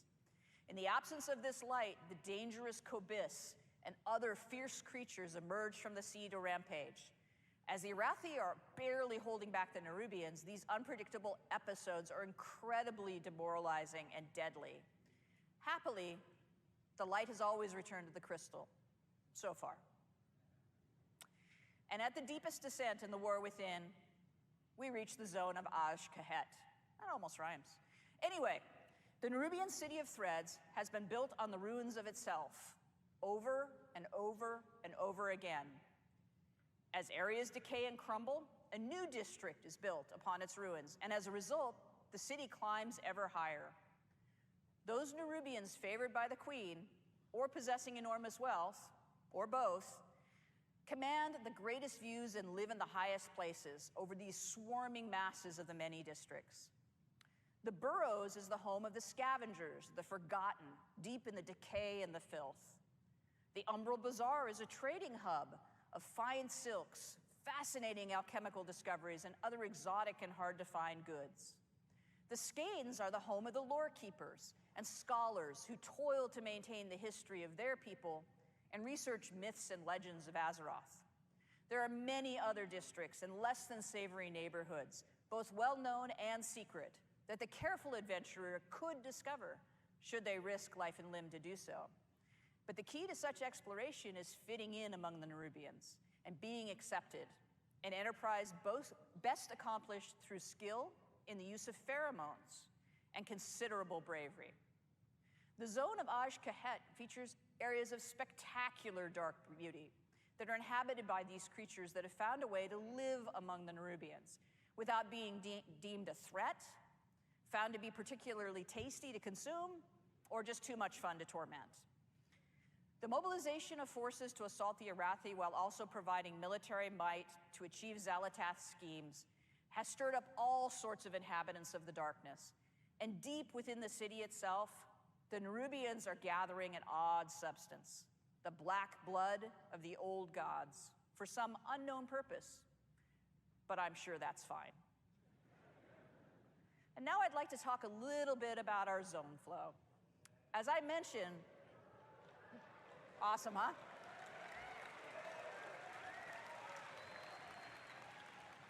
We travel from the Isle of Dorne into the Ringing Deeps, into Hollowfall, and then into Azj-Kahet. In the War Within, all of our zones are connected all together using the airlock technology that we developed for Zaralek Cavern, allowing for this seamless descent from the Isle of Dorne all the way to Azj-Kahet. That was video I just captured last week of the transition between the Ringing Deeps and Hollowfall. As you can see, we built for dynamic flight, and we were able to flow directly between the zones without the load screen. There is some seriously amazing swoopy goodness to be had moving across these zones and through these spaces. It feels so cool to burst out of a really tight area and into just a huge drop like that. It's so exhilarating. Now, this blobby map that I've got up here was an early attempt during development of our zone flow to try to figure out how we would stack these zones together and achieve the relationship between their geography and geometry that made sense and felt great to traverse. We ended up with something slightly different than this, but this is pretty representative to explain what the world builders were thinking about when they planned these spaces out. It was really important to our design that while 3 of the 4 zones are technically underground, they didn't feel that way, and that they were distinctly different from one another. We pursued that goal by introducing the natural cenotes in the ringing deeps and leaning into the fantasy of the classic underground foundry and industrial workspaces. So even in the zone that felt the tightest, there's places that look as though they're actually on the surface. And within Hollowfall, we created a massive hollow space in a cavern so vast it feels like an exterior, with a huge artificial sun in the form of a gigantic crystal. And in Aj-Kahet, we leaned hard into traditional Nerubian architecture with hanging nests and huge palaces built all over a decaying city that just falls away into the depths. And that is the last bit of eye candy I have for you today. I hope you enjoyed this peek at what we've got in development.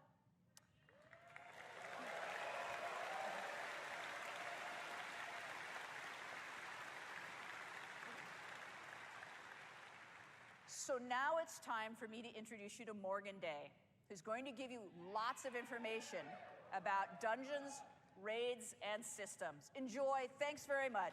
Bye.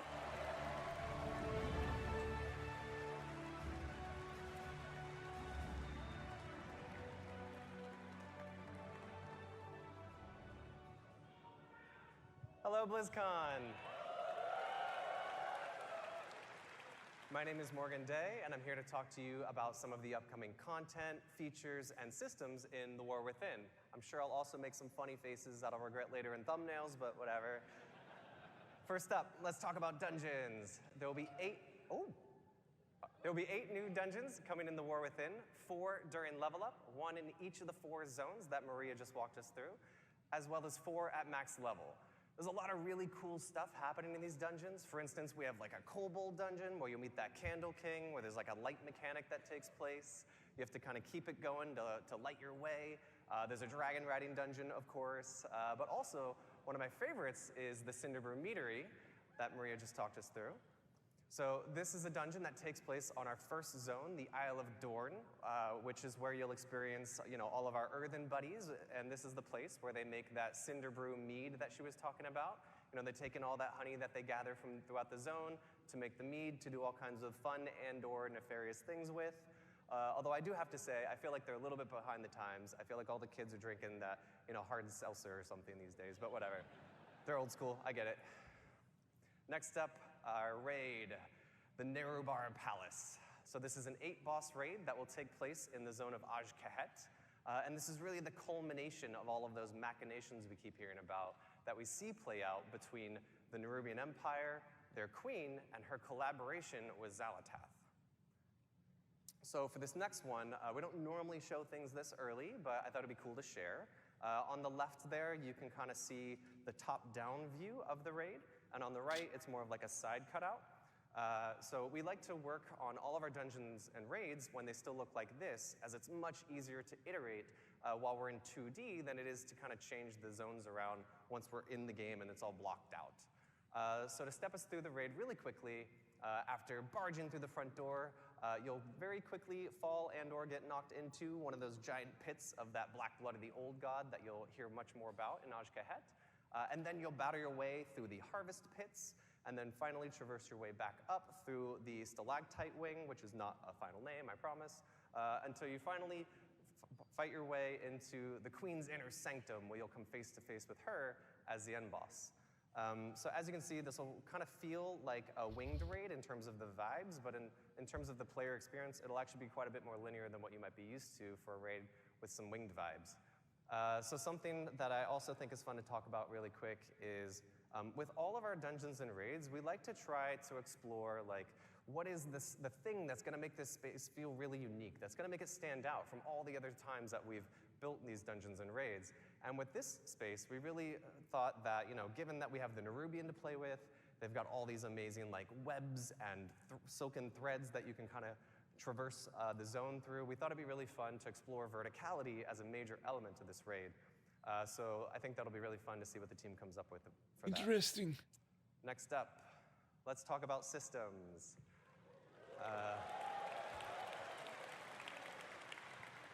So I want to walk you through some of our features and systems at a really high level, but first I want to talk about some of the philosophies that are really guiding us to add these into the War Within. So first and foremost, we really want to continue to extend the philosophies of Dragonflight into the War Within. And really when we talk about that, there's three main pillars that I want to touch on. First, we really want to make sure that we're focusing on evergreen features. We want to make sure that we're making World of Warcraft better forever and not focusing on things that we know we're going to have to leave behind as we move into future expansions. It's good to hear. Finally. Next, we want to make sure that there's something for everyone. So whether you're a hardcore raider, a PvPer, a collector, or apparently like Holly, you just love to play tons of alts and run around the world exploring things, we want to make sure that there's something in War Within that you can really geek out over and that resonates with you. And finally, we want to make sure that we're continuing to build on our philosophy and build on our systems and content with people who play multiple characters in mind. We want to make sure...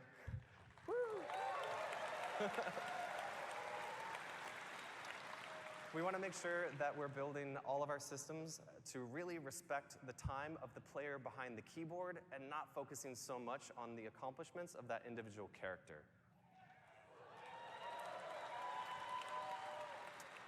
So let's talk about delves. Delves are a new feature that will be integrated into the outdoor world experience, where the fantasy of these is actually that you'll be joining the Dragonscale expedition in their search for lost treasures all across Khazalgar. So delves are an evergreen feature that is really integrated into that outdoor world experience. We want delves to be a new pillar of endgame content for those outdoor world explorers. We really view this as something like when we added world quests back in Legion, where they are going to be really integrated and transformative into that outdoor world, especially that endgame loop. So one of the main reasons I'm stoked about delves is that these will provide an opportunity for us to give seasonal content and rewards to those outdoor world explorers. So that means things like rewards that you're used to, like mounts, achievements, titles, but we'll also be adding a outdoor row to the Great Vault with War Within.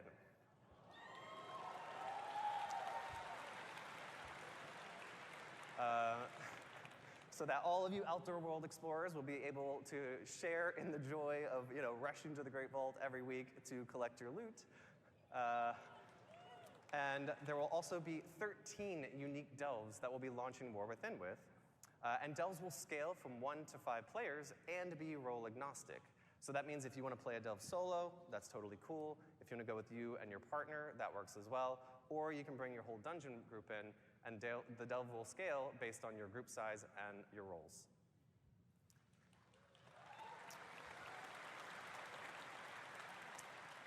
And I would be remiss if I didn't mention one of my favorite features of delves, which I think Maria alluded to earlier, which is that there will be an NPC companion joining you on all of your adventures. So for Season 1, that'll be Bran Bronzebeard, as you can see.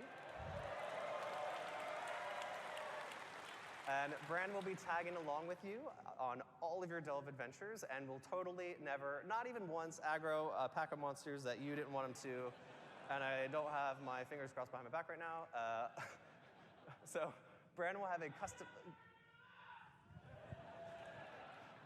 customizable talents and mechanics and abilities that you'll be able to kind of load out to suit your playstyle and needs. So, maybe you need a little bit of extra healing.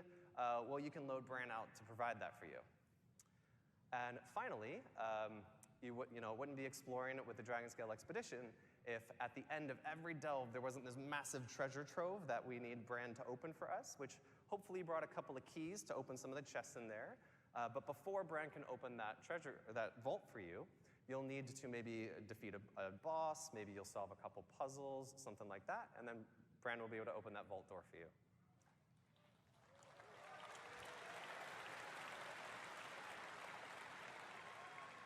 Next up, let's talk about warbands. Ah, it's happening! So warbands are a system that we're introducing that will really be the representation of all of your characters across your Battle.net account.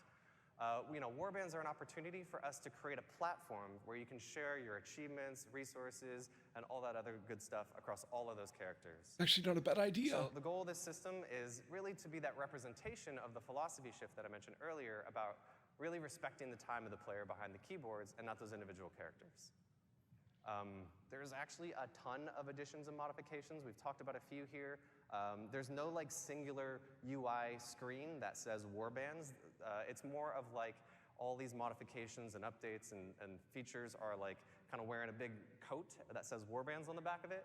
It's how I kind of keep it straight in my head. But just to talk about a couple of those cool features, we'll actually be revisiting the transmog rules of how you acquire those appearances in the War Within. So for all of you who have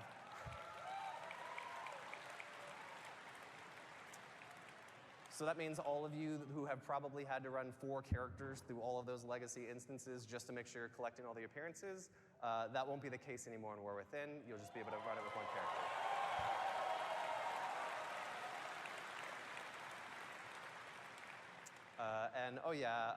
Holly mentioned this already, but this is obviously one that people are looking forward to.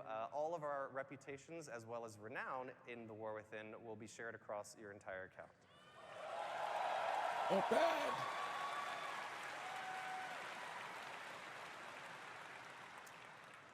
Last but not least, let's talk about hero talents. So here's a quick mock-up of what the UI will look like that I think really helps explain how these integrate into our current talent trees. But really quick, let's take a look at how this will work. So there will be 3 new hero talent trees per class, and 2 will be available per specialization that you can freely choose and swap between. And also, this is another evergreen feature. This is a system that we think is going to provide a new vector of choice and customization for you and all of your classes, as well as create opportunities for us to really dig into some of those core class fantasies that are, so amazing.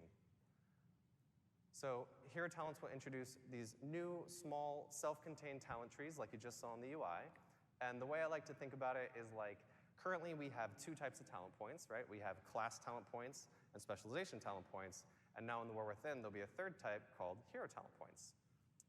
So let's look at a quick example, which hopefully explains it a little bit more. This is a warrior, as you can see.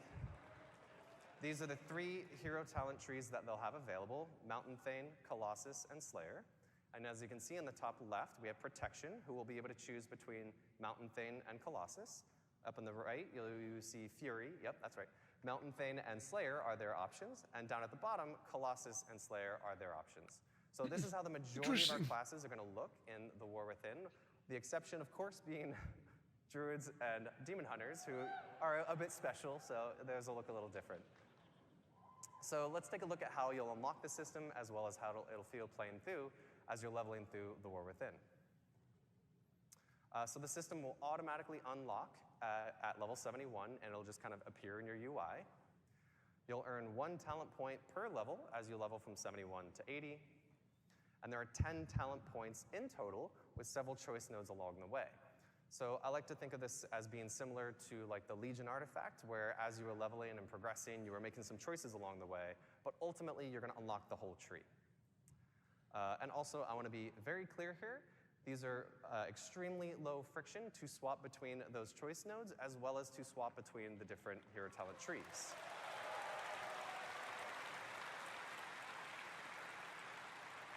So, this should be very analogous to your current talent trees and will follow all the same rules that you're used to there. So, at the start of a raid boss, before Mythic Plus starts, before an arena match kicks off, and anywhere in between.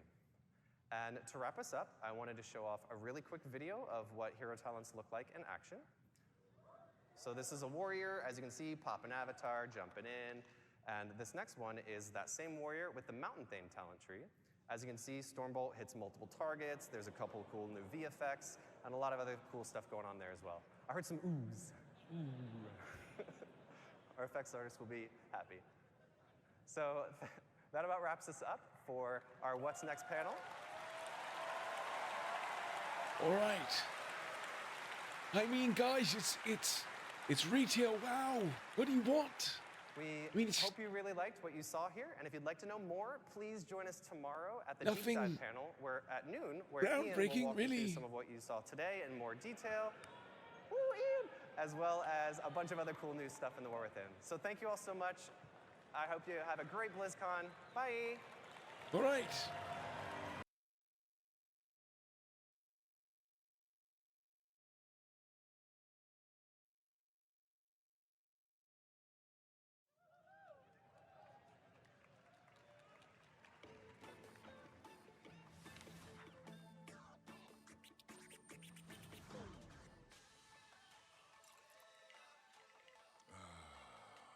What a day.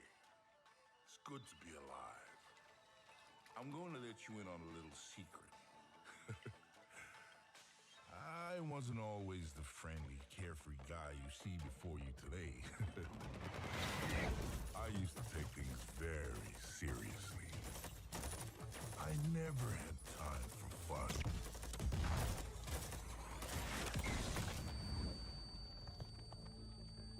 But one day I realized something had to change.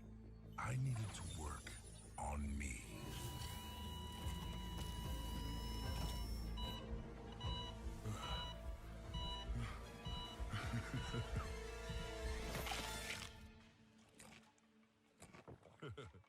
Now I've got a whole new outlook on life. I realized that it's okay to put myself first. Found out that I have a knack for bringing people together. Whoa! And I learned how to let loose with friends.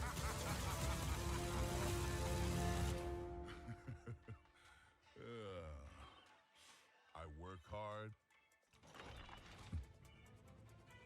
And I play hard.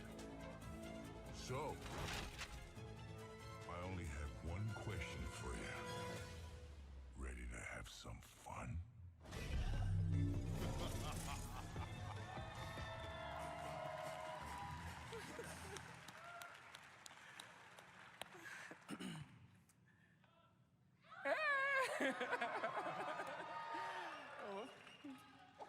What's up, everybody? Okay, I'm sorry, I'm excited. It's great to be here. But, you know, working on our Overwatch hero takes a full team, and I'm thrilled to introduce some of the amazing people who help bring him to life. We have Kyunso, our narrative designer. Alec Dawson, our lead hero designer. Foster, senior test analyst.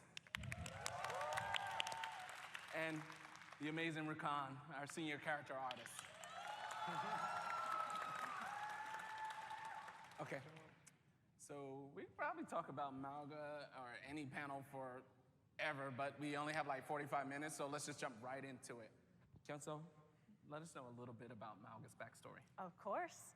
As Dion mentioned during the opening ceremony, people have been fans of Mauga or Manga for a very long time. We've released 6 heroes with Overwatch 2, and for most of them, if not all, people have been speculating if it was going to be Manga. But here's a very quick introduction of him for anyone who doesn't know who he is. He was originally introduced in 2019 in the second Overwatch short story, What You Left Behind, written by Alyssa Wong. It's a story that follows Baptiste, and Manga makes quite the appearance. Mauga and Baptiste worked for Talon, and they were pretty close friends before Baptiste left. And Mauga made an immediate impact. They are kind of like frenemies. Yeah. I mean, look at him. Look at that sly, self-satisfied grin. He's just a guy who wants to have fun. Woo! Yeah, that's right. But be careful. Behind his grin, there's always a threat. And he uses his big, jockey personality to hide his cunning side. One of my favorite lines in that short story is when he just goes, "It gets real Shakespearean up in here." He's our first Samoan hero, and we worked really hard to get that right. Throughout his development, the team worked with 3 cultural consultants, and they also helped us refine the Samoa map. And beyond the cultural consultants, we also worked with the brilliant Samoan tattoo artist, C.E. Lufau, to get his tattoo just right, because they have such a huge cultural significance in Samoan culture. It represents their heritage, their past, present, and future. So we knew we had to get this right. Yeah, it was interesting when we first started to dig into the tattoo. We had done some drawings where Omnix were tattooing on Mauga's back. And once we started to work with CE, he was like, a tattoo is something that a human transfers to a Samoan. It's a sacred experience, Right. yeah. And so he had given us his feedback that the depiction of a robot or something without a soul, basically transferring a tattoo, was not the right thing. And so this was what's so fun about meeting these different people, the different culture experts. They really worked hand in hand with the character artists and the narrative designers. And just, we had fun figuring this out. And Mauga's such a fun and unique hero. This includes his lore, the art, the design history, his abilities. As you all have either played him already on the show floor or at home, because you can play him right now, you should get what you kind of get what you're actually experiencing with him. So, to talk a little bit more about the abilities, Alex, you want to break it down what his gameplay is like? Yeah, let's talk about Mauga and sort of what he brings as a tank to Overwatch. His style gameplay, he can either charge in alone or he can go with his team, right? Because he's this big, high threat level who sustains through dealing damage. And that's how he's really unlike a lot of the other tanks is, he has this passive that actually keeps him up as he deals critical damage. So it's one of the things where he's constantly in the fight, he's brawling, he's destructive, because that's the way he is keeping himself alive and in the fight. Another thing he does is his guns are hit scan. When developing Mauga, the team really wanted to look at a tank that could counter Pharah or Echo and have an ability to actually contest them while they're in the air from afar or even up close. So when looking at Mauga, there was a few things the team really wanted to get right. And talking with Josh Snow, our lead balance designer and the point designer for Mauga, he talks about the guns being core to this hero. Mauga is one of those kits, say like Widowmaker, where the gun comes first and then all the rest of the abilities follow. Along with his weapons though, we also wanted to make sure we could have abilities for a character of this size. Mauga is huge. He's huge in game, as you may have already seen. He's the biggest hero that we have in the game so far. So what do you have to do to compensate for that size? He's a big target. And then finally, it was about getting this personality right. He's aggressive, he's destructive, he's in your face, but he's also smarter than he looks. And that really started with the character that narrative and art were telling. I think he's about 7 feet or yeah, he's a big guy. Biggest character we made so far. And I mentioned earlier that his name, Mauga, means mountain in Samoan, so we had no choice but to make him big. And had you guys touched on it, he has this, I really like his play style. It's it feels brutal, but there's a lot of strategy behind the approach. And Overwatch heroes aren't just about their abilities. We take great pride in their personalities too, in the short story that you mentioned, published around summer 2019. And then we suddenly released Sigma later, if you guys remember. And actually Sigma was we envisioned him as Mauga at first. And as we started to play with these psychic abilities and the different powers that this character that would eventually become Sigma, but we intended it to be Mauga, it just didn't feel right. He's a big dude, like Foster was there when we were trying out a bunch of abilities. And Mauga wasn't the guy, like I think you mentioned, he doesn't psychically throw the rock at you. He picks the rock up and throws it at you. And so we decided to pivot during that time. Yeah, so these are both tanks, right? But as we developed the tank kit that became Sigma, we kept coming back to Mauga's personality, and that he's this big guy, he's smart, he's very aggressive, And even if he had the ability to cyclically throw a boulder at you, he wouldn't. He would pick it up. It's a show of force to pick up a boulder and hurl it at someone. And then along with that, in Sigma's kit, he has his barrier. How does a guy holding 2 giant guns, named Gunny and Cha-Cha, hurl this barrier out? How does he deploy that? So from a gameplay perspective, that wasn't really working out. So we kind of drew that back. And we released Sigma. We pivoted to Sigma there. And then for Mauga, we just went back to the drawing board and thought more, how can we nail down this personality type? How do we make the hero he's supposed to be and not kind of force abilities on a personality that it doesn't really fit with? And so we developed that mentality, but that physicality, and that was in tandem with ability design and then also with art, where we looked at, okay, how do we represent this giant of a man? And it came down to giant guns. Yep.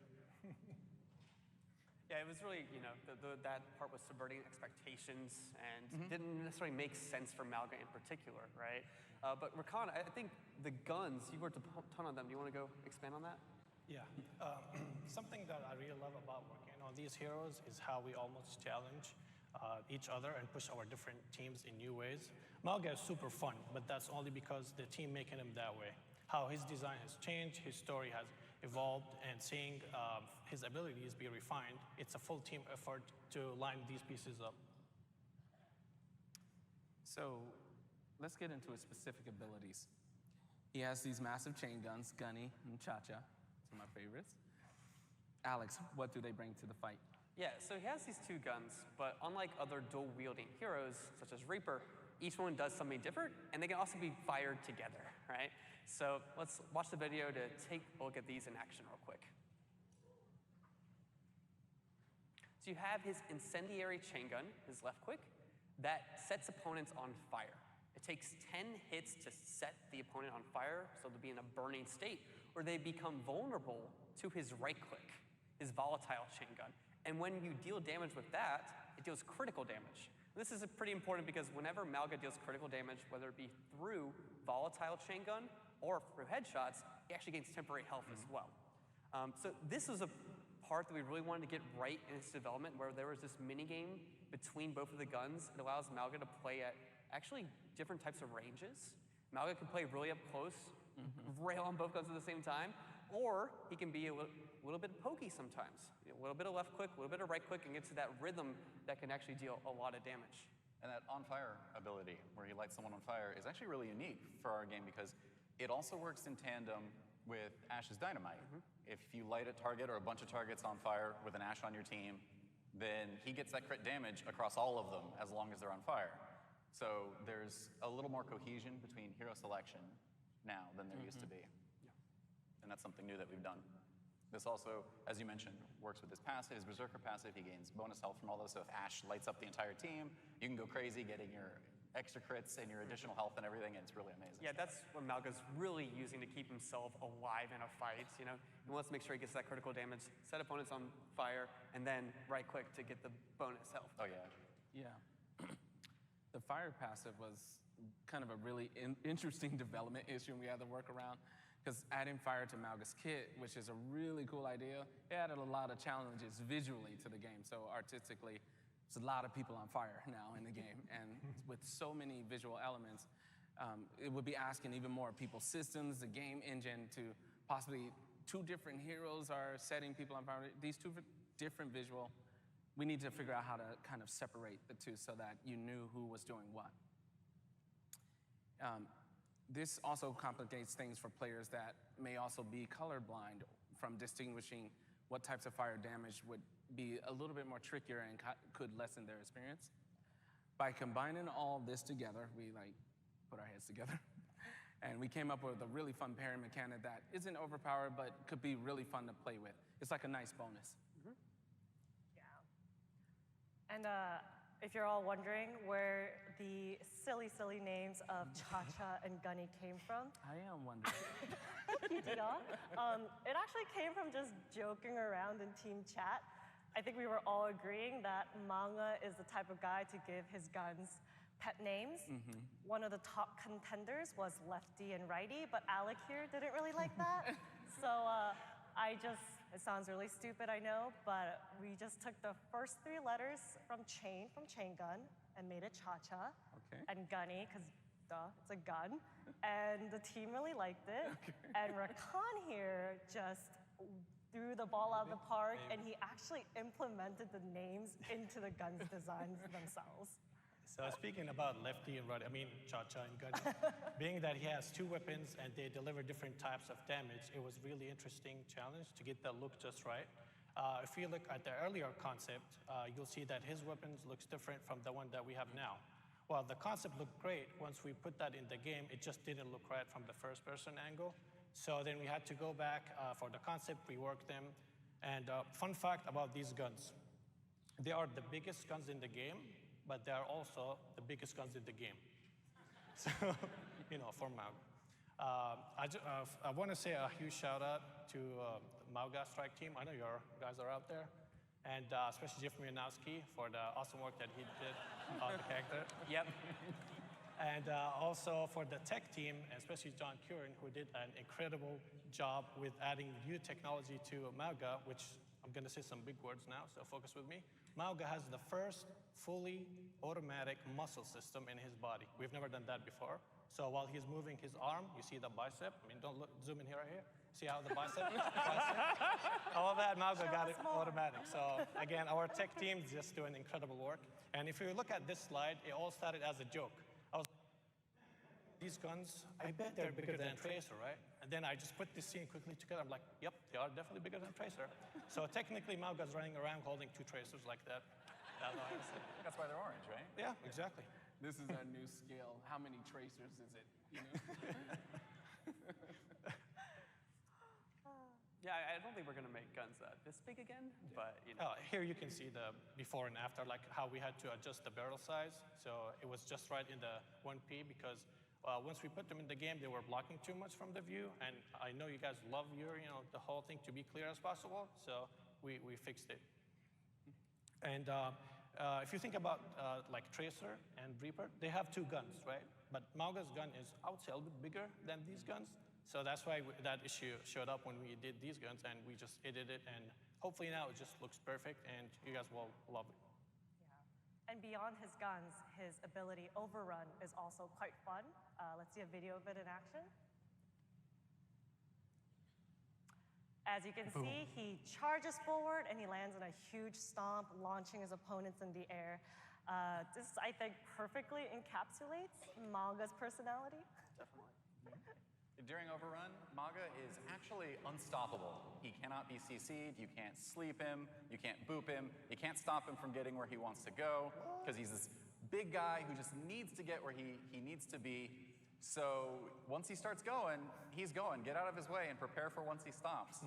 Also, when he lands on an enemy, as you can see here with Reinhardt, if you are precise and land directly on an enemy, it's a brief stun. So if you've got a Cassidy preparing his ult and you want to stop that, you can charge right in and land on him, and that's a stun. It'll stun him right out of his ult.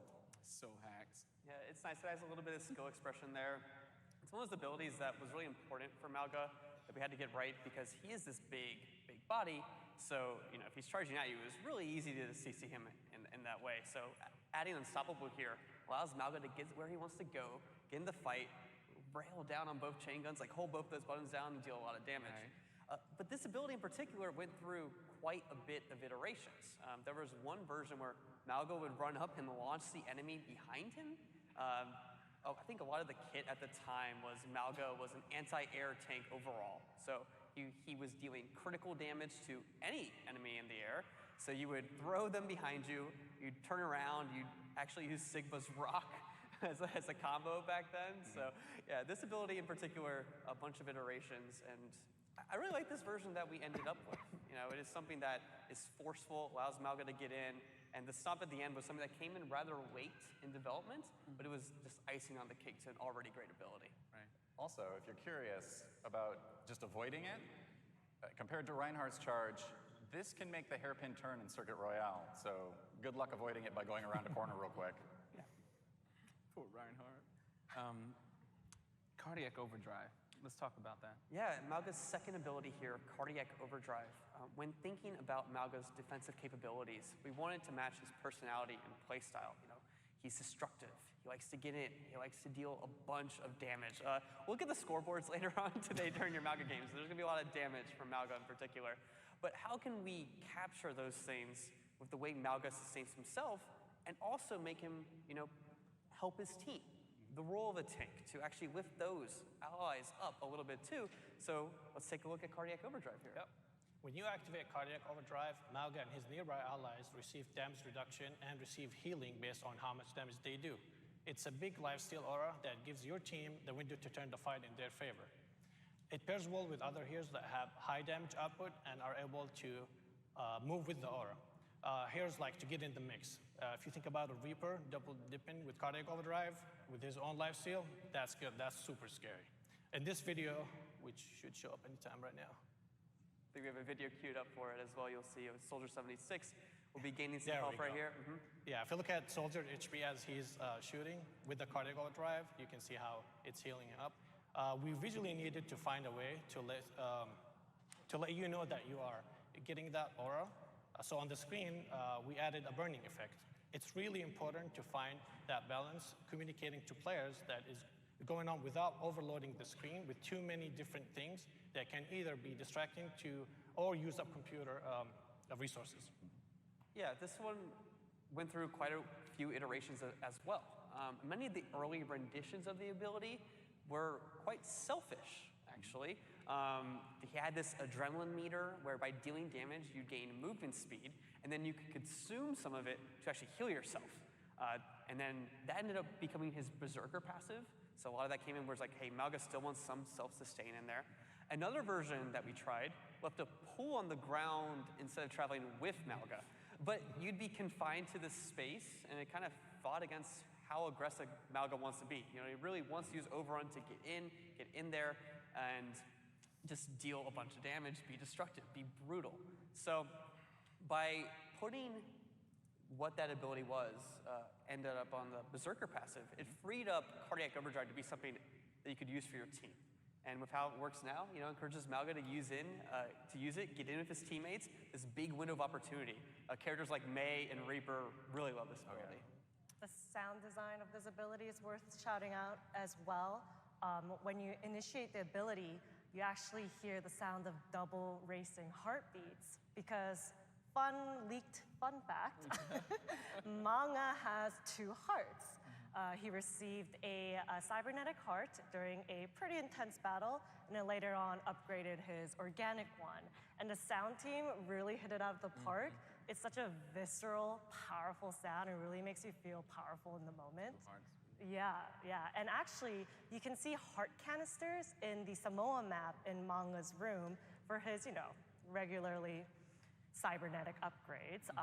And of course, alongside we can't forget his shark slippers, because Mauga likes to relax in style. I need a pair of those. Yeah, thank you to the environment art team, because they always take my silly ideas and just run with it without questioning me.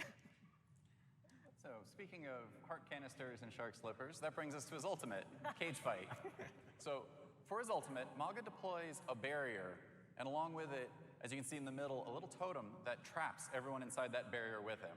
So, any enemies that are in the location where he is, it isolates all of them with him for him to be able to take them on 1v1, 1v3, 1v5 if you're feeling spicy. But it isolates these targets by putting a huge barrier around him, which means the rest of the team might be locked off for them, and it keeps them inside, which can prevent them from getting where they need to go. So the biggest challenge when developing Cage Fight was keying into having players understand what this ult does and how it works, and so we developed it with these chains that are very visible and hold you in place, so you know you're trapped, and you know you really need to knuckle down and defend yourself against this man who's coming at you with you trapped in here with him. And we have a video for that. So as you can see, when he deploys it, the Reinhardts are chained with him within this barrier. He can unload on them. You also might notice that he has infinite ammo during this ultimate, so people are trapped in short range with you, and you may as well just hold down both of your buttons at that point. Yeah, it's an ultimate that can be quite versatile, depending on the situation, the team composition, the state of the battle. A lot of the times, you really want to get one target in there, isolate them from the rest of their team, try to burst down a support. But sometimes, we've seen a lot of playtest people that go and they want to trap the whole team in there, right? I think there's already some combos online that people are discovering. If Mauga traps the whole team in there, Lifeweaver can pull Mauga out, but the rest of the enemies stay in that zone, stay in the cage fight.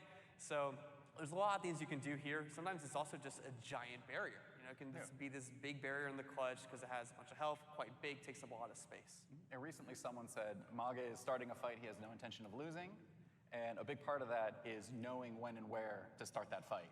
So playing as Mauga at the lower level, just trapping people with you is a really good thing. It feels good, but at the higher levels, knowing when and where to deploy that to keep the tank from getting back to the point, to trap supports with you so they can't help their team, to trap a specific hero so that their supports need to decide if they need to jump in this barrier with you or not to try to defend them and protect them. You wind up with a lot of these cases where based on your comp and their comp, you can make some really interesting, fun decisions about how you should use this ult. Yeah, and this was an ability that we actually tried previously as well. There's a bunch of iterations for other heroes at one point, right? Yes, this was actually originally Diva ult. Way back when we were developing Diva. Questionable version as well. Yeah. Oh no, the Diva version was actually a giant sphere that shot lasers at everybody inside of it. And we didn't go with that. It didn't feel good for that hero, but we never throw anything away, so we worked on it. There's been a few different iterations over the years, and with this one, I think we really nailed what we want. Yeah, one of the most difficult things to get right, I think recently we tried this for Junker Queen as well at one point. One of the most difficult things to get right was the shape language of, or the communication going on here where you're in a barrier, but then you're also stuck there. So we tried some things where it was a physical wall, actually, instead of a barrier to sort of communicate that. But then the chains came in, and that was really the difference. And I think the strike team and everyone working on Mauga knocked out of the park to finally get that one right. Surprisingly, this is the one time that solo ulting someone is not overly frowned upon. Wait, he's not saying you should do it. Yeah, and for those of you playing him, keep an ear out, because if you trap only one enemy, there might be a fun little Easter egg voice line. Pretty cool. Yeah, and before we finish up here, I do want to talk a little bit about, Mauga and where he fits in the game, right? Right. So Mauga, we envision him as being in a lot of different comps, similar, a lot of different rush comps, similar to Reinhardt or Junker Queen. If you think about heroes that are going to enable him, think about heroes like Lucio that can really get him into a fight fairly quickly, or even someone who can sustain him. Mauga's this big body. He needs a lot of healing, right? So maybe someone like Lifeweaver can help him out and actually keep Mauga alive in that fight. And then tanks going against him. He is a tank that relies on dealing damage to keep himself alive. So if you think of who can prevent that, tanks like Diva, tanks like Sigma are definitely ones that have a good chance against countering Mauga. That's awesome. Well, as you guys can see, the team really put a lot of love and care into these heroes, but Mauga feels extra special. We really went that extra mile to make sure he was just right. But before we leave, I wanted to talk with the guys just really quickly, what has it been like working on? What has meant to you working on Mauga? Kenzo? Oh, yeah. Well, it's just been an honor to work on one of the most anticipated heroes of Overwatch 2. The narrative foundation was so strong. It was just so much fun and a privilege to just build upon that. And I think we all sort of remarked on this when we were talking with all of the Samo and cultural consultants. We all, they were all just so joyful. They had this joie de vivre. And we were all really inspired by that. So I think you could really see it in the hero. He's just a big guy. He wants to have fun. Yeah. And we really wanted to instill that part of the culture into the hero itself. Awesome. Alex, he's finally out. Yeah, I'm very excited. People are playing Mauga right now. That's incredible. But I think one of the biggest things taken away from Mauga's development is seeing how the team took the time to get Mauga right. At one time we talked about Mauga with Sigma. We also switched Mauga for Matra to have more time on Mauga in particular. And it was just the team taking the time to make sure that this hero in particular came out in the best iteration possible. So shout out to Josh No and the rest of the Mauga Strike team for what we're going to release in Season 8. Cool. And Foster? Applause. Season 8. Josh, no. So, thank you.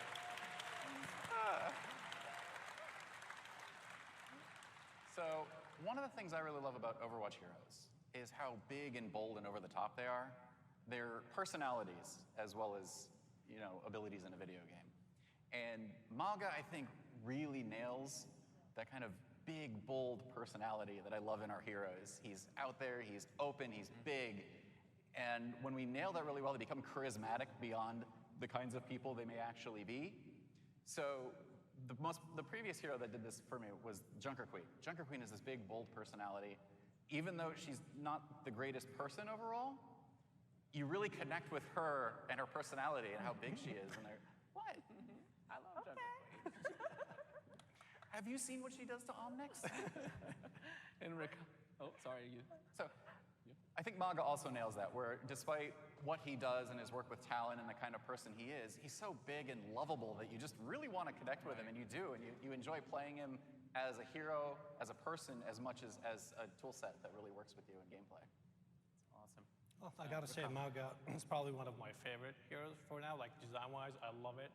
And like getting to work on his guns and just seeing the process of how they started till the end, like how all the challenges that we got and how we just, you know, got through all of them and we got the final designs. That was just I will never forget that experience.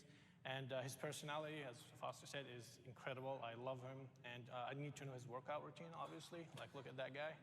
Yeah, it's been an incredible journey working on this here, for sure. That's awesome. And yeah, for me, I kind of mentioned earlier in open ceremony, whenever we make an Overwatch hero, we really want people to see themselves in our hero. This guy looks like someone I know. He looks like me, or his abilities are super fun to play. And I think we really nailed this with Mauga. And Overwatch in general is this globe-trotting adventure.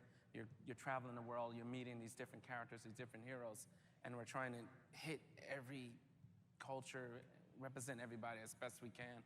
And I feel like the effort that went into this one, it just was next level. So you guys are super awesome. And thank you to all you guys for joining us today. And have a fantastic weekend. And before we go, sorry, don't miss tomorrow's What's Next panel, where we'll be showing a bit more of the heroes coming after Mauga, actually, with Aaron and friends. And my last thing I love about Mauga is I love his guns. Not just these, but Gunny and Cha-Cha. And speaking of Cha-Cha,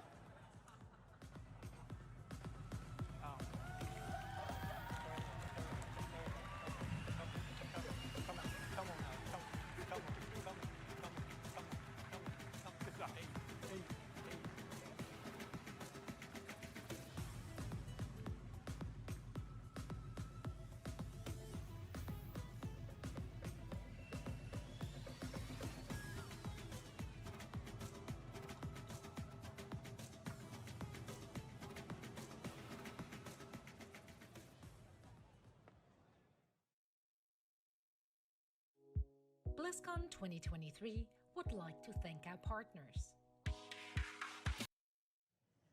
Good afternoon, everyone. Here's our All next right. presentation. World of Warcraft Classic, What's Next? What's next? Someone tell me.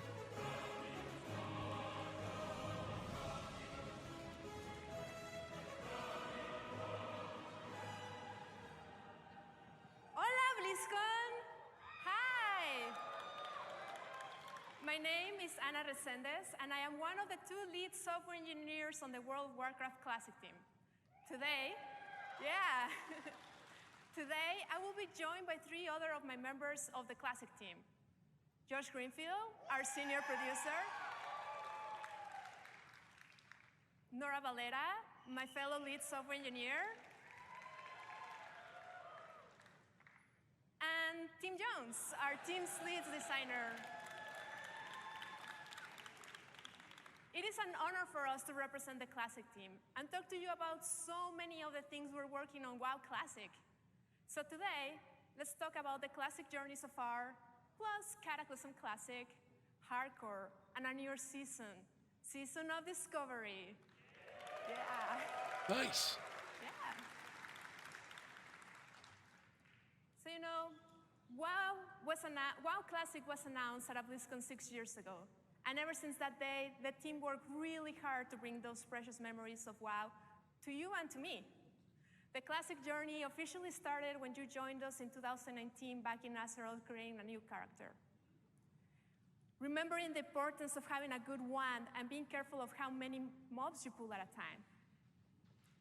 We went through the journey of getting your first mount and feeling like you were riding the most powerful machine, making all those level 10s jealous of your speed. Nice. Eventually, we hit 60 levels, and we went on to face some of the most iconic challenges, including the Fire Lord himself, Lord Ragnaros.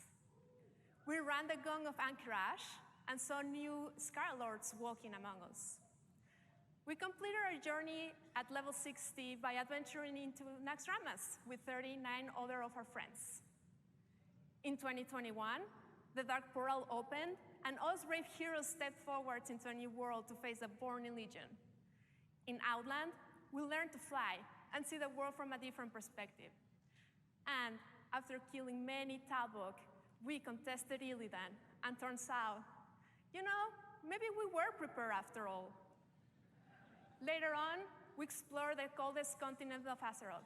We arrived to Northrend via boat of Zeppelin, and we started hearing about the presence of the Lich King. We became masters of vehicles, and if you're like me, indeed press that red button. Yeah, oops. All to prepare ourselves for the ultimate combat and defeat the Lich King on top of Icecrown Citadel. You know, as you heard earlier from our executive producer, Holly, our journey will continue into Cataclysm Classic in 2024. The Classic journey started with you as a love letter to the WoW community. We asked what you wanted, you responded to us, and we listened. And as we move onward, we look to bring new Classic experiences to life, Cata and beyond. We're driven by smart changes as informed by you. So this is Cata for you. You know, but before we talk about all the changes that we're bringing to Cataclysm Classic, let's talk about some of the features that will be returning as your journey to the new level cap to 85. So Goblins will be joining the Horde, Worgens will be joining the Alliance. Worgens, go! Cataclysm also unlocks a bigger combination of classes and races. For players that like to play as a Night Elf Mage, your time is now. Transmogs are coming back into Cataclysm. Start getting those ideas ready for your next Transmog contest. For the Explorers, there's also where archaeology makes its debut. And for our PvP fans, rated backgrounds are coming back. Yeah, love PvP. Rated BGs, nice. The world will be changed after Sharding of Deathwing. No Ooh. giant swords just yet, but big changes to don't Azeroth know. nonetheless. I Along don't with know. graphics improvements, literally thousands of new quests await you across different continents. And of course, you will also be able to unlock flying Azeroth. As the world changes, it comes with some of the most iconic dungeons and raids that you have ever experienced. All in all, this comes with 5 new zones, 10 new dungeons, and 7 new raids. And speaking of those raids, Cataclysm had a hugely varied opening tiers of raiding, including Bastion of Twilight, where after defeating our 2-headed mage Cho'Gall, a surprise appearance from Sinestra awaits. Later, we will venture into Firelands, soaring through rings of fire against Alice Razor, and seeing Ragnaros take his first baby steps. They grow up so quickly. This is just some of what we know, but what are we bringing new to Classic? What's new for Cataclysm Classic? We have seen a ton of positive feedback in the community around the new Titan Rune dungeon system in Grad, or as you might know it as Heroic Plus, allowing you new deterministic opportunities to gear up. So we're excited to bring the spirit of those forwards into Cataclysm for you to experience these new takes on Cataclysm dungeons. We will be making updates to the guild advancement system introducing Cataclysm. We want to ensure that guilds that are on the smaller side are not left behind. In past years, we heard from you about wanting to have collections UI in Classic. So we're happy to have introduced that in our final patch of Graph. And now transmogs will live in it too, and they're gonna be account-wide. So get all those alts together and get all that gear.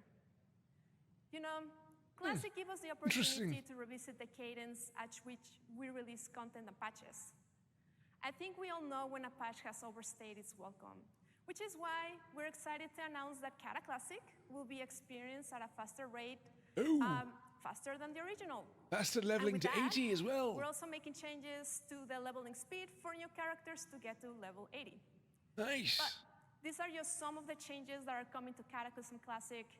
We also have other topics of discussion in the team.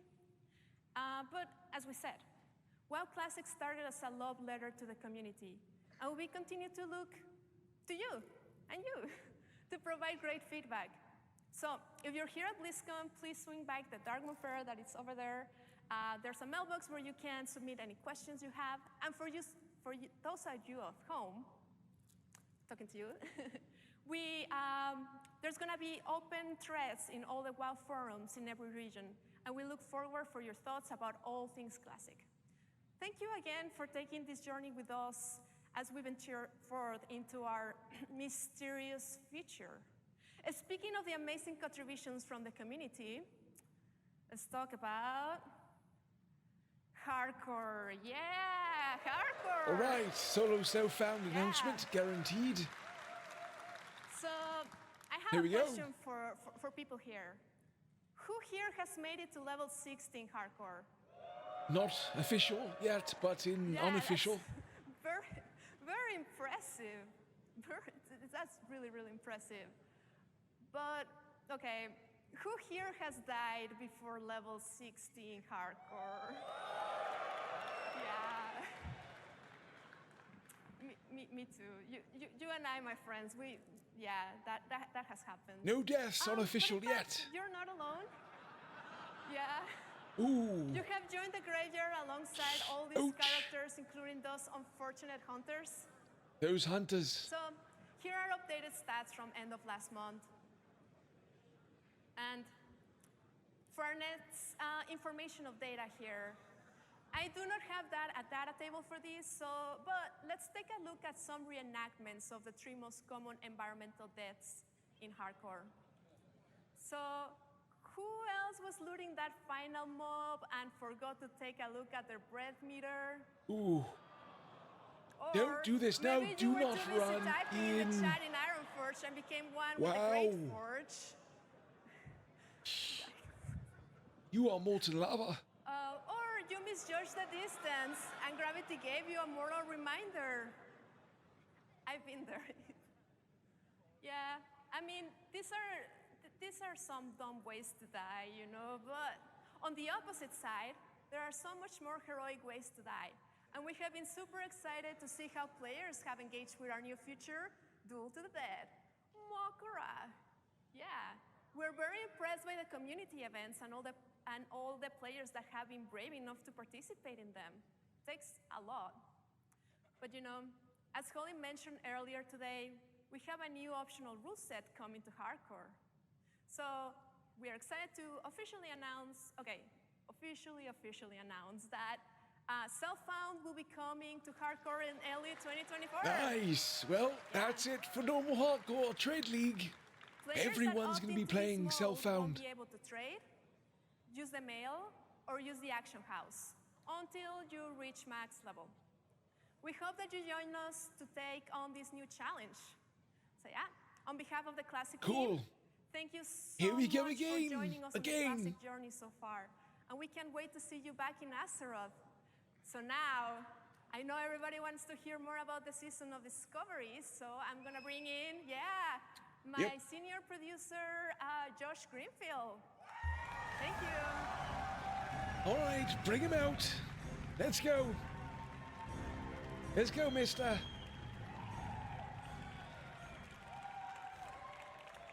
Wow. Now, this is a man who loves World of Warcraft. My name's Josh Greenfield. I'm the senior game producer on WoW Classic.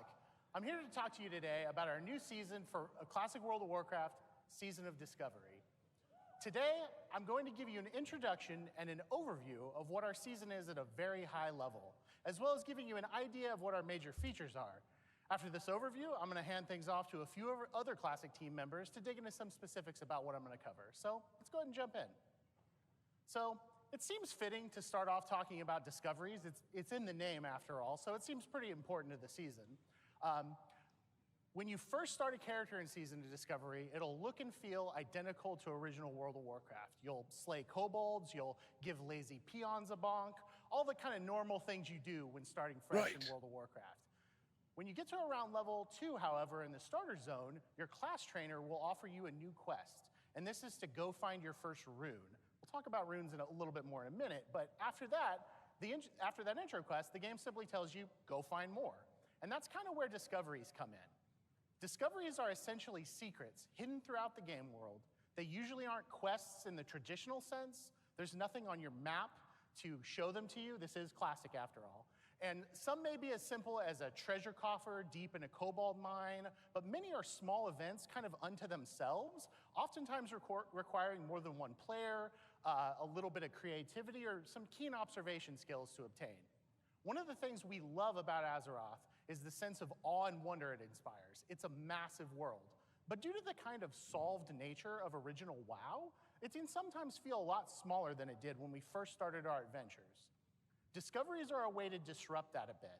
Keep the world familiar, comfortable, but add enough new things to find to evoke that sense of adventure and exploration we first felt when we stepped foot in Azeroth. Pretty cool. On the next hill, deep in the next crypt or cave, something exciting could be hidden. One other thing we love about Discoveries is this social and information sharing aspect. For those first few weeks of each phase, we hope to find secret finding communities pop up, both in and out of game, as players scour Azeroth to find all these little hidden things. We can't wait to read general chat as players begin sharing what they found with each other in real time. We think that social and info sharing aspect is super exciting, and we can't wait to see how long it takes for all these little secrets to be found. In order to preserve this sense of discovery, we will not be holding a public beta or PTR for Season of Discovery. Ooh, I like that. See, that is a really good idea. Really good. We want day one of Season of Discovery to feel as fresh and full of surprises as we can. So we're taking a chance here to keep those first few weeks as exciting as possible.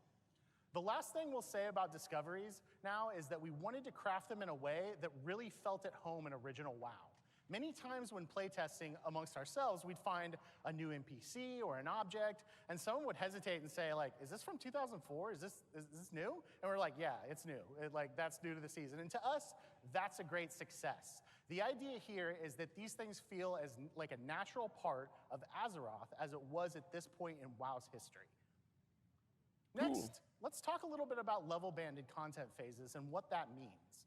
In essence, level-banded content phases are how we're going to approach the level-up journey in Season of Discovery. When we initially launch, the level cap in Season of Discovery will be level 25. After a number of weeks, the level cap will increase to a higher level for the next phase. So, why a level cap of 25 to start with? Well, our inspiration for this actually came from the WoW Classic Beta in 2019. We saw how much fun the game was when the level was capped at a lower level, and how players would find new and exciting talent and item combinations to optimize around. And this is something we've always looked back fondly on, and it's something we've wanted to sort of explore ever since. We also realized how approachable an initial lower level cap could be. We talk a lot internally about approachability on WoW Classic and respecting players' time. There's a major goal of this level-banded approach to really give you a chance to get into it. One of the things we really consistently see on forums or social media too is it too late to start? And oftentimes we'll hear this literally within a day or two of a new release. And obviously, it's never too late to start playing Classic WoW. But as we've all, grown into additional responsibilities and found ourselves spending maybe a little less time playing games than we used to, we can definitely feel that sense of kind of fear of missing out, or FOMO, when we log in after a long week and see our friends 10 or 20 levels ahead of us. Ooh, that hurts. This level-banded approach is perfect. We've been there. There will be plenty to do in each new leveling journey, from the quests and dungeons and battlegrounds we all know and love, to finding all the brand new things to discover across Azeroth. And then later on, leveling new alts to find all of their hidden discoveries as well. There's lots to do, but we're hoping that you won't ever feel that sense of being behind just because you couldn't play on a given day. We also plan to give a very sizable experience boost to the previous level band every time we raise the level cap.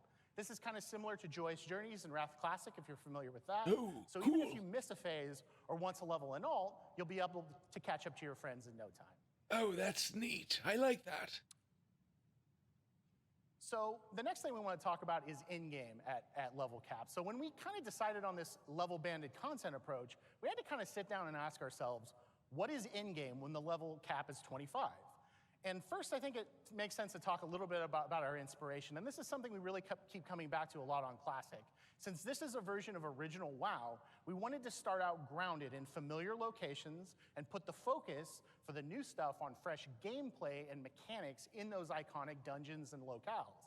To that end, our first raid in Season of Discovery will be the iconic dungeon, Black Fathom Deeps, reimagined as a 10-player raid instance. Oh, nice. 10-player, level 25, nice. Next, one of our main goals is to ensure that these are fully featured, deep, satisfying raids, and not simply the addition of a few mechanics to existing encounters as they were in 2004.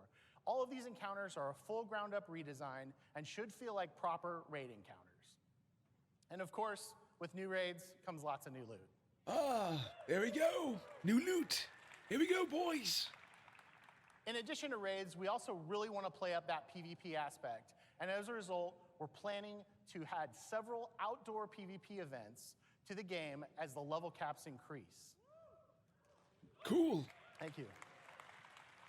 Lastly, one of the things we're most excited about is where we go when we start getting to higher levels. We are leaving the door open to the possibility of completely new experiences and the prospects of exploring previously unfinished or unused locales for future raid and dungeon content. We're starting at level 60. I know, I'm excited awesome. too. I'm excited too. Hyjal, let's go. We're going to Hyjal. We think that level 25 is going to be full of great, memorable gameplay that feels right at home in original WoW, but this is just the first step, and we think the best is yet to come. So next, let's kind of change gears and talk about rune engraving a little bit. So this is one of the most exciting new things about Season of Discovery. One of the most consistent pieces of feedback we've gotten from previous iterations of original WoW, such as our Season of Mastery, is that many players would like to try some adjustments to their favorite class or spec. We really wanted to take a chance with Season of Discovery and go kind of wild look here, at that. and we did. That's where rune engraving comes in. Holy. Rune engraving is a new skill that all Season of Discovery characters know automatically on character creation. Rune engraving allows you to gather, learn, and apply new class abilities directly to your equipment, kind of like enchants. In the initial 1 through 25 experience, you'll be able to discover runes in your chest, legs, and glove slots. And as the level cap increases, additional runes for other item slots will be discoverable over time. Once learned, runes are permanent and can be applied and reapplied to your gear at will, just out of combat. One of the most exciting things about these runes is that they exist completely outside of the talent system, meaning that you could very realistically splash in damage abilities with a healing talent spec so you could solo a little bit better, or you could swap maybe to tanking ability runes to round out the tank spot in your 5-player group if you're missing one. You may also encounter previously faction-specific paladin and shaman buffs as runes, which helps bring some parity to each faction without those classes losing their unique flavor or the factions losing their unique flavor. Nice. In order to also streamline the talent system to go along with runes, we do plan to adjust the respec cost to be much more nominal in Season of Discovery, particularly at low levels. Nice. And that's not all. That's not all.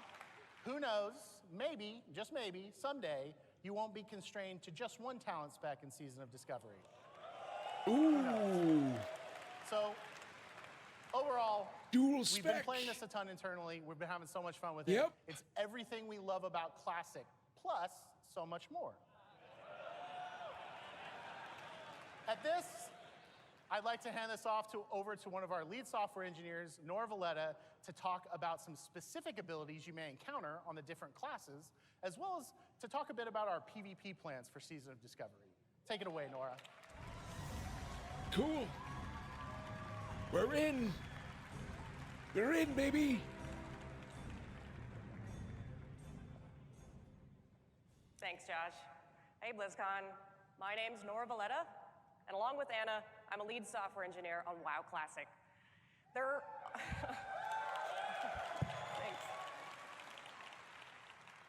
There are over 100 runes in the 1 to 25 leveling bracket across all classes, and we'd love for you guys to go forth and discover them on your own.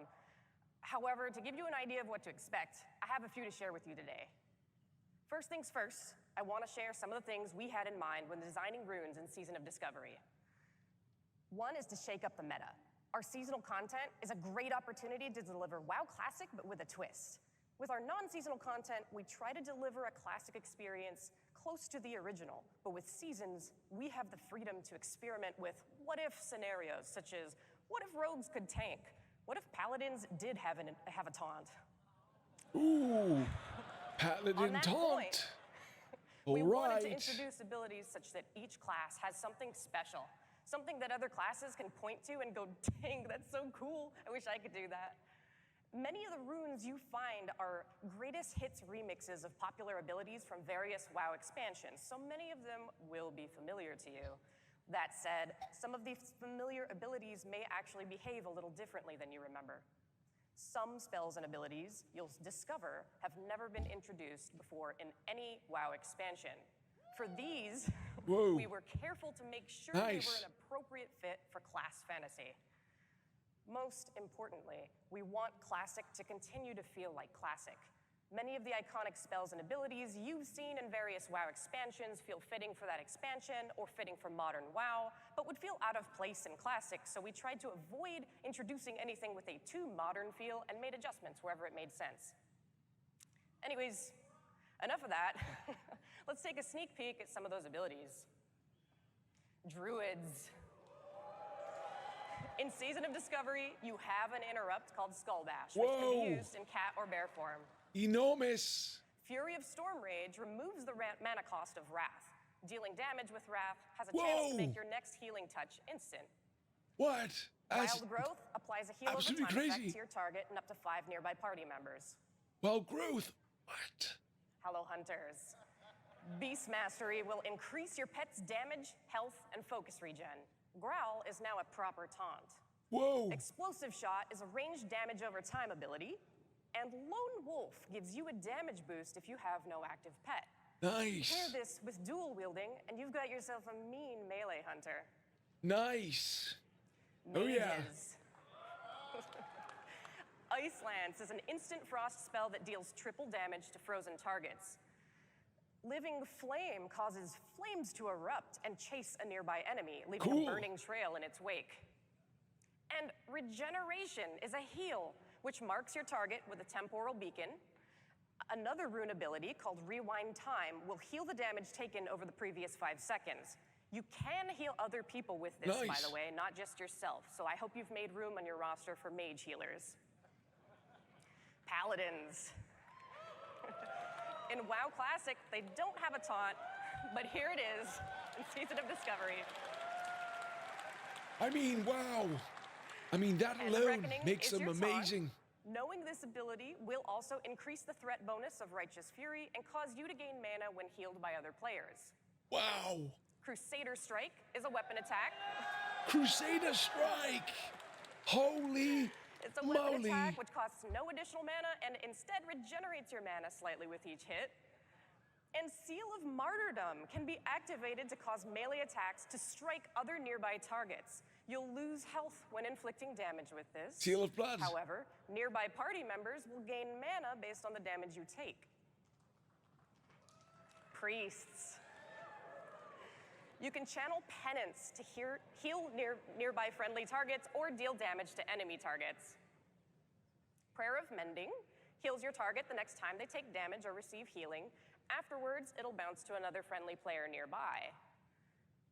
Homunculi animates 3 miniature copies of your character, which will attack your target with a mace, a sword, and an axe, reducing their attack speed, attack power, and armor, respectively. Rogues. Well. From stealth, Shadow Strike allows you to teleport behind your target and strike for a nice big chunk of damage. Not bad. Envenom is a finishing move. It deals poison damage based on your deadly poison All right, doses on the assassination. target, and also increases the frequency of applying instant poison for some time afterwards. Just a Flesh Wound is our rogue tank ability. You generate way more threat, you take reduced physical damage, while Blade Dance is active, you're less likely to be critically hit by melee attacks, and your feint ability turns into a taunt called Tease. Oh, that is weird. Shamans. Shawmies. Lava Lava Lash Lash. deals offhand weapon damage. Offhand. In Season of Discovery, enhancement shamans can dual wield with the help of another rune not pictured here. Happy hunting. Healing Rain is a gradual AoE heal which can be placed on the ground, or on a Cool. lamppost, Nice. or on the ceiling. Way of Earth allows you to perform the coveted role of Shaman Tank. Warden Shamans, your day is here. With this, you'll deal increased threat, you'll take less damage, and Earth Shock becomes your taunt. Warlocks. Locks. Haunt deals damage, increases all shadow damage you deal to the target, and heals you for the damage it dealt Wow. once it's dispelled or expires. Super strong. Chaos Bolt sends a big beefy bolt of fire at the enemy. It always Nice. hits, it can't be resisted, and it causes all of your fire spells to pierce through absorption effects. And Metamorphosis. Ooh. Oh yeah. This is your shapeshift, allowing you to transform into a demon, similar to a druid's bear form, increasing your armor and reducing your chance to be critically hit. Searing Pain becomes instant, Shadow Bolt becomes a melee cleave, and Curse of Recklessness is your taunt. Warriors. Wow. Victory Rush is a weapon attack that can be used after killing an enemy. Oh, It will heal you for a thank certain you. percentage of your health. Devastate will cause your Sunder armor to deal main hand weapon damage, increased for each stack of Sunder armor already on the target. Nice. And Raging Blow is a vicious strike that deals heavy damage, but can only be used while enraged. Now this is All right. just a taste of all the abilities coming to classes in Season of Discovery. And really, bottom line, we want everyone to feel OP. No, I don't like that. No, not one bit. Warriors are supposed to be OP. Anyways, enough about runes. Let's instead turn our attention to the ancient forest of Ashenvale in northern Kalimdor. Ashenvale is known for its beauty, its rich natural resources, and its role as a hotly contested territory between the Horde and the Alliance. In Season of Discovery, earning kills while in Ashenvale will trigger a zone-wide PvP event. Ooh, bounty. During this event, a leader will appear in the zone for each faction, a Farseer for the Horde, and a Priestess of the Moon for the Alliance. Your objective is simple. It's to defeat the enemy leader. Now this is easier said than done. These leaders are tough, so you'll have to work together to take them out. In addition to the main camps where those faction leaders reside, various other camps will spawn across the zone for each faction. The Priestess of the Moon and the Farseer are each buffed by respective leaders in those smaller camps. The more of those small camps you can take out, the weaker your enemy's faction leader will become. Sounds familiar. It's much like Alterac Valley. This event is an awesome way to earn honor, as well as reputation with Warsong Gulch factions, which allows you to unlock some of the best level 25 gear in the game. You'll also be able to earn a mount, which you can actually use at level 25, but only in Ashenvale. It will increase your speed by 50%, giving you the extra boost you need to seek and destroy the enemy. So, come kick some ash in Ashenvale. I'll see you there. All right.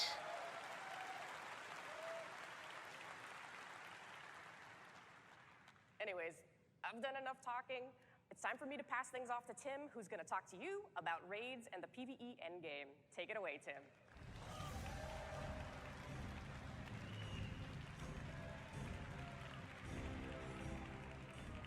Thank you, Nora. Hey, Blizzcon! My name is Tim Jones, and I'm the assistant lead designer on World of Warcraft Classic. Woo! Everyone has leather jackets on. Multiplayer content is the heart Has anyone of noticed World of that? Warcraft. Whether we're questing together, running a dungeon, crafting an item for a friend, or chatting in guild about where to find that new metamorphosis rune for Warlock, WoW offers one of the richest multiplayer experiences across all of gaming. And Season of Discovery aims to deliver on providing new group content that's both challenging and rewarding. Now first, I want everyone to take a moment with me and imagine, alongside the Zorm Strand on Ashenvale's north coast, lies the ruins of an ancient elven temple to the goddess Elune.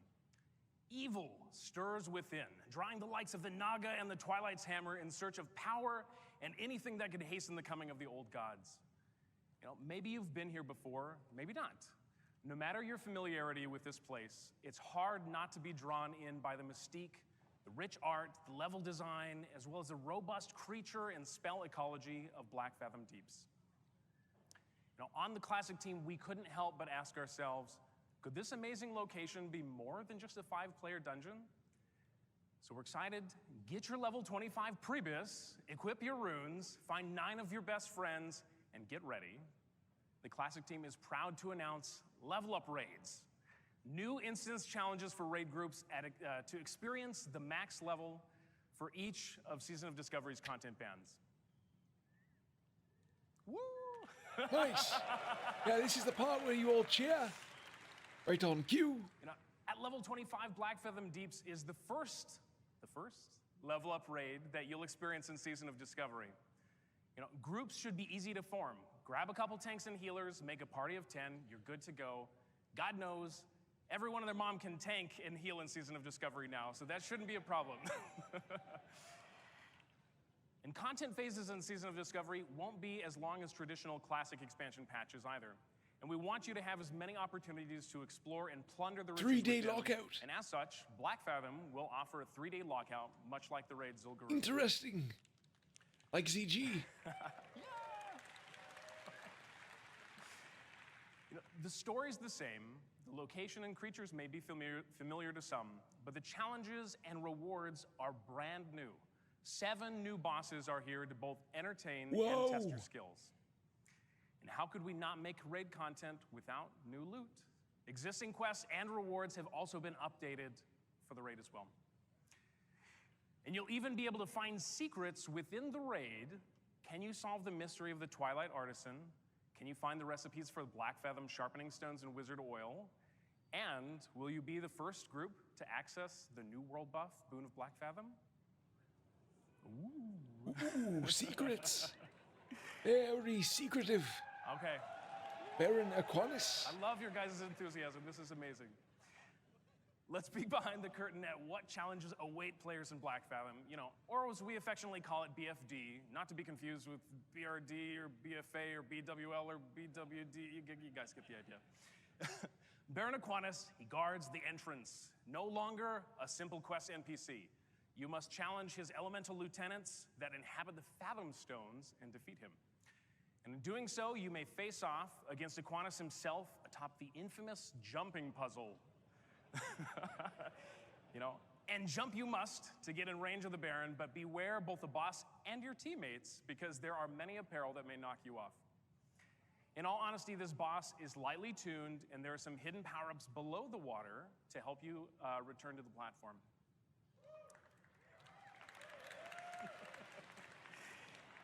Ooh. Next off, you must face Big boy. against Gamura, the fearsome turtle that's been swimming in the enchanted waters of the deeps for a long, long time. You know, exposure to these energies has granted her both power and size, but most importantly, she's now protected by a magical barrier that protects her against almost any attack. Break through this barrier and start blasting for massive damage. Get your orange parse.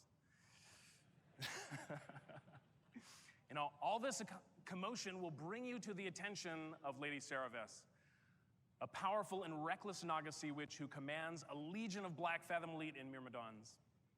She is a formidable foe that will overwhelm you unless you find a way to turn her own spells against her and her minions. These 3 bosses round out the prologue of Black Fathom Deeps, and all 3 are available to fight in our demo in Hall D. Check it out.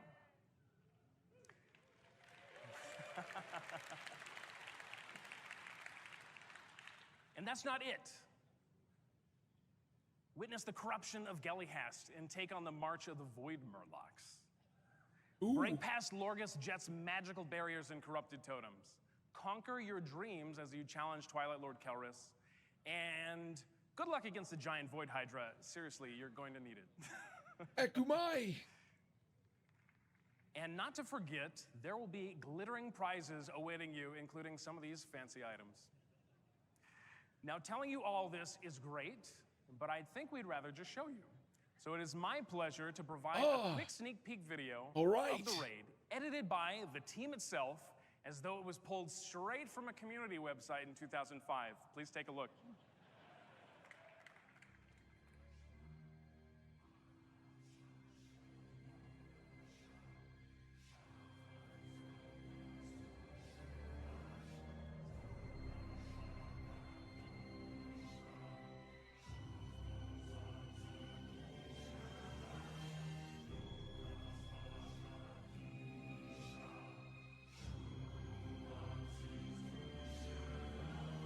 Nice.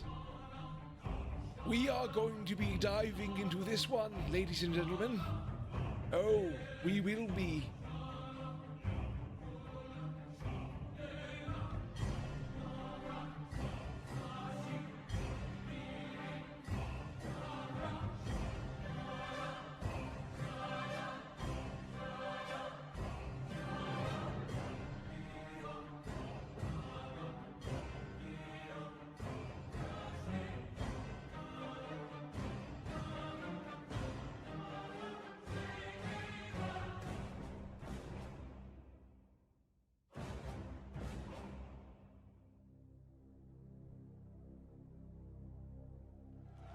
Looking good.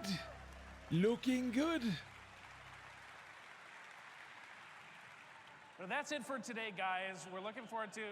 Oh, okay. That shouldn't be here. Okay, that should definitely... Okay, sorry, we should have... Okay. Oh. Uh-oh, leak time. Oops. Intentional leak. That's it for today.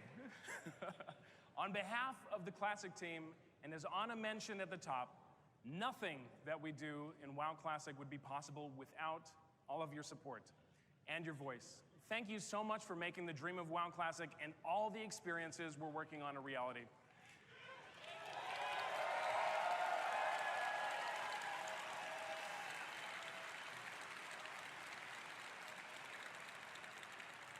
We can't wait to see what else we have in store for the future. We can't wait for you to see.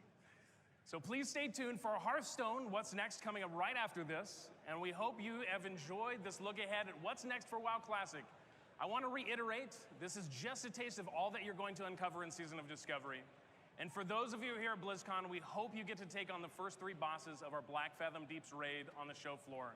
And for everyone else, we're so excited for you to experience it when Season of Discovery launches worldwide in just a few short weeks. Nice. On November 30th. Let's go. Thank you, everyone.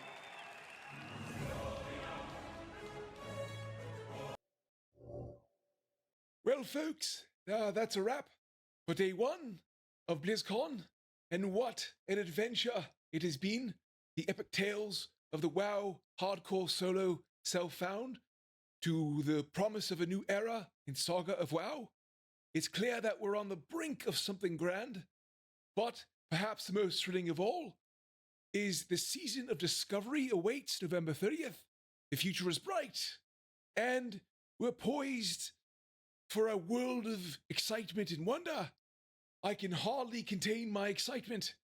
So get some rest, recharge those virtual mana pools, and join us tomorrow at 3 p.m. Eastern Time. We'll be diving deep into the WoW Deep Dive panel. That's a tough one to say. For day 2 of BlizzCon, it's going to be a day of revelation and more epic announcements.